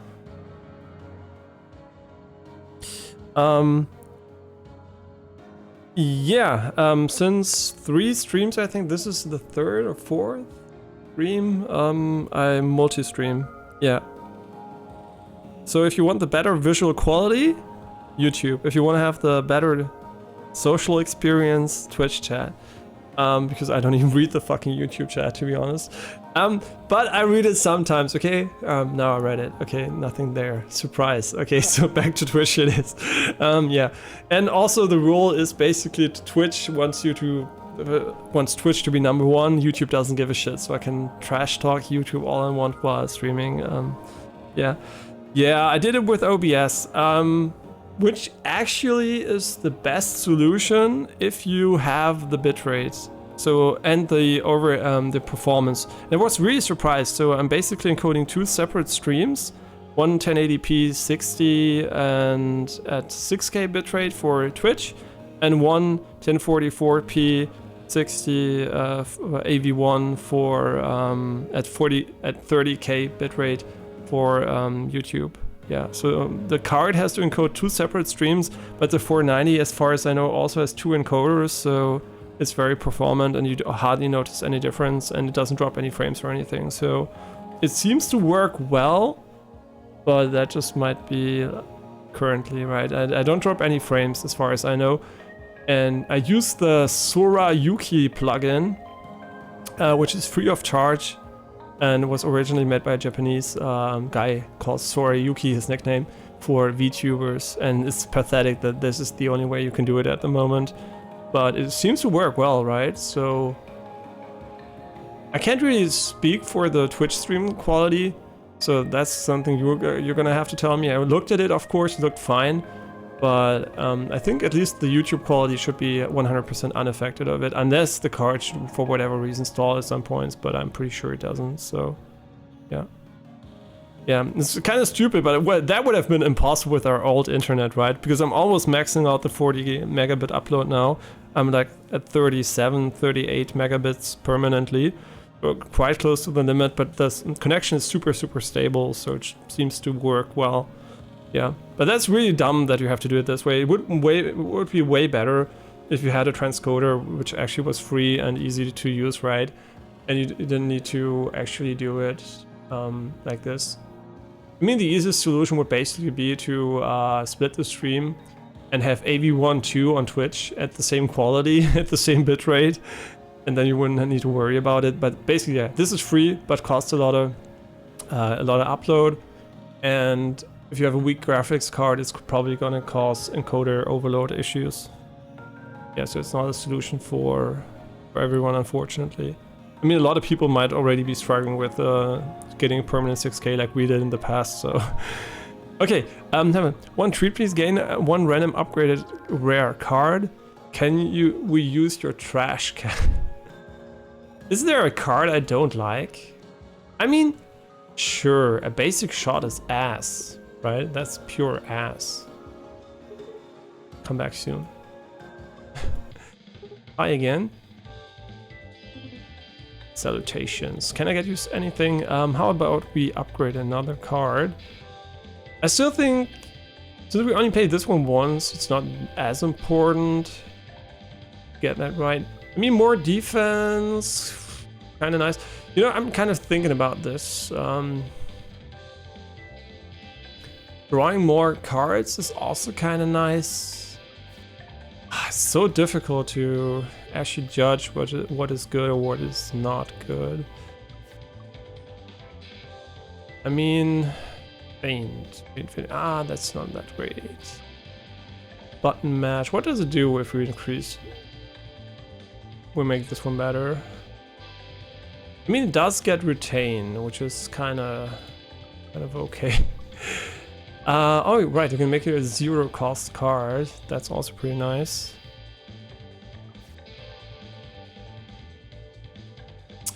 I mean, making this one free is always kind of nice, right? But this makes our card draw way better. I think this is just gonna be better. So I don't know. Neat. Maybe final boss. I don't know. I mean, time-wise, it would fit, right? The run has been pretty long. I mean, I'm pretty slow because I'm learning the game and everything, but yeah. The game we're playing, we're currently playing, is called, I don't know if you can read what it's called, but basically it's no, it's with Cobalt Core, I think, or something like that. It is a deck building roguelite, where you have a mix between, say, the Spire FTL and its completely own touch, basically. And it's really good so far. I mean, it's my first run, but I'm really having fun. And before that, we played Roboquest and beat Guardian 2 difficulty on our first try. So I'm kind of happy about that one too. And the YouTube ad block thing is deactivated at the moment. Okay, so the ad block is deactivated at the moment. I don't know what they're doing, right? They're trying to figure it out. Maybe it's something like they do it from time to time to get people to get premium. Disable it again, then do it again, right? Just like they did with the return YouTube dislikes, which should be disabled since forever, right? Is that they never closed the API because probably the statistics showed that so few people use it and that it doesn't really matter overall, I guess. But yeah, maybe they are just very inconsistent when it comes to what they do. Is this our final waypoint? It is. The Cobalt embedded in that singularity. Are we ready? Don't look so nervous, guys. Hey, cat. How many times have we been here before? 0. Oh. You guys will do great. Good luck in there. What do you mean? We can't fight the Cobalt while it's inside that singularity. Someone needs to bring it out. I'm uploading myself into the Cobalt now. Bye. Well, hold on. There's probably some other way we can accomplish that. She's already gone. Oh, no. Oh, shit.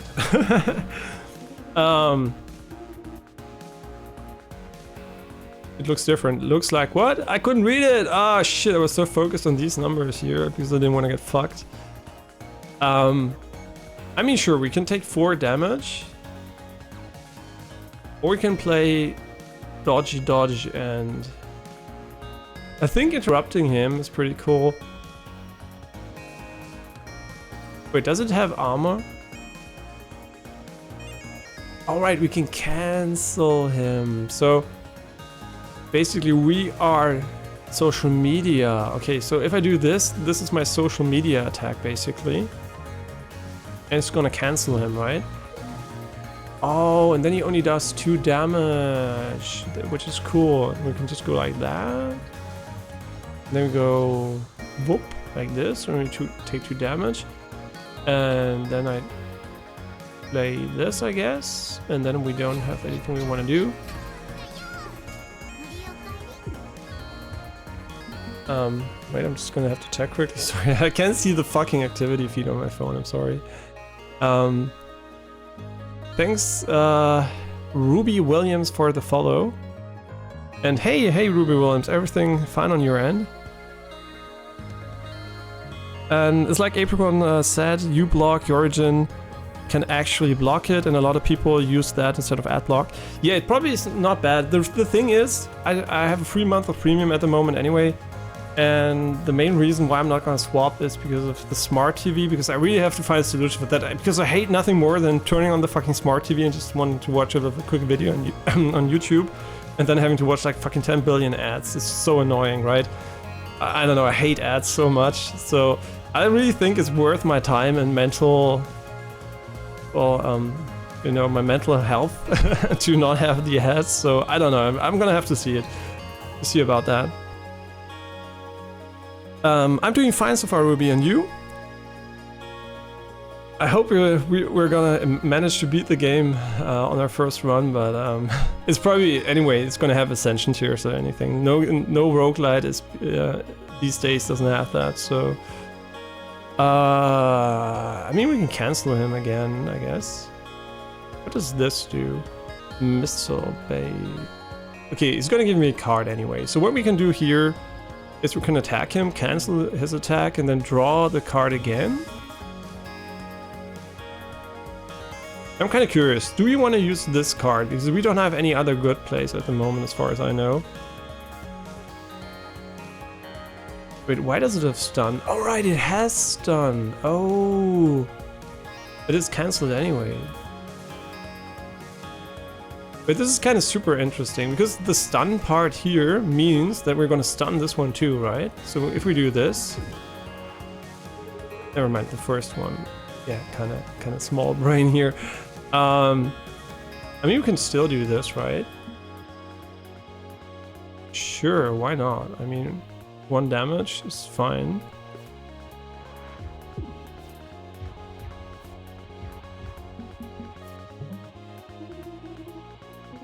And you're doing awesome. That's great to hear. How's the game going so far? It's going really well. I really like it so far too. It has a very cute art style. The storytelling's great. The gameplay is great so far. I also like the UI and how the game handles visual cues for attacks and everything. And it has a very minimalistic approach, but seems to be deep enough to probably have a lot of replay value. So the first impression is very good. But since I only played this run here so far, it's very limited in the entire how long is the game going to be fun, right? Because this is in a genre where there are games like Slay the Spire, Monster Train, where people spend hundreds of hours in. So I don't know if it's going to reach that level of expectations, or FTL, right? You can also spend a lot of time there. But I'm pretty sure it's going to be fun for dozens of hours, from what I can tell.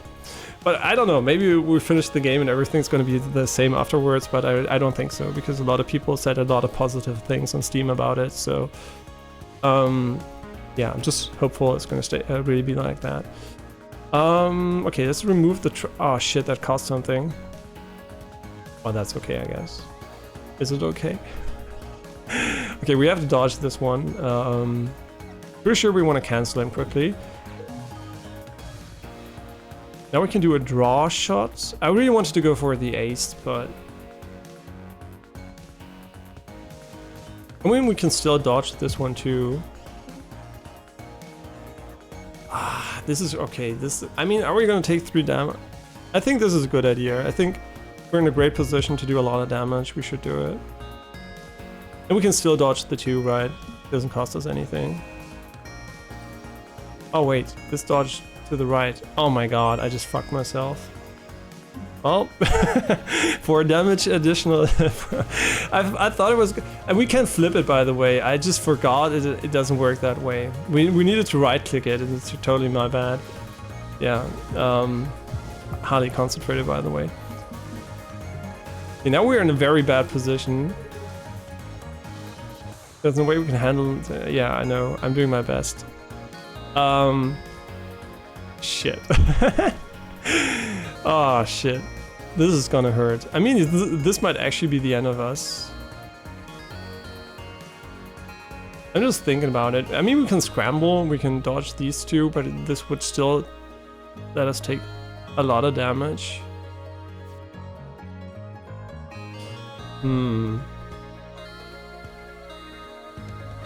Sure, we could also go to the left, so we would need to go 2 to the left to dodge this.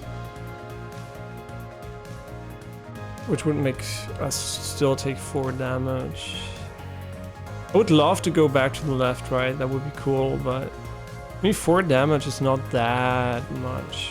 I think we have to do it that way. Yeah, so we're gonna take 4 damage and we're gonna heal up. So we're gonna basically take 0 damage, but we're not gonna deal any damage. The problem is we're not really powering up here, so yeah, I hope for that, so we have a little bit more flexibility here.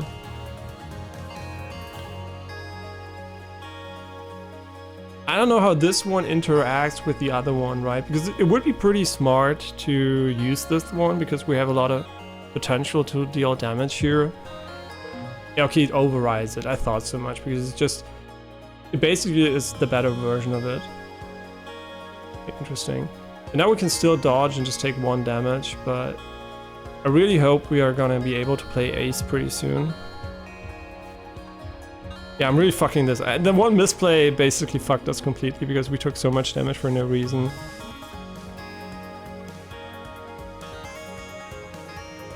Yeah, the trash is also unfortunate, but this is gonna deal a lot of damage, right? Yeah, this is really good. We could dodge 2 left and 1, which reduces the damage by 1 here. Also, we can play this one, but I think just preparing for the next one is better. Or just getting rid of trash, right, so we don't have a really bad draw in the future is also not bad. Ooh, scary. Wait, why did it move like that? I have no idea, but we should be able to dodge just by going to the left. Again.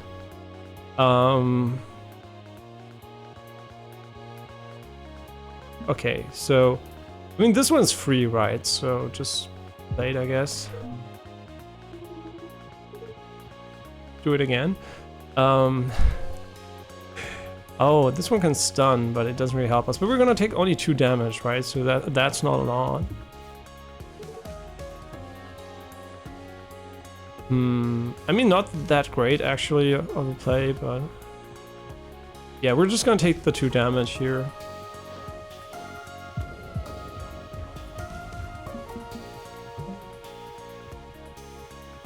Yes, play fumes. Let's get the card back we need.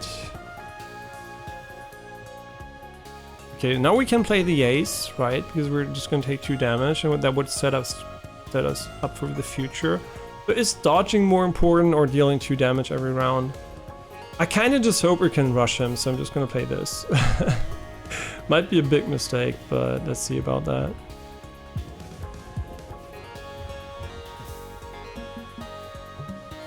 Because basically we don't need, I mean, we can still dodge him, by the way, but okay, this looks really good for us, honestly. Yeah, let's go. I don't think he has a phase 2. It was very hard phase 1. So what's happening? Systems report. The Cobalt went critical. We're exposed to the core singularity. Are all the emergency blast doors closed? Yes, but we can't sustain this. The hull is literally melting. Come on, man. We beat the Cobalt. What else were we supposed to do? Hello. Who's hailing us? Identify yourselves. Yeah, make it snappy. We have like 30 seconds left max. Hello, broken ones. You're pure shattered time streams. I can help you. But there are other souls tangled in this time knot. Do you mean Isaac and Max? And 2 others. Now, who shall I repair first? Wait, I can't remember. How about we repair Dizzy? I mean, who's cute? I don't know. Wait. Dizzy is the shield guy. Riggs is the mobility guy, I think. And Perry is the attack guy. I like Perry most when it comes to attacking. I don't trust this. I know. If you don't let me let my crew out of this loop, I swear I'll find a way to kill you. You would be unable. Memory 1. Okay.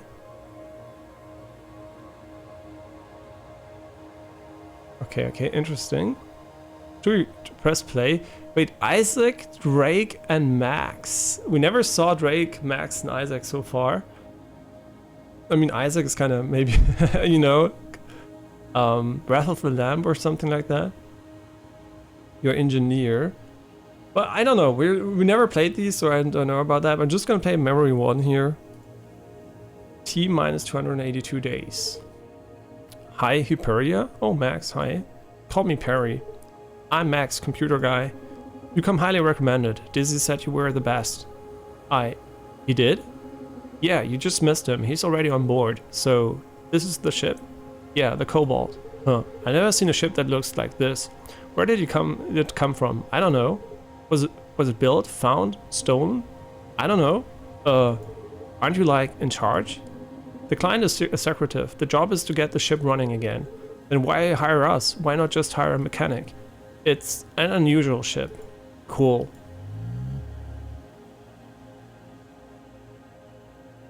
Okay, so this is memory 1. So you get a lot of lore too. That's cool. Yeah, so far, I'm just gonna press continue to future memory. Okay, I don't know what this is.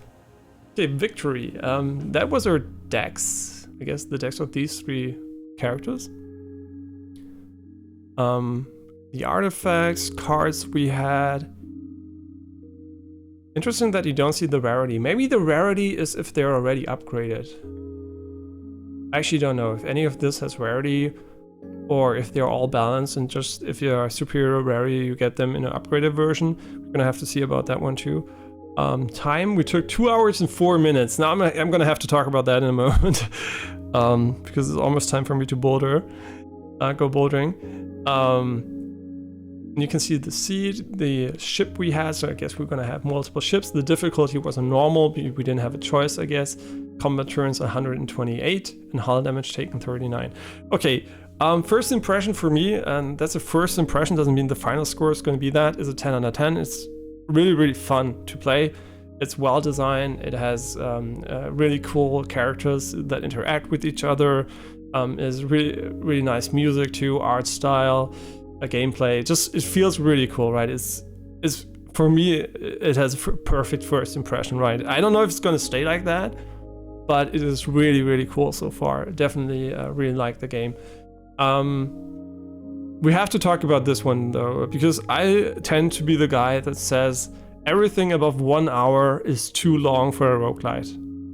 That's my opinion, that most roguelites that tend to go longer than 1 hour can feel like they drag on a little bit, right? And there are a lot of roguelites, especially in the card and deck building genre, like, for example, the one by Clay Entertainment, I forgot what it was, Drifters? No, not... Oh, I forgot the name, shit. Well, where you have a 6-hour campaign or something like that, I don't know what it's called. Yeah, it's by Clay Entertainment, who did Don't Starve and all those games, I forgot the name. But there, the run was so long that it basically wasn't really a roguelite anymore, in my opinion. It had a lot of roguelite elements, but it just felt weird. And I think a 1 hour run, basically, a 1 hour to victory basically run, on average is nice because basically failure isn't as punishing, right? Because if you lose after 3 hours or even 2 or 5, 6, whatever, some do, it can feel very annoying to start a new campaign. So I think, or a new run. So I think 2 hours is very long, but I'm gonna say I played it very slowly, right? So this is basically, it's not like a game where you are, the game basically has an internal timer and you aren't able to speed it up. So if you play faster, you're gonna cut the time down. Am I gonna cut the time down by a factor of 2? I don't know about that. I have no idea. Maybe the runs are gonna end up 1 hour and 30. I think 1 hour and 30 would be fine, but above 2 hours is long, right? But this is the first run, so I guess it's gonna be okay.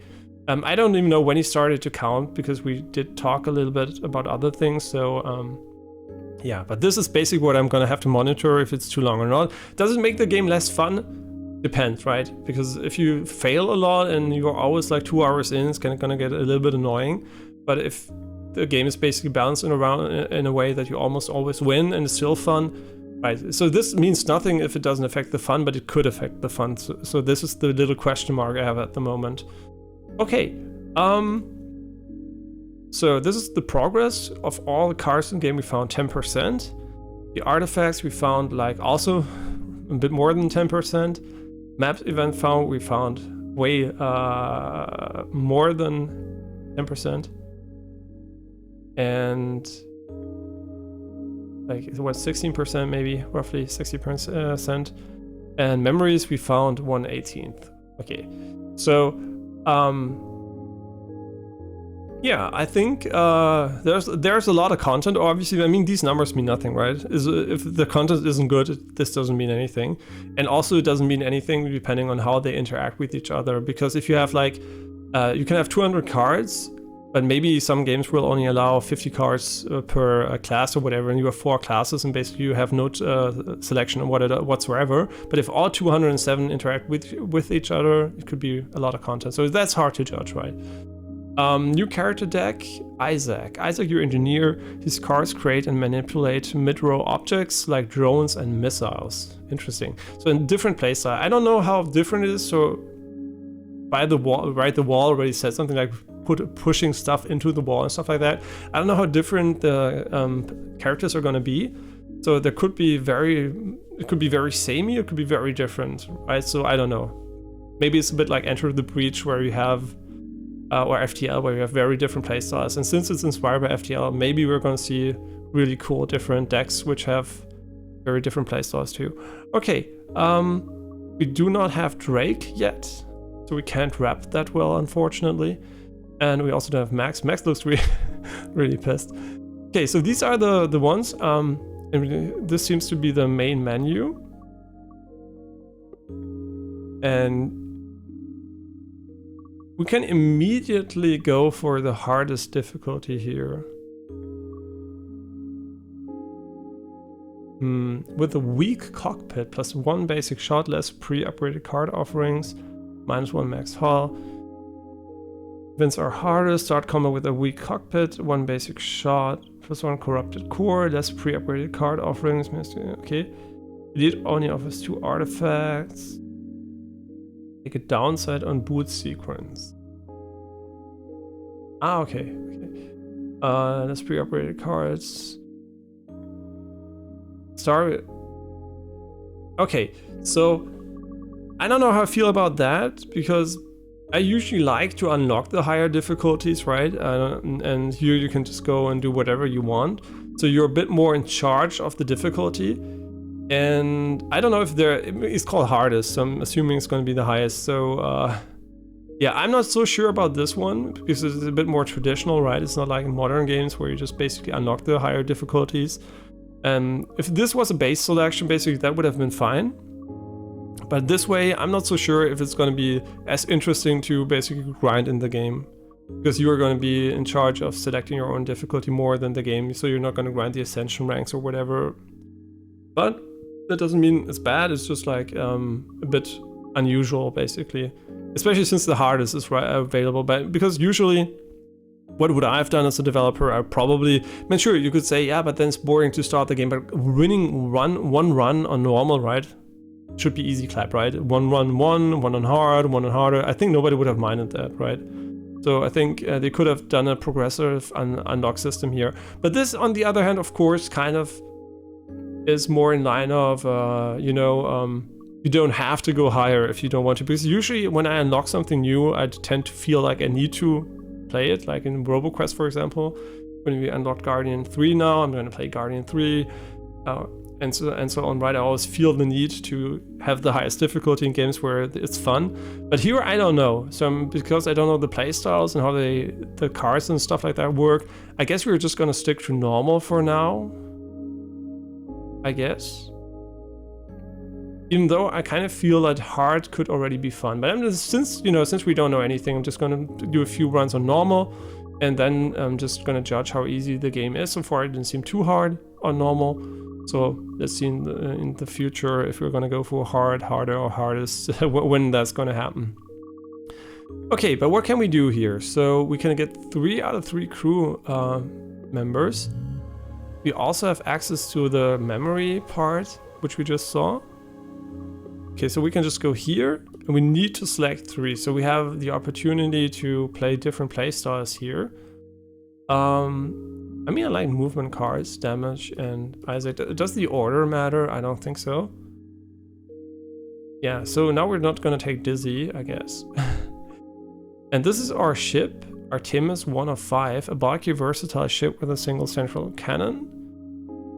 Win a run on hard or harder. Okay, so there is an incentive to do that. Get 40 different artifacts to unlock the ship. Win a run without Dizzy, Rigs, or Parry. Okay, so this one's going to require you to have all of the other unlocked. Interesting.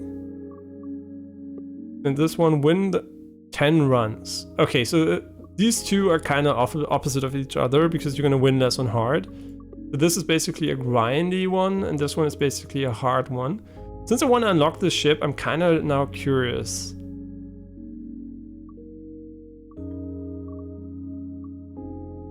Yeah, do we want to go for hard immediately so we unlock the ship? I mean, I like the idea of a weak spot on the cockpit, to be honest. So we're just going to play on hard, I guess, right away to unlock the ship. Which means we're going to die probably a lot more, but that's okay. Okay, and now we can randomize everything if we want to. I don't know, what does he randomize? Okay, the ship and the crew the crew basically. And now we can start the run, which we're not going to do. This was just to show how the setup goes here.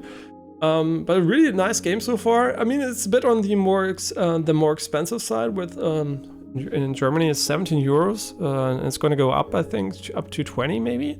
So it's definitely a more expensive game. But since I usually don't judge games too much by, I mean, unless it's very unreasonable by the price, I think it's a fair price point.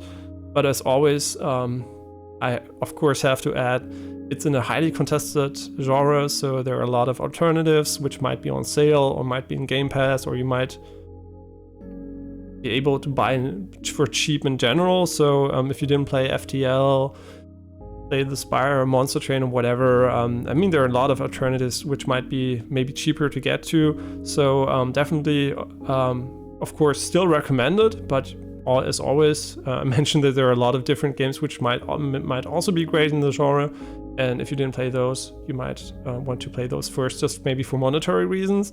I mean, if this game was $3, I would say, yeah, sure, just buy it anyway. But I don't know enough about it to really recommend it beyond that. I really think it's a 10 out of 10 first impression.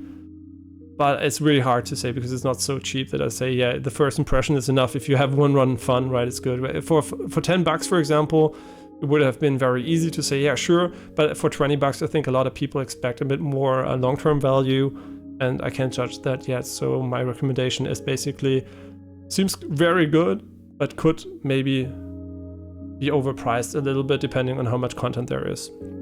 That's basically all I can say about that so far. Yeah, but I think, in my opinion, it's well priced for what I see at the moment, but it could change, right? I don't know. If the game's only like maybe 10 hours of fun or so, maybe some people want more out of it, right? If you play, say, the Spire for 100, 200, 300, 400,000 hours or more, right? You're maybe not going to get this out of the game, so I don't know. So I'm very cautious when it comes to that. But in any way, I have to go bouldering very soon, and I still have to eat. So this is going to be the stream for today, and we will see each other tomorrow. Yeah, maybe Cyberpunk. Maybe a run of this again. Maybe Roboquest a run. Yeah, these maybes there are a lot of maybes. But I think that might actually be the plan, right? Tomorrow I'm going to try to get back into Cyberpunk so we can finally start the DLC. And we are also probably going to see 1 or 2 runs of either this, Roboquest, or both. I don't really know. It really depends a bit on how much time I have, when I start, and whatever. Yeah. So that's the plan for tomorrow. And probably also with Cam again. It's just today I didn't feel like it. Yeah. They're just days, right, where you want to chill and just relax. Okay. As always, thank you a lot for watching, and also thank you again, Ruby Williams, for the follow. And wish you all a great day, evening, night, whatever the time may be on your end. And I'm gonna go eat, boulder, and probably maybe do one more run before bed. I don't know, and of this game, and yeah, and then sleep. And then tomorrow, we're gonna see each other again. Okay, thanks for watching, and I'll see you soon. Bye bye.